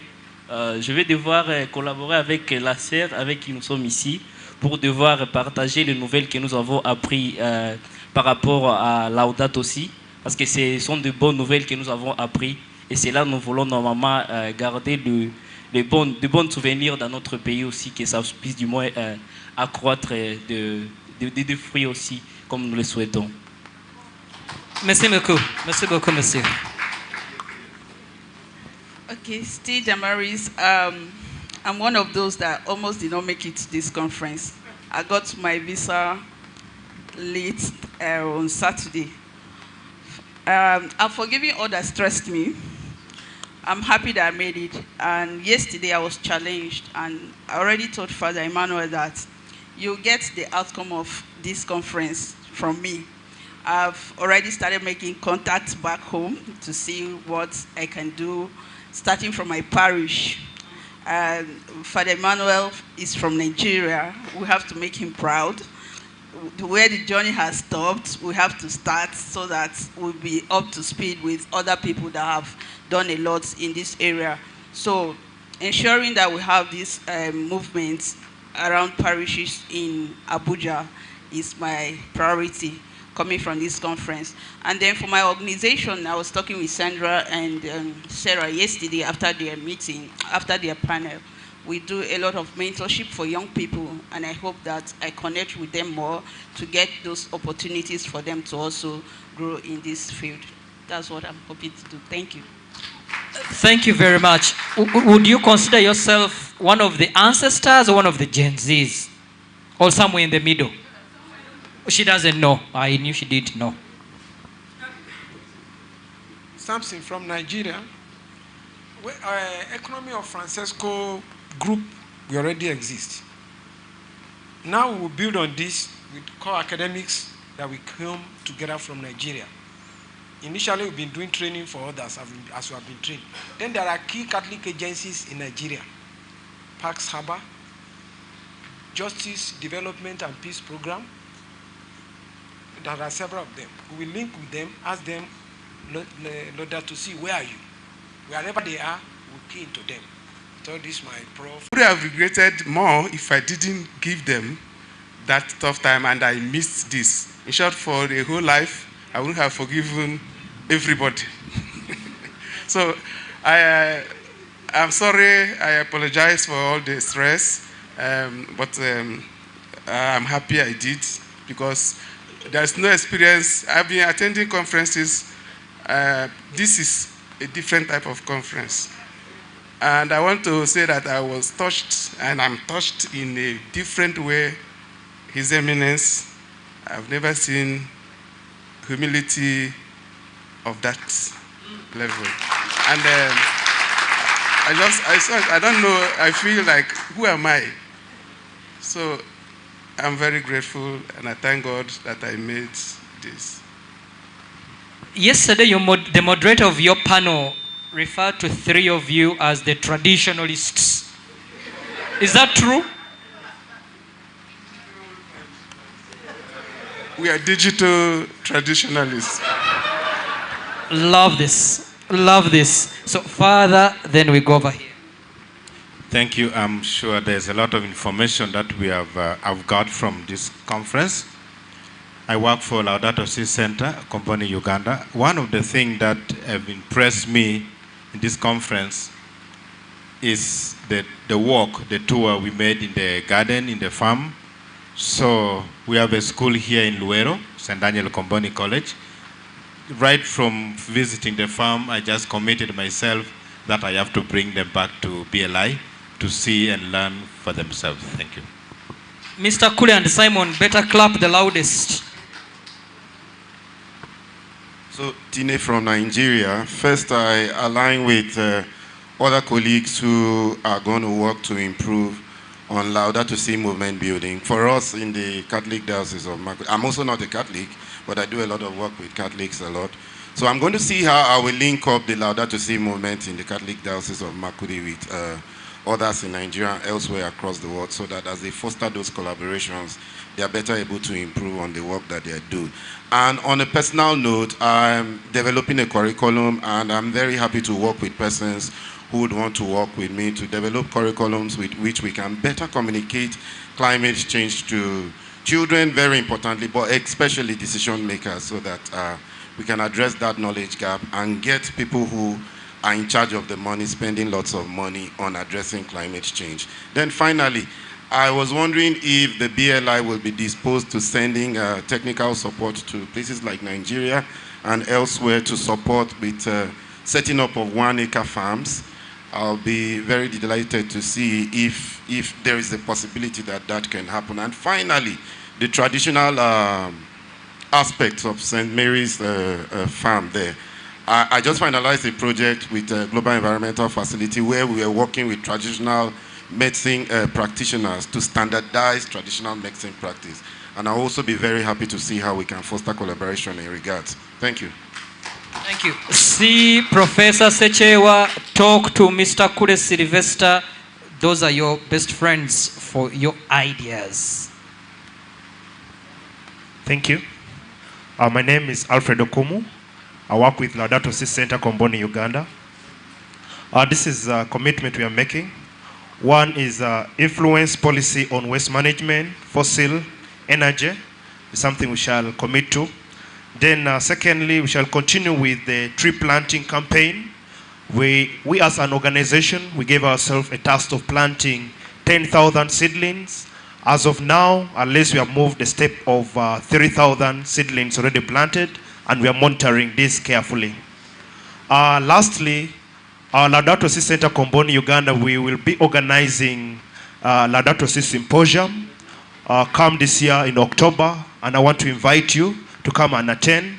And in case you're from out of Uganda, you can still contact me and see how we can link up for you to be part of this symposium come October 2025. Thank you.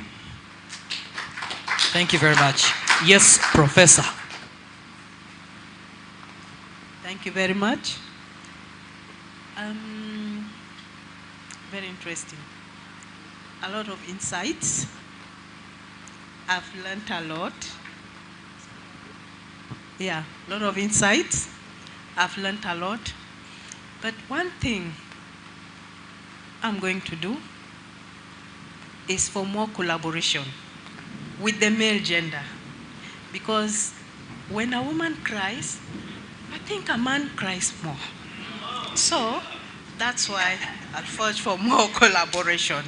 And together we'll do something. And the earth will stop crying. Thank you.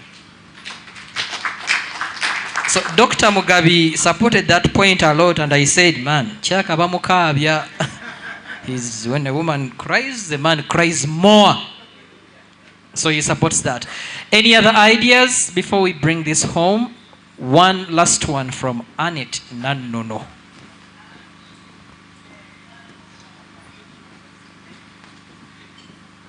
Thank you so much. Some of you were asking the meaning of my name, Nanono. When you hear anyone called Nanono in Uganda, in Buganda, it is a name given to first daughters in the Ingo clan. Ingo is leopard. So I was born a leader. So what I'm going to do from here, I am going to, first of all, I've already consulted some of the BLI staff to give me a caretaker to go to our farm in Masaka and do a 2 acres demonstration at the farm. So that way, BLI will be reflected even in Masaka Diocese. And Laudato Si will be proclaimed more. Thank you. This is serious. Victor, lastly, unless there is someone else. Oh, yes, Paulo. Thank you so much, Father. My name is Victor Arimpa.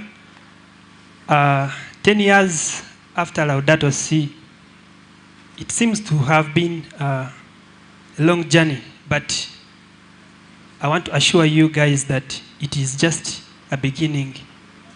So as a content creator, on behalf of VLAN TV, what we intend to do after 10 years is to see that Laudato Si is known everywhere, because I believe many people are still behind. They don't know what is going on. So climate change awareness needs to be done in a strong way. And I call upon my fellow youth to continue the work we are doing. Yes, thank you so much. I hope you don't consider us ancestors. Thank you, Paul. Mine is going to be continuity. collaboration, and adoption. Thank you. What a beautiful way to end this. Continuity, collaboration, adoption. Will you sleep under a mosquito net? Thank you very much. My name is Leonard Katongole, in charge of the logistics. My takeaway is ownership. If we could own the Laudato Si, you will do it. If you could own whatever it is that you've learned here, I'm so sure you'll be able to accomplish it. God bless you. Starting with you. Thank you, friends. That concludes the second lap towards the close of our conference of participation and hearing individual commitments. Thank you very, very much. May I third lap towards the close? Thank you.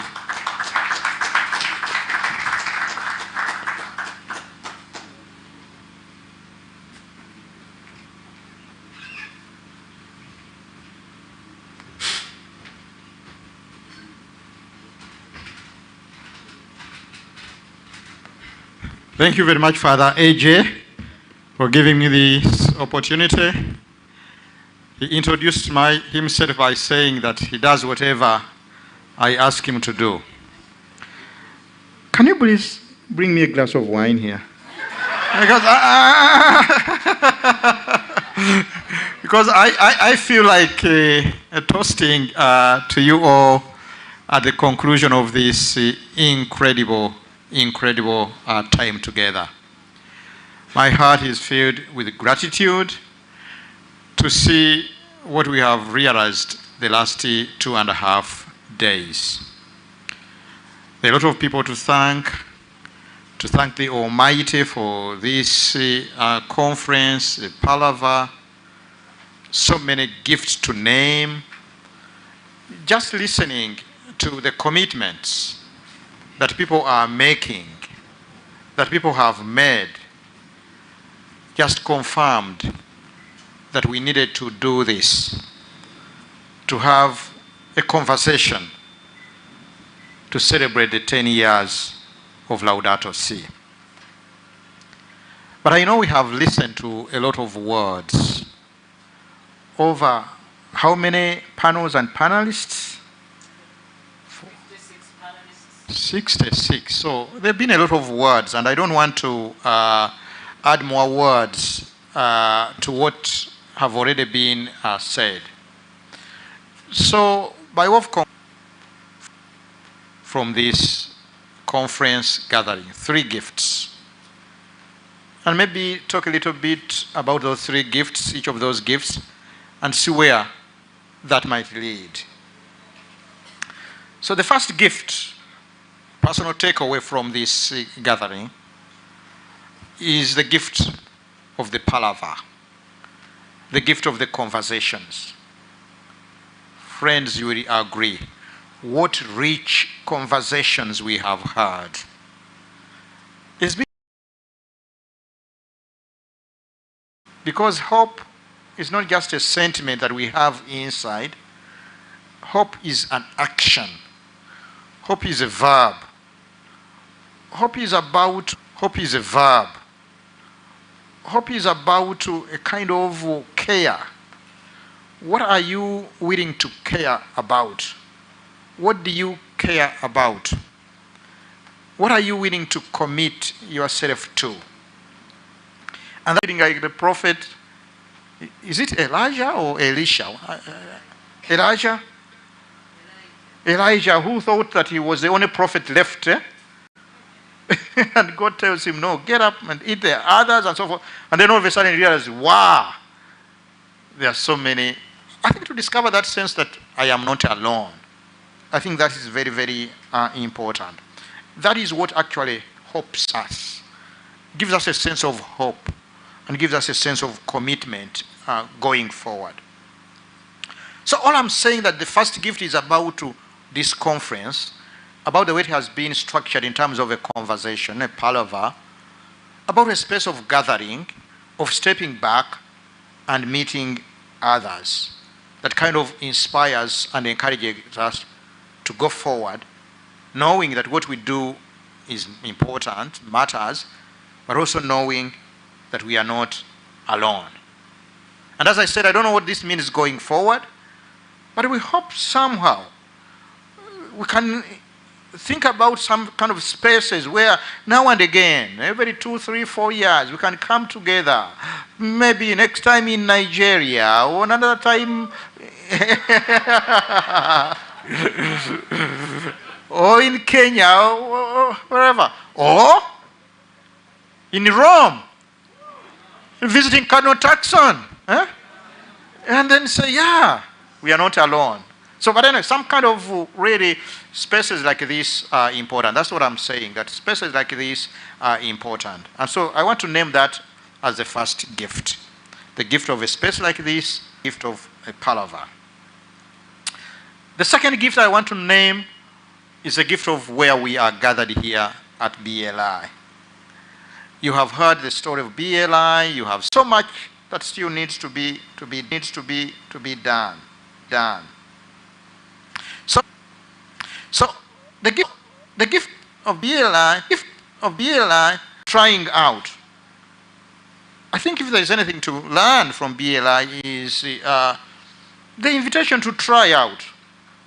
And as our motto here at BLI goes, start small, start well. Try to start well, but start nevertheless. So honestly, I'm glad that we started. Still, we don't know where we are headed. But we are willing to try and follow where now this thing called BLI is leading us. I heard Father Peter's observation clearly. Ecology is regenerative economics and livelihood. Again, we are building the bridge actually as we are walking it. It's not that we have a blueprint, but we are calling people, we are calling the leaders of the parish, Father Jog and his team, say, okay, what would we do if we try agroforestry here? And all of a sudden now we find that, and we didn't know this, that now we need a circle, a savings and credit organization for our caretakers. And so we set that in place, we created that. Now I'm hearing from the leaders of the parish and so forth that, well, you know what, we need a marketing cooperative. How that is going to look like? So there is this kind of constant really journey. All I'm saying is that the gift of us coming here at BLI is not take BLI as the model, but as in a spirit of, well, here is an organization, here are people who started and they're still working their way through integral ecology, not as a theory, but as an invitation into practice. And whatever we do, even as we heed Father Peter's invitation that big is necessary, even as we about that, we are reminded. We are reminded by Wendell Berry. My friend Sean talked about Wendell Berry, and he's really, the challenges we face are much bigger, but that does not discourage this ambitious plan. Rural transformation. For us to interact with this, you'll excuse us, but we are going to take your 7 Cs and play with to deepen the connections amongst ourselves. There is what is usually called an African saying. And I'm trying to locate it within different languages, what that African saying, but I think many of you know it about, if you want to go fast, you walk alone. Eh? You walk alone. So please help me if you know it in that proverb in your language, that if you want to go fast, you walk alone. But if you want to go far, you go together. You have that in Malawi, in Nigeria, in Uganda, South Africa. That's a rich, really saying. If you want to go fast, you walk alone. Because when you walk with others, they slow you down, okay? But if you want to go far, don't walk alone, walk with others. The journey of integral ecology is a long journey. And we intend to go far. So, working together with others is imperative. That is the other C. collaboration. That's another gift that I wanted to name. Already here, I think we see a lot of opportunities for networking, for collaboration, for really building a community of activists, revolutionaries, if you want to use that language, on the journey of integral ecology. Let me just end here. So by naming those three gifts that I really feel they are going to keep us moving forward, together with the different commitments that many of you are feeling, and with the time, we'll continue to figure out what this concretely means in terms of our ongoing work together. But let me just end on a very personal note, and how deeply, deeply honored and humbled that I am by the so many collaborations that made this conference possible. They have all been thanked, but I want again for you all to join me to thank once again a few people that I need personally to thank. Father Emmanuel Ojeifo, the one and only Igwe, thank you very much for pushing me to think about this conference, for thinking through it, for extending all the invitations, for really coordinating all the activities, the invitations, everything about this conference. Thank you very much.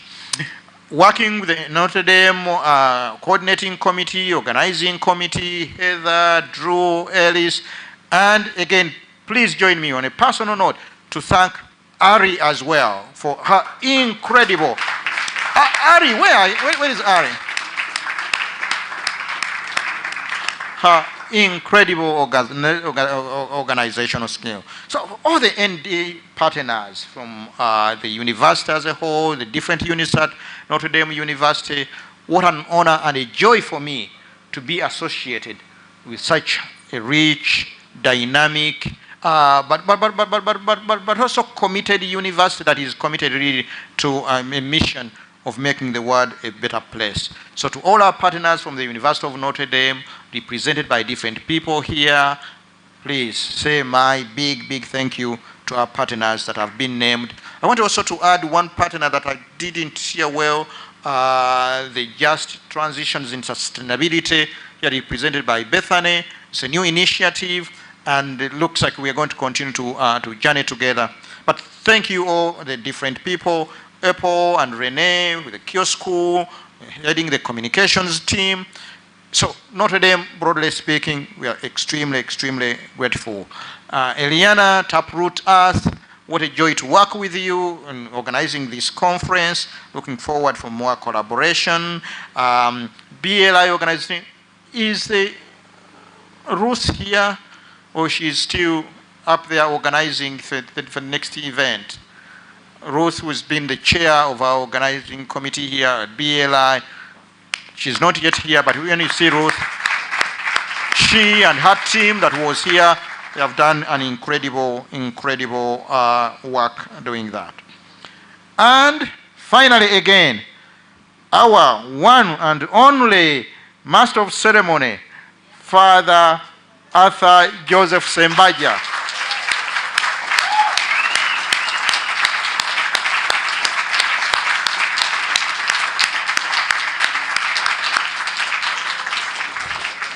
I would be amiss if I didn't conclude by thanking in very humble way Cardinal Peter Turkson for his love, for his graciousness, for his time, for being here with us as our guest of honor. What a joy and what an honor to have you, and how inspired we are by your leadership, by your humility, by your groundedness. Somebody was commenting as you are planting the tree, said, wow, this man does not fear to touch the ground, the soil. So anyway, thank you very much, Your Eminence, Your Grace. Thank you for the love, the leadership. As a co-founder of Bethany Land Institute, we are always with you greatly. We thank you very much. Your Lordship, Bishop Mukasa, thank you. We are extremely grateful for your leadership, for your pastoral care, and in many ways for the ways in which provide leadership and guidance for us. We are so very grateful. And to you all, my dear delegates, what a joy to have you. Thank you for coming, and wish you a very, very good rest of your evening. God bless.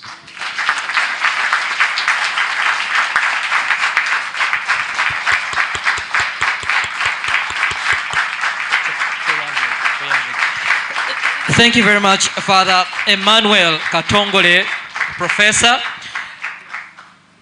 As we get really, really close to the end, I will ask the folks running the technology to kindly turn on that video message from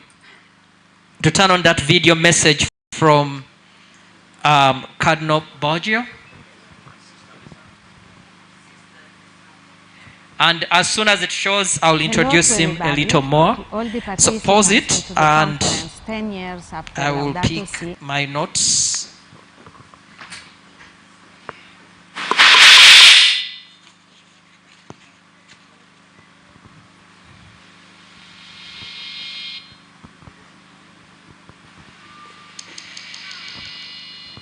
So His Eminence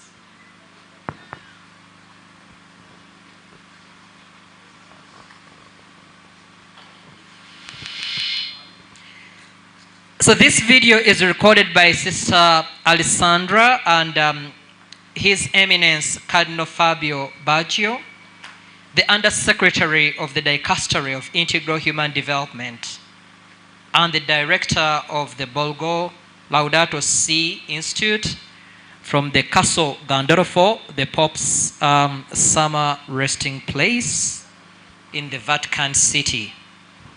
And in a way, this is, of course, a message from the Pope. Where is hello to everybody, to all the participants into the conference 10 years after Laudato Si, where is Africa? Many greetings from Pope Leo, who knows this place very well, and many greetings from us. I'm Sister Alessandra Smerilli, the Secretary of the Dicastery for Promoting Integral Human Development, and with me there is Cardinal Fabio, the General Director of the Borgo Laudato Si, a place in which nature, beauty, history, spirituality, everything speaks about reconciliations with ourselves, with God, with the others, with nature. And this is meant to be a place for an integral ecology conversion. But Cardinal Fabio will explain this project, at least the core of this project. We are at the Castel Gandolfo. It's a wonderful place, summer residence of all the popes before Pope Francis. It was his idea to open this wonderful place, 55 hectares, to all the people, to all those who are willing to come and visit and live an experience of a neighborhood with nature, staying together with nature. So what we did, Sister Alessandra, myself, together with all our partners, is to transform what was just before a simple garden into a place of ecological conversion. Here you will find all the principles of Laudato Si put in practice. We started with the first one, which is education to integral ecology. This is exactly what we are doing practically every day. This is open to visitors who are coming not just to see the beauty, but as Sister Alessandra was saying before, we are trying to give them an experience of relationship, I would say really deep relationship with the rest of creation. Yes, because we are part of creation, and touching and living and smelling and living within the nature and walking barefoot, feeling that we are part, re-establishing relationship with nature. But we are also thinking about pupils, so we invite schools, primary, secondary school, university students to come and spend with us half a day, one day even 1 week all together in order to deep some of the insights of encyclical letter Laudato Si. And we are very pleased to see that there is an enthusiasm, particularly from the youth, that they are willing to know more about the ecological conversion and change their attitude whenever they are going home and then putting in practice the principle of Laudato Si. And then we are thinking also about entrepreneurs. Yes, because our teachings, better the teachings of Laudato Si, are actually addressing them in changing their business, changing their activities in terms of ecological conversion. And then, well, we thought about workers, and we have a vocational training programs bound always to gardening, green area, agriculture, whatever services, whatever is offered here, so we can train people and offer them an introduction to real job. And this is what we are doing with some other partners. It's a cooperative helping us to prepare, train the people and assist them for 1 year, so to the real introduction to a real job that they can have. And we address these important training programs to the most vulnerable one: migrants, refugees, people with special abilities, and people who are just has been lost somehow in their life. Well, this is the first, I would say, important fundament of the project, but the second one is about economy and about circular economy. And I would like to ask Sister Alessandra to tell a little bit about circular and generative economy. Well, what we are trying to do in this place is to build a sustainable systems from an energetic and also economic point of view. This means that we are here not just for generating profits.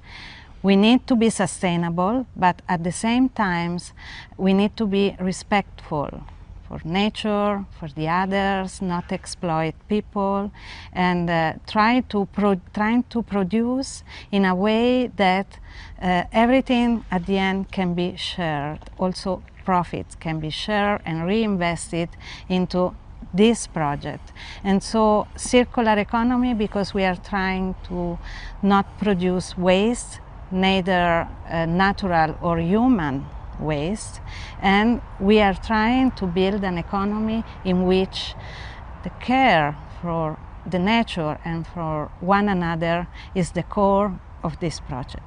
And going back to this conference, to your conference, 10 years after Laudato Si, Where is Africa? I think that after 10 years is not the time for further reflections, it's the time for the implementation of Laudato Si principles. And so you can do this by leading by example. And I think you are in Bethany village, in Bethany land, you are already doing this. So it's the time to do, to spread, to share, and of course you are most welcome to visit our project, but we are eager to come and see your project, and I hope we can be connected in spreading the good news. And now Cardinal Fabio will give us a final blessing. And before the blessing, just please be reminded that a dream which is dreamed by only one person is just a dream. But if we are dreaming a dream all together, it will become reality. So this is something that we have to keep in our mind always. And please receive the blessing of the Holy Trinity so that we can go on and work together and connect, because connection is also a key for success. And the Lord be with you. May the Lord bless you, the Father and the Son and the Holy Spirit. Amen. Amen. Thank you. Thank you.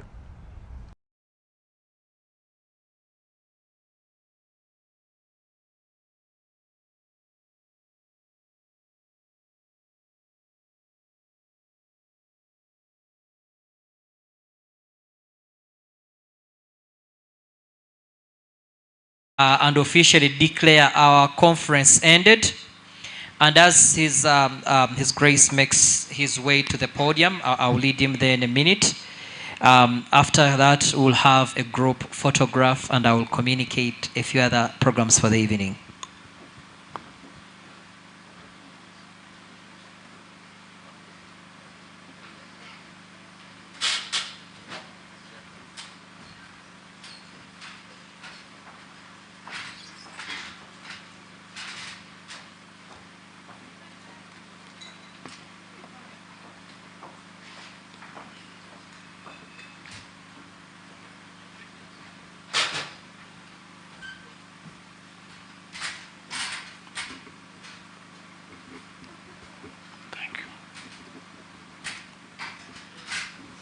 Your Eminence, Cardinal Turkson,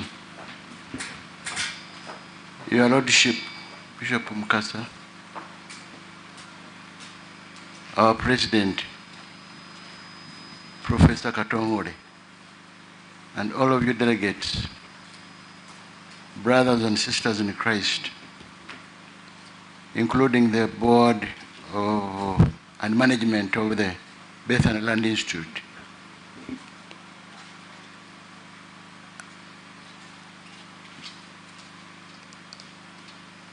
Father didn't come to I didn't put up the hand what I was going to do after here. But I was challenged when somebody wondered why we didn't have so many religious here, men and women. I think that I should pledge that that's what I'm going to do now after here. Not to bring the religious on board because I know somehow they're on board, but to let them be seen that they're on board with us as Laudato Si. I congratulate you on all the last 3 days of rich conversation and deliberations on the theme, 10 years after Laudato Si, where is Africa? In a special way, I join the President to welcome and thank Your Eminence Cardinal Turkson, who has been with us these last 4 days and who not only gave us a keynote address at the start of the conference, but has stayed with us throughout the conference in a humble and simple way. You have made us feel at home. You have been a very good shepherd and father, good judger, grandpa.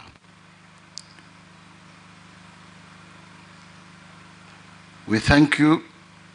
We thank him also for the lovely celebration of Mass that I hope we're about to have, which will conclude and commission the BLI caretakers. Cardinal Turkson is an incredibly busy man, but that has offered us all this time just shows the love he has for this continent and for the care of our common home and the vision of Laudato Si. For those who, you already know that Cardinal Turkson was the first head of the Vatican Dicastery for the promotion of integral human development.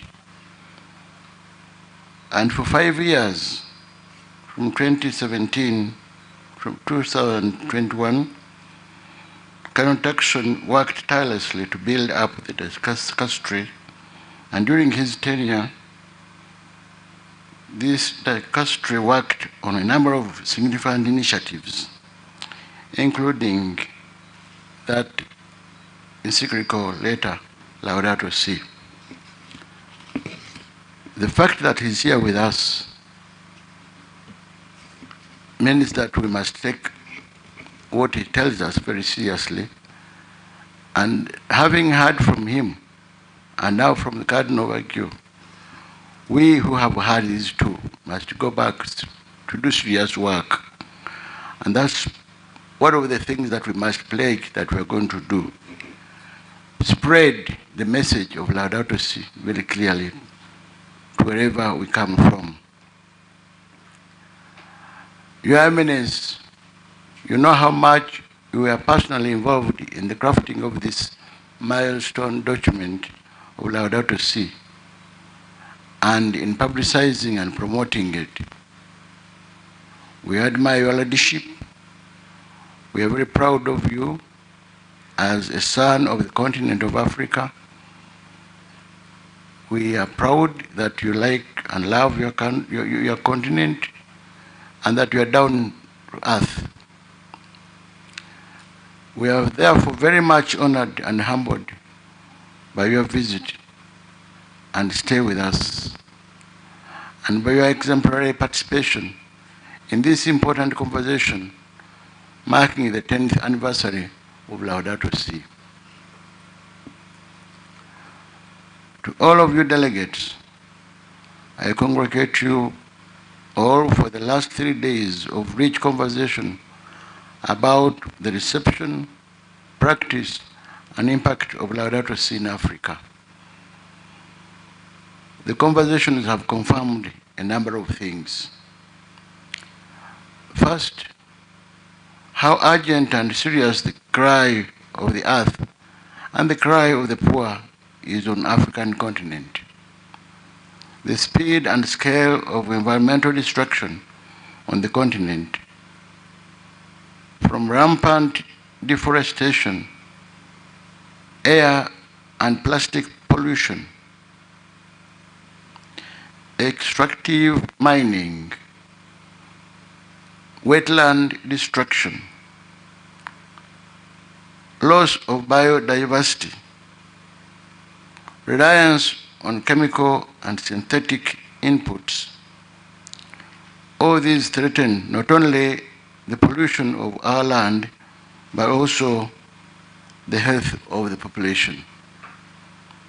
These challenges, together with global warming and climate change, as well as high levels of poverty and unemployment on our continent, all call for very urgent response. The conversations have also highlighted some inspiring stories and initiatives being undertaken by individuals, organizations, as well as by civic and religious institutions. We need to encourage and build on these signs of hope. Bethany Land Institute is one of such signs of hope. Let me, therefore, at this moment, congratulate and thank BLI for organizing this historical conference. We also thank the partners of BLI, especially the University of Rotterdam and Taproot Earth, for providing support that made this conference possible. Beyond the conference, I also congratulate and thank BLI for offering us a model and being an education center for Laudato Si. Models like BLI are very important for the church in Africa. When Laudato Si came out in 2015, I was the Bishop of LUWEERO Diocese.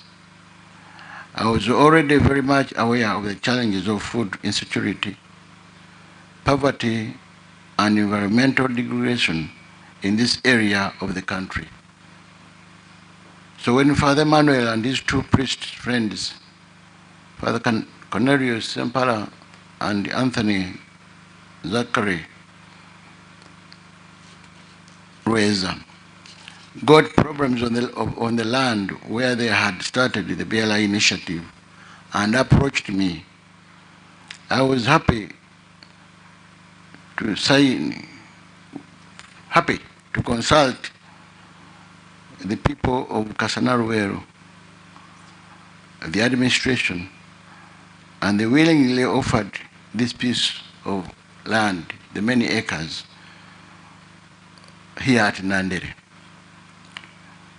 And I would like to be very grateful to the people of Nandere, but more so to the Bishop of LUWEERO. His presence here is an indication that he is ready to support this initiative. And we can thank the people of LUWEERO that with their generosity, they are not only helping Africa, or the LUWEERO people, or Africa only, but the international community. We thank you very sincerely. And I'm happy that this initiative is being done very well and is already producing fruits. I saw an opportunity that working together with BLI would not only advance a major pastoral priority of the diocese, fighting poverty and environmental destruction, it had the potential of turning our diocese into a model Laudato Si diocese. And Your Eminence, I know other dioceses have made different initiatives, but I think this one is the leading one. And that is how I became a pastoral program of the diocese. But that is when I decided to send the seminarians of the diocese to the institute. Your Eminence, every year we have a program in this BLI to bring seminarians who are future priests to have an experience from here. It is a requirement, at least for Kasana Royal Diocese and those of Kampala Archdiocese. These young men have loved to have become to be in love with Mother Earth. And when they go back to the seminary, they show the excitement by doing something to bring difference in their respective seminaries. I think this is one of the good initiatives that the church can bring to encourage, educate the future priests, so that they're not only men who stay in their respective parishes, keeping and giving orders, but they can go and join the communities, the flock that they lead, to, as Father Manuel was saying, collaborate, work together, journey together, as Pope Francis encouraged us. So the issue of one of the C's of collegiality is being, I know, will be improved and inculcated among the seminarians that come to have this experience of BLI. We hope the program will, in due time, expand to other dioceses in the country. As I have pledged, I will go and spread the good news of this BLI, beginning with my colleagues, the bishops. If the church is to embark on this journey of ecological renewal, we need priests and church leaders in general to be champions of and ambassadors of the message of Laudato Si. Another thing that was highlighted by the conference is the important role that young people can play in the efforts to care of our common home. This is particularly important for the continent. Africa is a younger continent. In Uganda, over 75% of the population is 25 years and below. We therefore need committed young people, like some of these I saw at the conference, to be the leaders of ecological renewal, working with other young people and the rest of society. Let me take this opportunity, therefore, to congratulate the caretakers who are being commissioned this evening. Congratulations to you. Finally,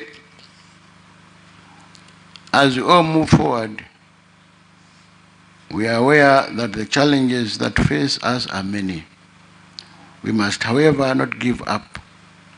Even at our best, we cannot do everything, but we can do something. That is why I like BLI's motto: start small, start well, start now. We therefore must keep hope at the center of our efforts. Therefore, as we go forth, we must always remember these words of the late Pope Francis at the end of Laudato Si. He urged us and continues to urge us from now and to beyond. Let us sing as we go. May our struggles and our concern for this planet never take away the joy of our hope. God, who calls us to generous commitment and to give him our all, offer us the light and the strength needed to continue on our way. In that heart of this world, the Lord of life, who loves us so much, is always present. He does not abandon us. He does not leave us alone, for he has united himself definitely to our earth. And his love constantly impels us to find new ways forward.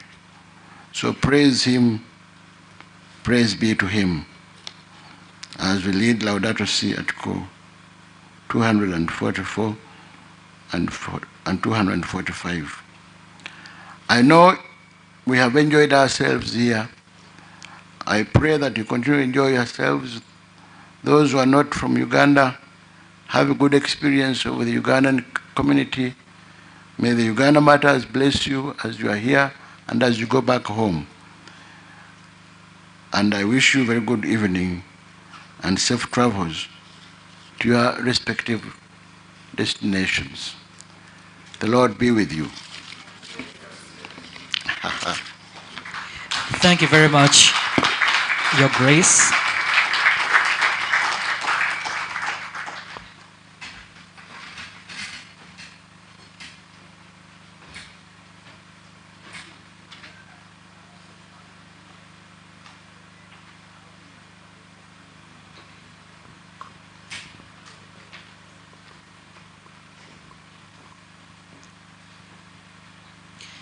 Thank you very much once again, Your Grace. Some housekeeping. In a little minute, I will ask those running our technology to pull up the Oscar Romero prayer, which is an amazing way for us to conclude this conference. And after that prayer, we will all come on the podium. I will all come in the front. On the podium, we will have His Grace the Archbishop. We will have His Lordship Bishop Lawrence Mukasa. We will have Cardinal Peter Turkson. We will have the BLI President, the Parish Priest of Nandere, the BLI Director and Administrator on the podium, and the rest of us will be here to take one ceremonial big photograph in commemoration of this conference. After that, we'll have a little free time in preparation for the Eucharistic celebration of Mass.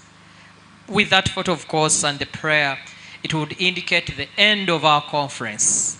Then we'll get into celebration mode. And the celebration mode will begin with the celebration of the Eucharist, where we'll thank God for the last 3 days of the conference, and during the same Mass, commission the caretakers who have completed their program. We will have that Mass at the church. It will begin at exactly 5:30, presided by His Eminence, Cardinal Peter Turkson. After that Mass, we will return here. That's why we changed the seating arrangement, because we will be joined by the caretakers and their parents. There will be only 3 very brief activities. One will be the handing over of tools of work to the graduating caretakers. 2 will be a speech from the chosen caretaker representing her cohort. And 3 will be entertainment and dinner, a lot of dancing, a bit of drinking, until you ever want to leave. Does that make sense? Absolutely. So, friend, if you could help me pull up the prayer, and we all pray together. In the meantime, I publicly thank sister who got me some tea to carry back and drink. Sister from Kenya. So sister, thank you very much. Sister from Kenya. Sister, thank you very much for the tea.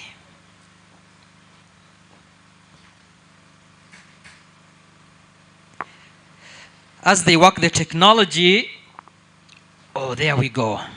It's going to be made, I think, bigger. All right.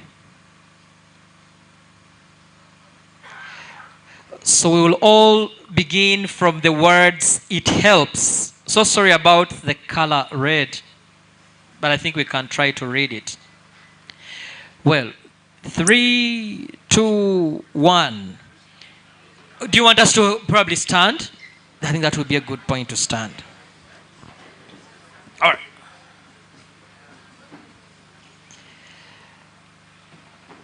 So together we pray this amazing prayer. It helps now and then to step back and take the long view. The kingdom is not only beyond our efforts, it's even beyond our vision. We accomplish in our lifetime only a fraction of the magnificent enterprise that is God's work. Nothing we do is complete, which is another way of saying that the kingdom always lies beyond us. No statement says all that could be said. No prayer fully expresses our faith. No confession brings perfection. No pastoral visit brings wholeness. No program accomplishes the church's mission. No set of goals and objectives includes everything. This is what we are about. We plant the seeds that one day will grow. We water the seeds already planted, knowing that they hold future promise. We lay foundations that will need further development. We provide yeast that produces effects far beyond our capabilities. We cannot do everything, and there is a sense of liberation in realizing that. This enables us to do something and to do it well. It may be incomplete, it may be beginning, a stop along the way, an opportunity for the Lord's grace to enter and do the rest. We may never see the end results, but that's the difference between the master builder and the worker. We are workers, not master builders. Ministers, not messiahs. We are prophets of a future not our own. Amen. Kindly come to the front for one concluding conference photograph. Your Eminence, Your Lordship, Your Grace, Father Cornelius, Father Joga, Sister Kinsley, Father Emmanuel, Mr. Kule, Father Joe, you on the podium, please. Father Emmanuel Ogiefo, and the rest of us will be right in front here.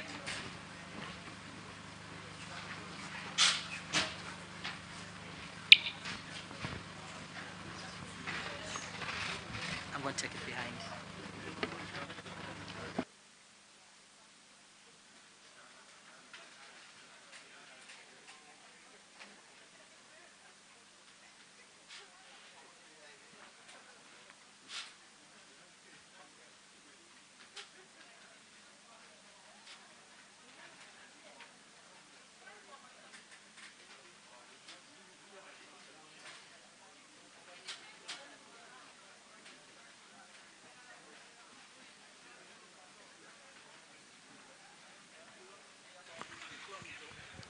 Chairperson Board.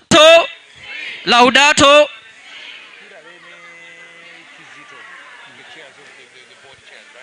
Call for to show His excellence.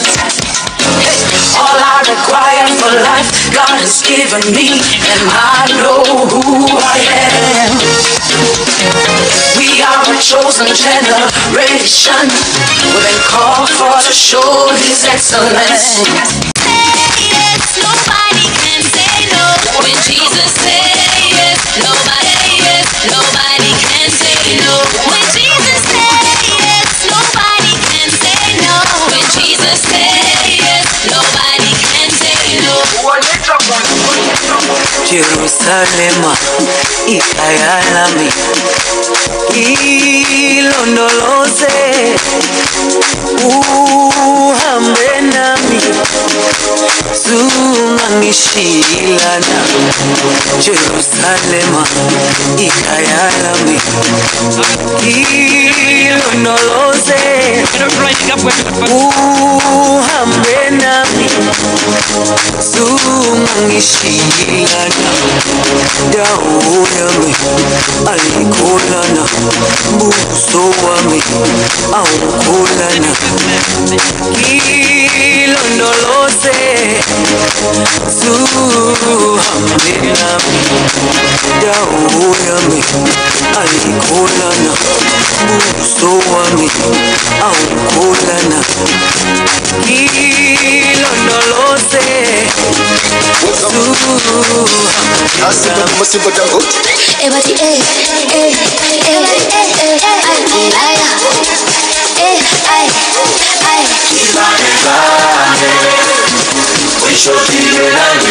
Everybody, it's the kids, babe.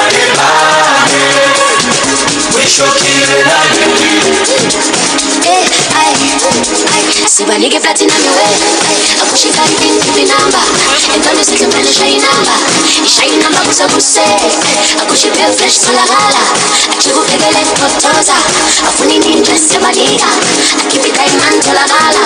Sibanike platinum way. Akushika ipinki number.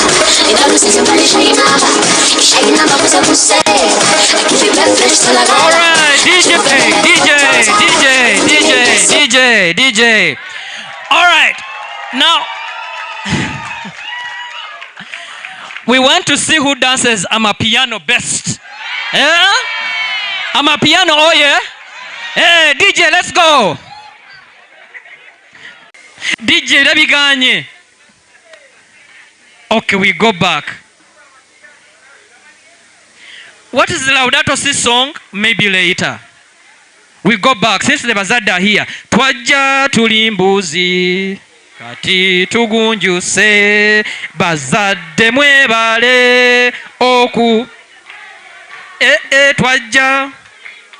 Awo. Muzifana na. Bajaja mwebale.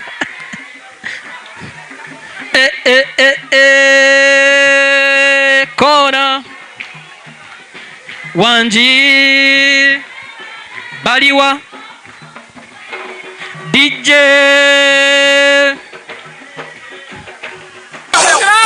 all right.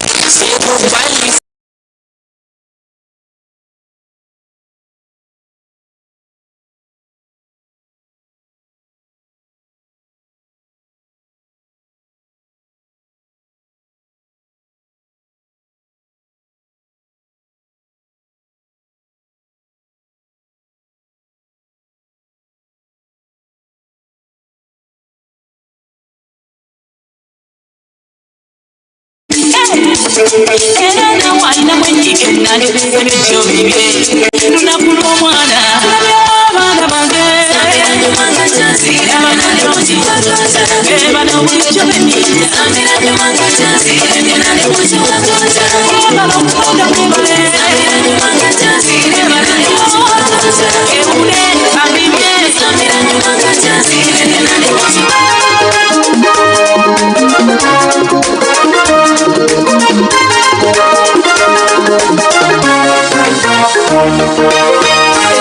Mukyala wabanga bufumbo kyabanga kifo okudibira ku lukya n'abazadde kyabatwalanga ne ku ndaku bafune fulana fune yamutwala naziku n'abawana bafunanga n'essenga n'amubuulira embeera z'obufumbo ti wano tokola bwoti wanokola bwoti mwana wattu ebyo byaggwawo abakacooka tuzaddemu anti n'ebireya osanyusiza nnyo omwattu kyozwaziza akalakale wekatajja buliika koko kamutwalira abazadde bamulabeko yemanga ng'oseera mala kumulo y'omusajja omulagatira yagana ngatalagenda y'omwana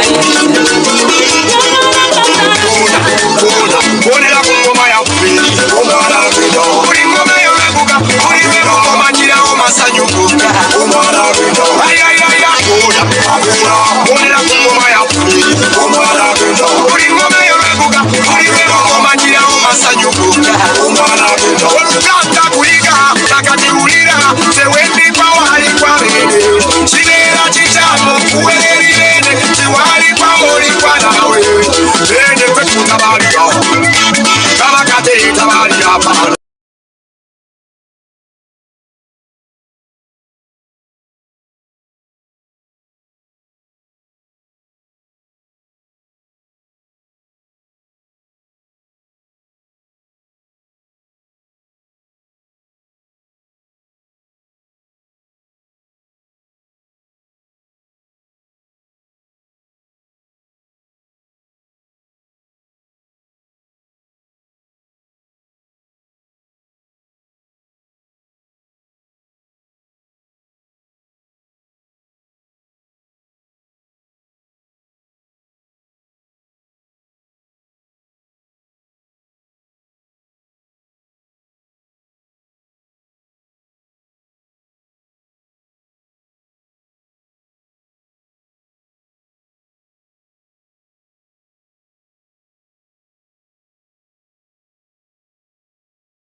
Mics. Woo! Mwebale nnyo abagoma, mwebale nnyo mukwatiriramu awo katono. Wow. Stay here. Temugenda. All right. May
Kudembe. Can you take your seats, Father Bali Kudembe? Tell us a little bit about this choir and this troupe. This is called Pembe Cultural Troupe, Venibat, Uganda. It is based in Mlaje Catholic Parish. That is my mother parish. And it is a group of young boys and girls whom we've organized to earn their education through doing church music and cultural music, dance and drama while preaching the gospel.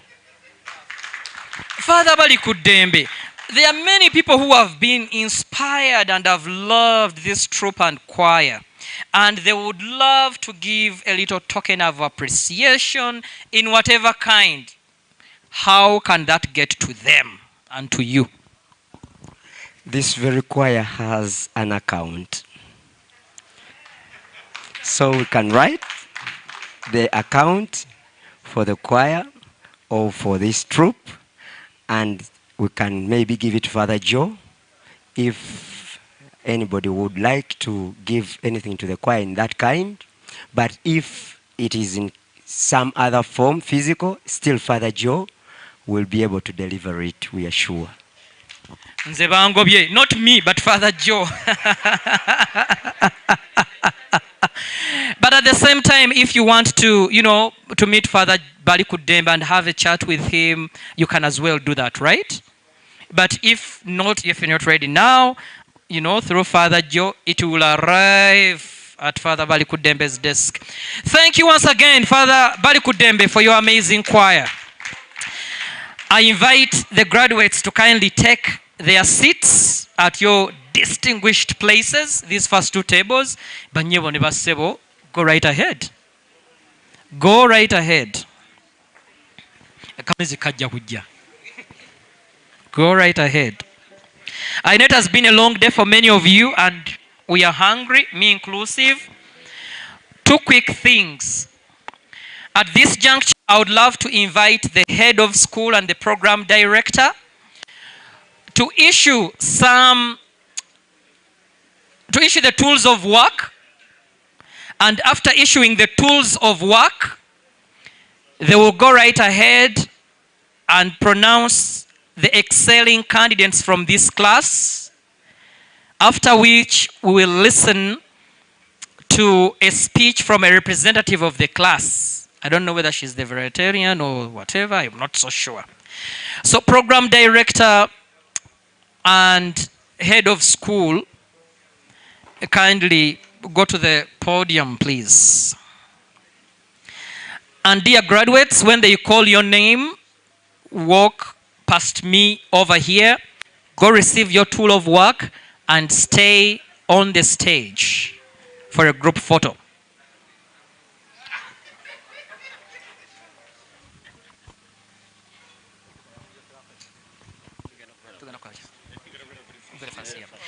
Let's go, please, and then have the tools of work delivered.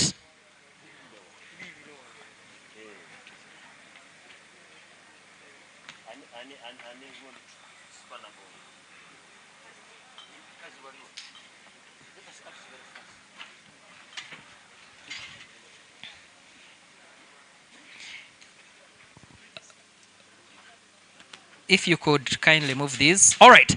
So Simon, please call out the students as the director hands them the tools of work. Here at BLI, we try to walk the talk, and the tools of work we give these amazing graduates tools which are very integral ecology driven. Okay. All right. So Simon, take us away. Yes, thank you once again. Without wasting our time, I will go straight to the first name. Francis Ebeju, you get here.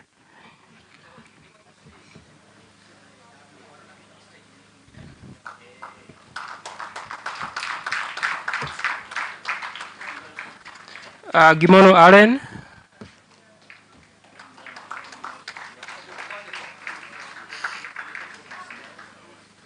You come here. Come, Angela.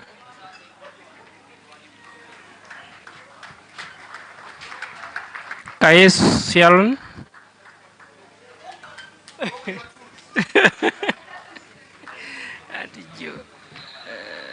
Chomugisha Speciosa.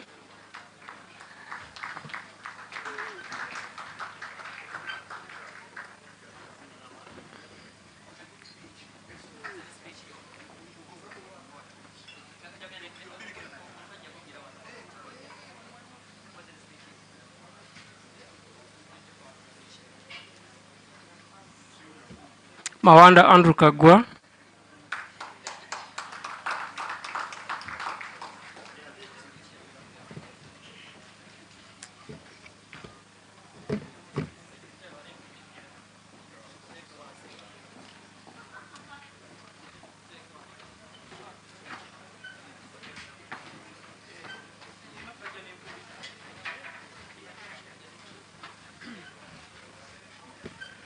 Mugabe Richard.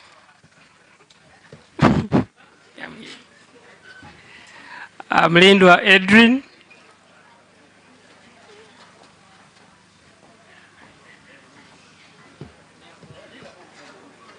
Msanje Henry.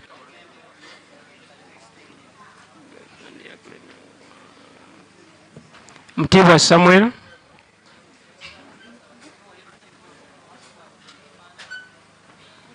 Najemba Esther. Nachimuli Jovia Bridget.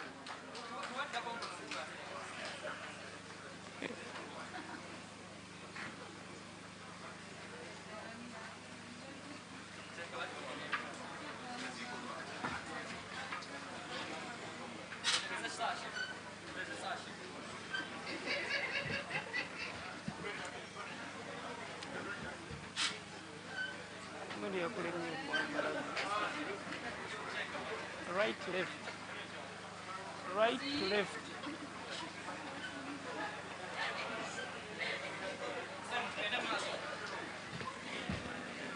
Nachiriwo Mary. Ochen Brian.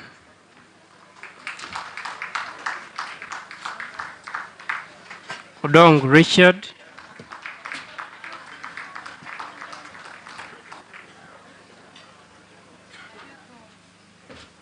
Sechans Thomas.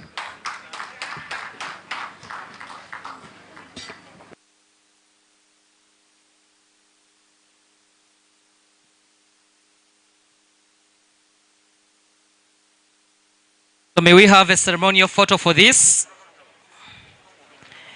May we have a ceremonial photo for this graduating class with their tools?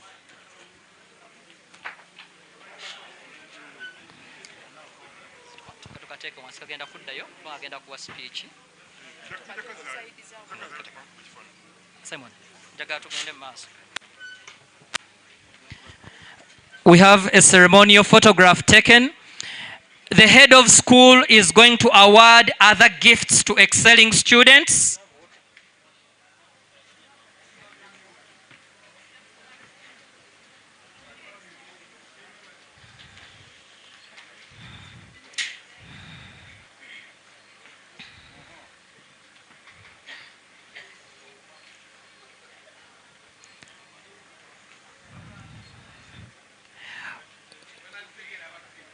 All right.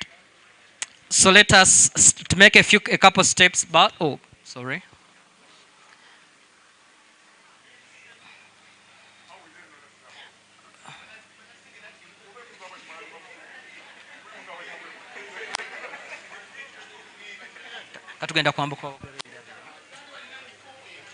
All right. In 30 seconds, we should be done with this.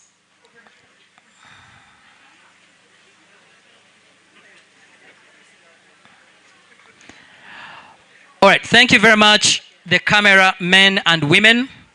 I ask the graduates to take 2 steps backwards as the head of school pronounces the students to receive different gifts.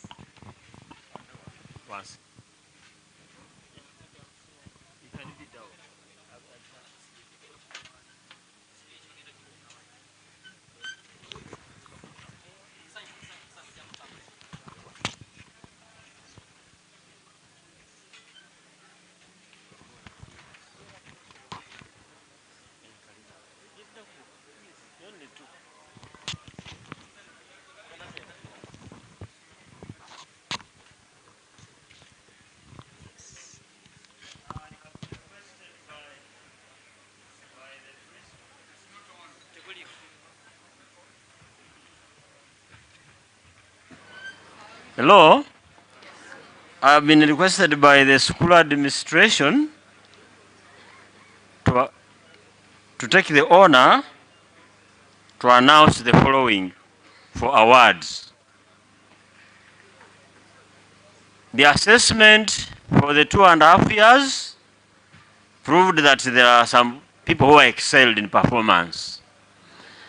Out of them, in the first position, because we are gender sensitive, we have a male and a female, and Mugabe Richard Kamukama Angela took the first position.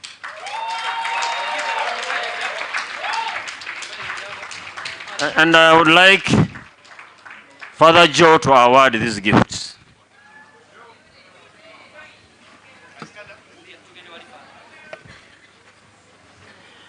And for the second position, they will be awarded by Madame Flores Chizito. For the second position, please get ready.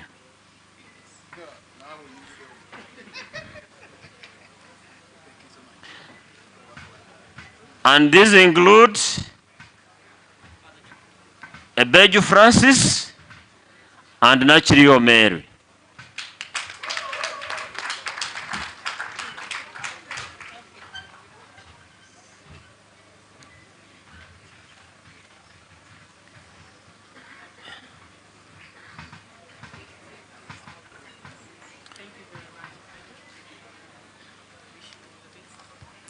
And the rest did very well. They are going to, all of them are going to be given certificates. But one special award goes to Richard Odong, as from Lazarus Forest. And this is going to be awarded by nobody else other than the chairman board of directors, Father Hilary, our man.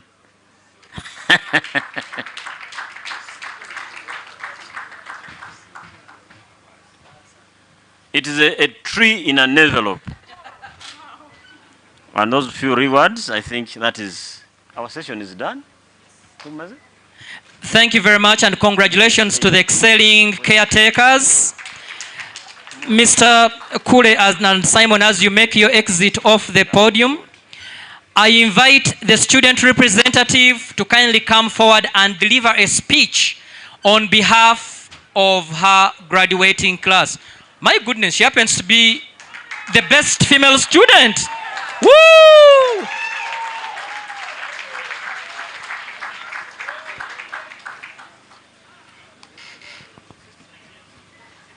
Hi everyone, my name is Angela, and I'm here to represent Core 3 class, the graduating class.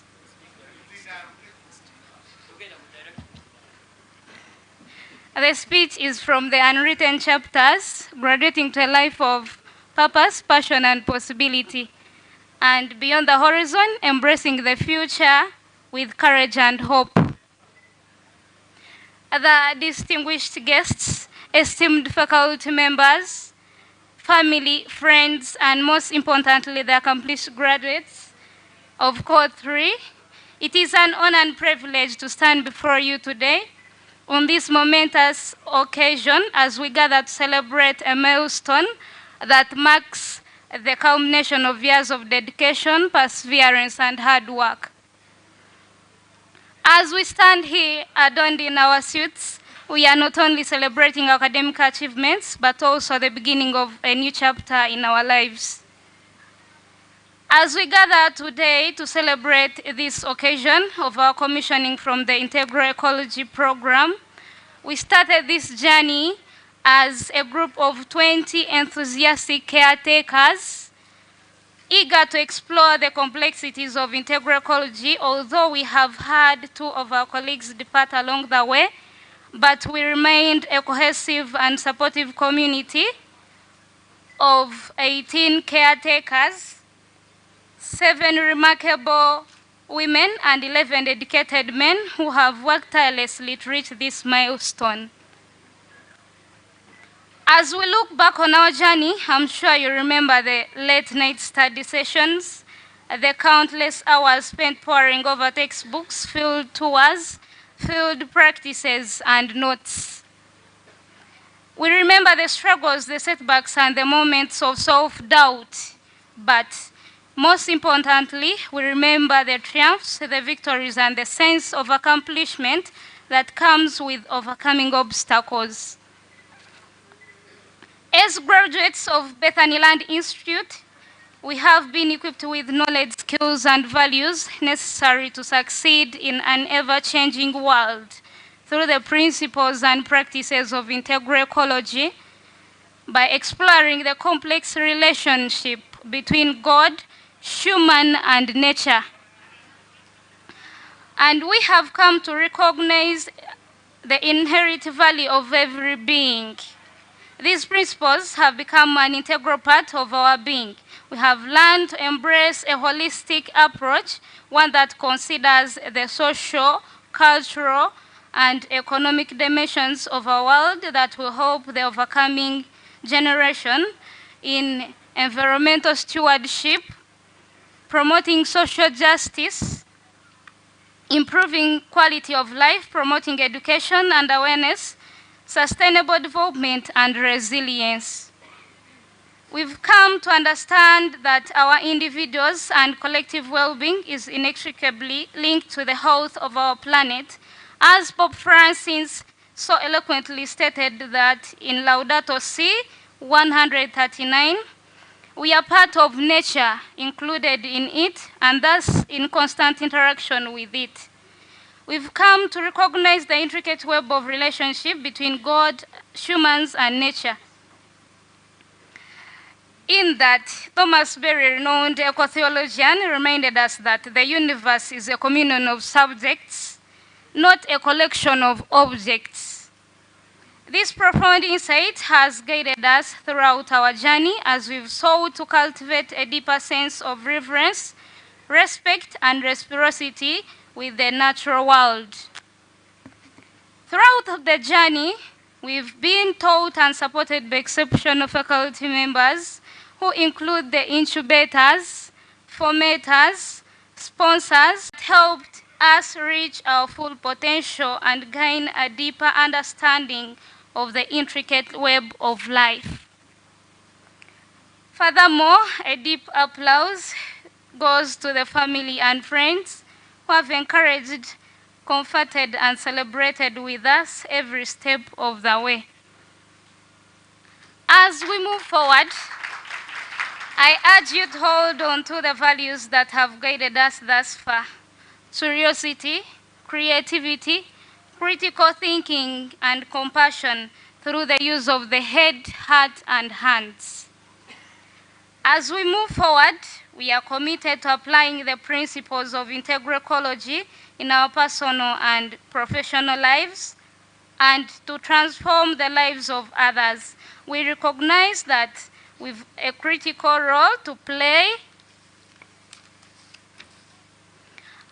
in addressing the complex challenges facing our world, from climate change and biodiversity loss to social injustice and economic inequality. As Pope Francis reminded us in Laudato Si 161, that the pace of consumption, waste, and environmental change has so stretched the planet's capacity that our contemporary lifestyle, unsustainable as it is, can only precipitate catastrophes.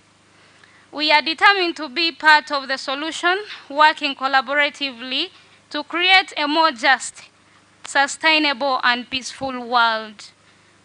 In a nutshell, I offer my sincerest congratulations to the graduating class code 3. May our future be bright, may our hearts be filled with joy, and may our spirits be lifted with hope. May we continue to grow, learn, and evolve, and may we always remember the values, principles, and ideals that have guided us thus far. Love Mother Earth, make everyone happy. Woo! Wonderful, wonderful, wonderful, wonderful, wunderbar. So this graduating class wants to offer this gift I will ask the two excelling students, the male and female excelling students, to kindly come forward and offer this gift to Father President on behalf of BLI. This graduating class would love to give a gift to BLI. Father President, kindly come and receive this gift on behalf of BLI. Fun fact, Angela here, who has just given the speech, is my sister-in-law. Yes, I will tell you how. Angela is a sister to Annette. Annette is Timothy Galab's wife. And they are over there. Timothy is my brother. Annette is his wife. And they are two little daughters. And Annette is her young sister. So she's my sister-in-law. Boy, I love to claim these things. I love to claim good things sometimes. So the cardinal has asked, there's something else we should know. I live in South Bend, Indiana.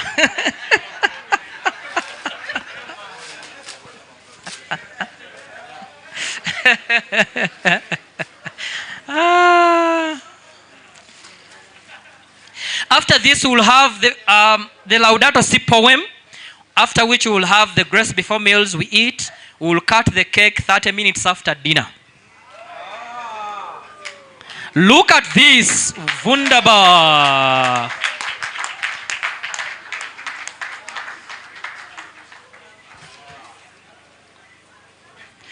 Thank you, cohort 3. DJ, give cohort 3 a good song as they majestically make their way off the stage back to their seats, and that stage will be taken by those to give the poem.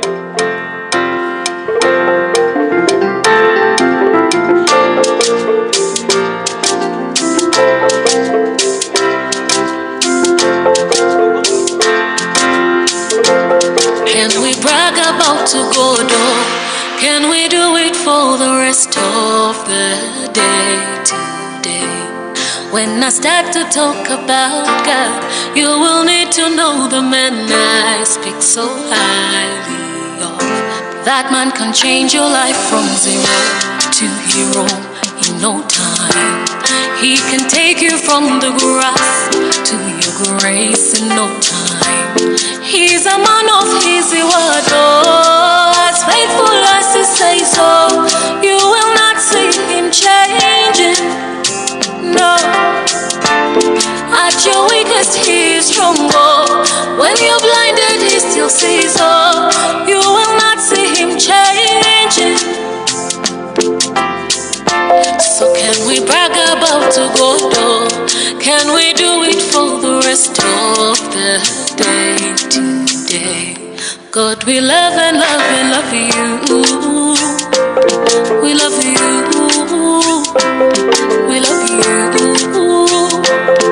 Hey, we love and love and love you. We love you. We love you. Lord, we love and love and love you. We love you. We love you. God, we love and love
Father Board Chair is going to lead us in the blessing before meals.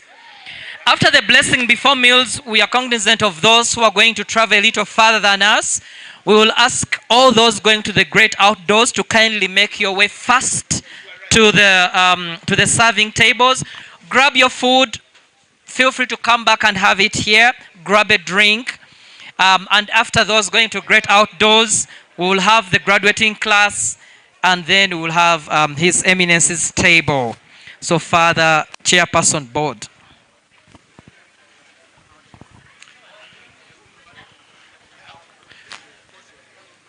Let us remain seated and humble ourselves in the name of the Father, and of the Son, and of the Holy Spirit. Amen. Lord God, Almighty Father, we thank you for this beautiful event we've had. We thank you we are going to have. May you bless the food we are going to have, so that by partaking of it, it gives us energy to do your will. We make this prayer through Christ our Lord. Amen.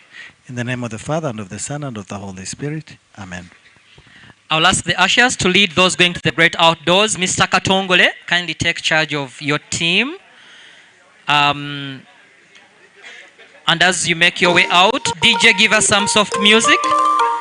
And I'm also going to send out the graduating class with their parents and then all other delegates. Oh baby, mon amor, hakuna mwingine kumsikia kwenye masikio yangu. DJ, bano kabatu wemo ku instrument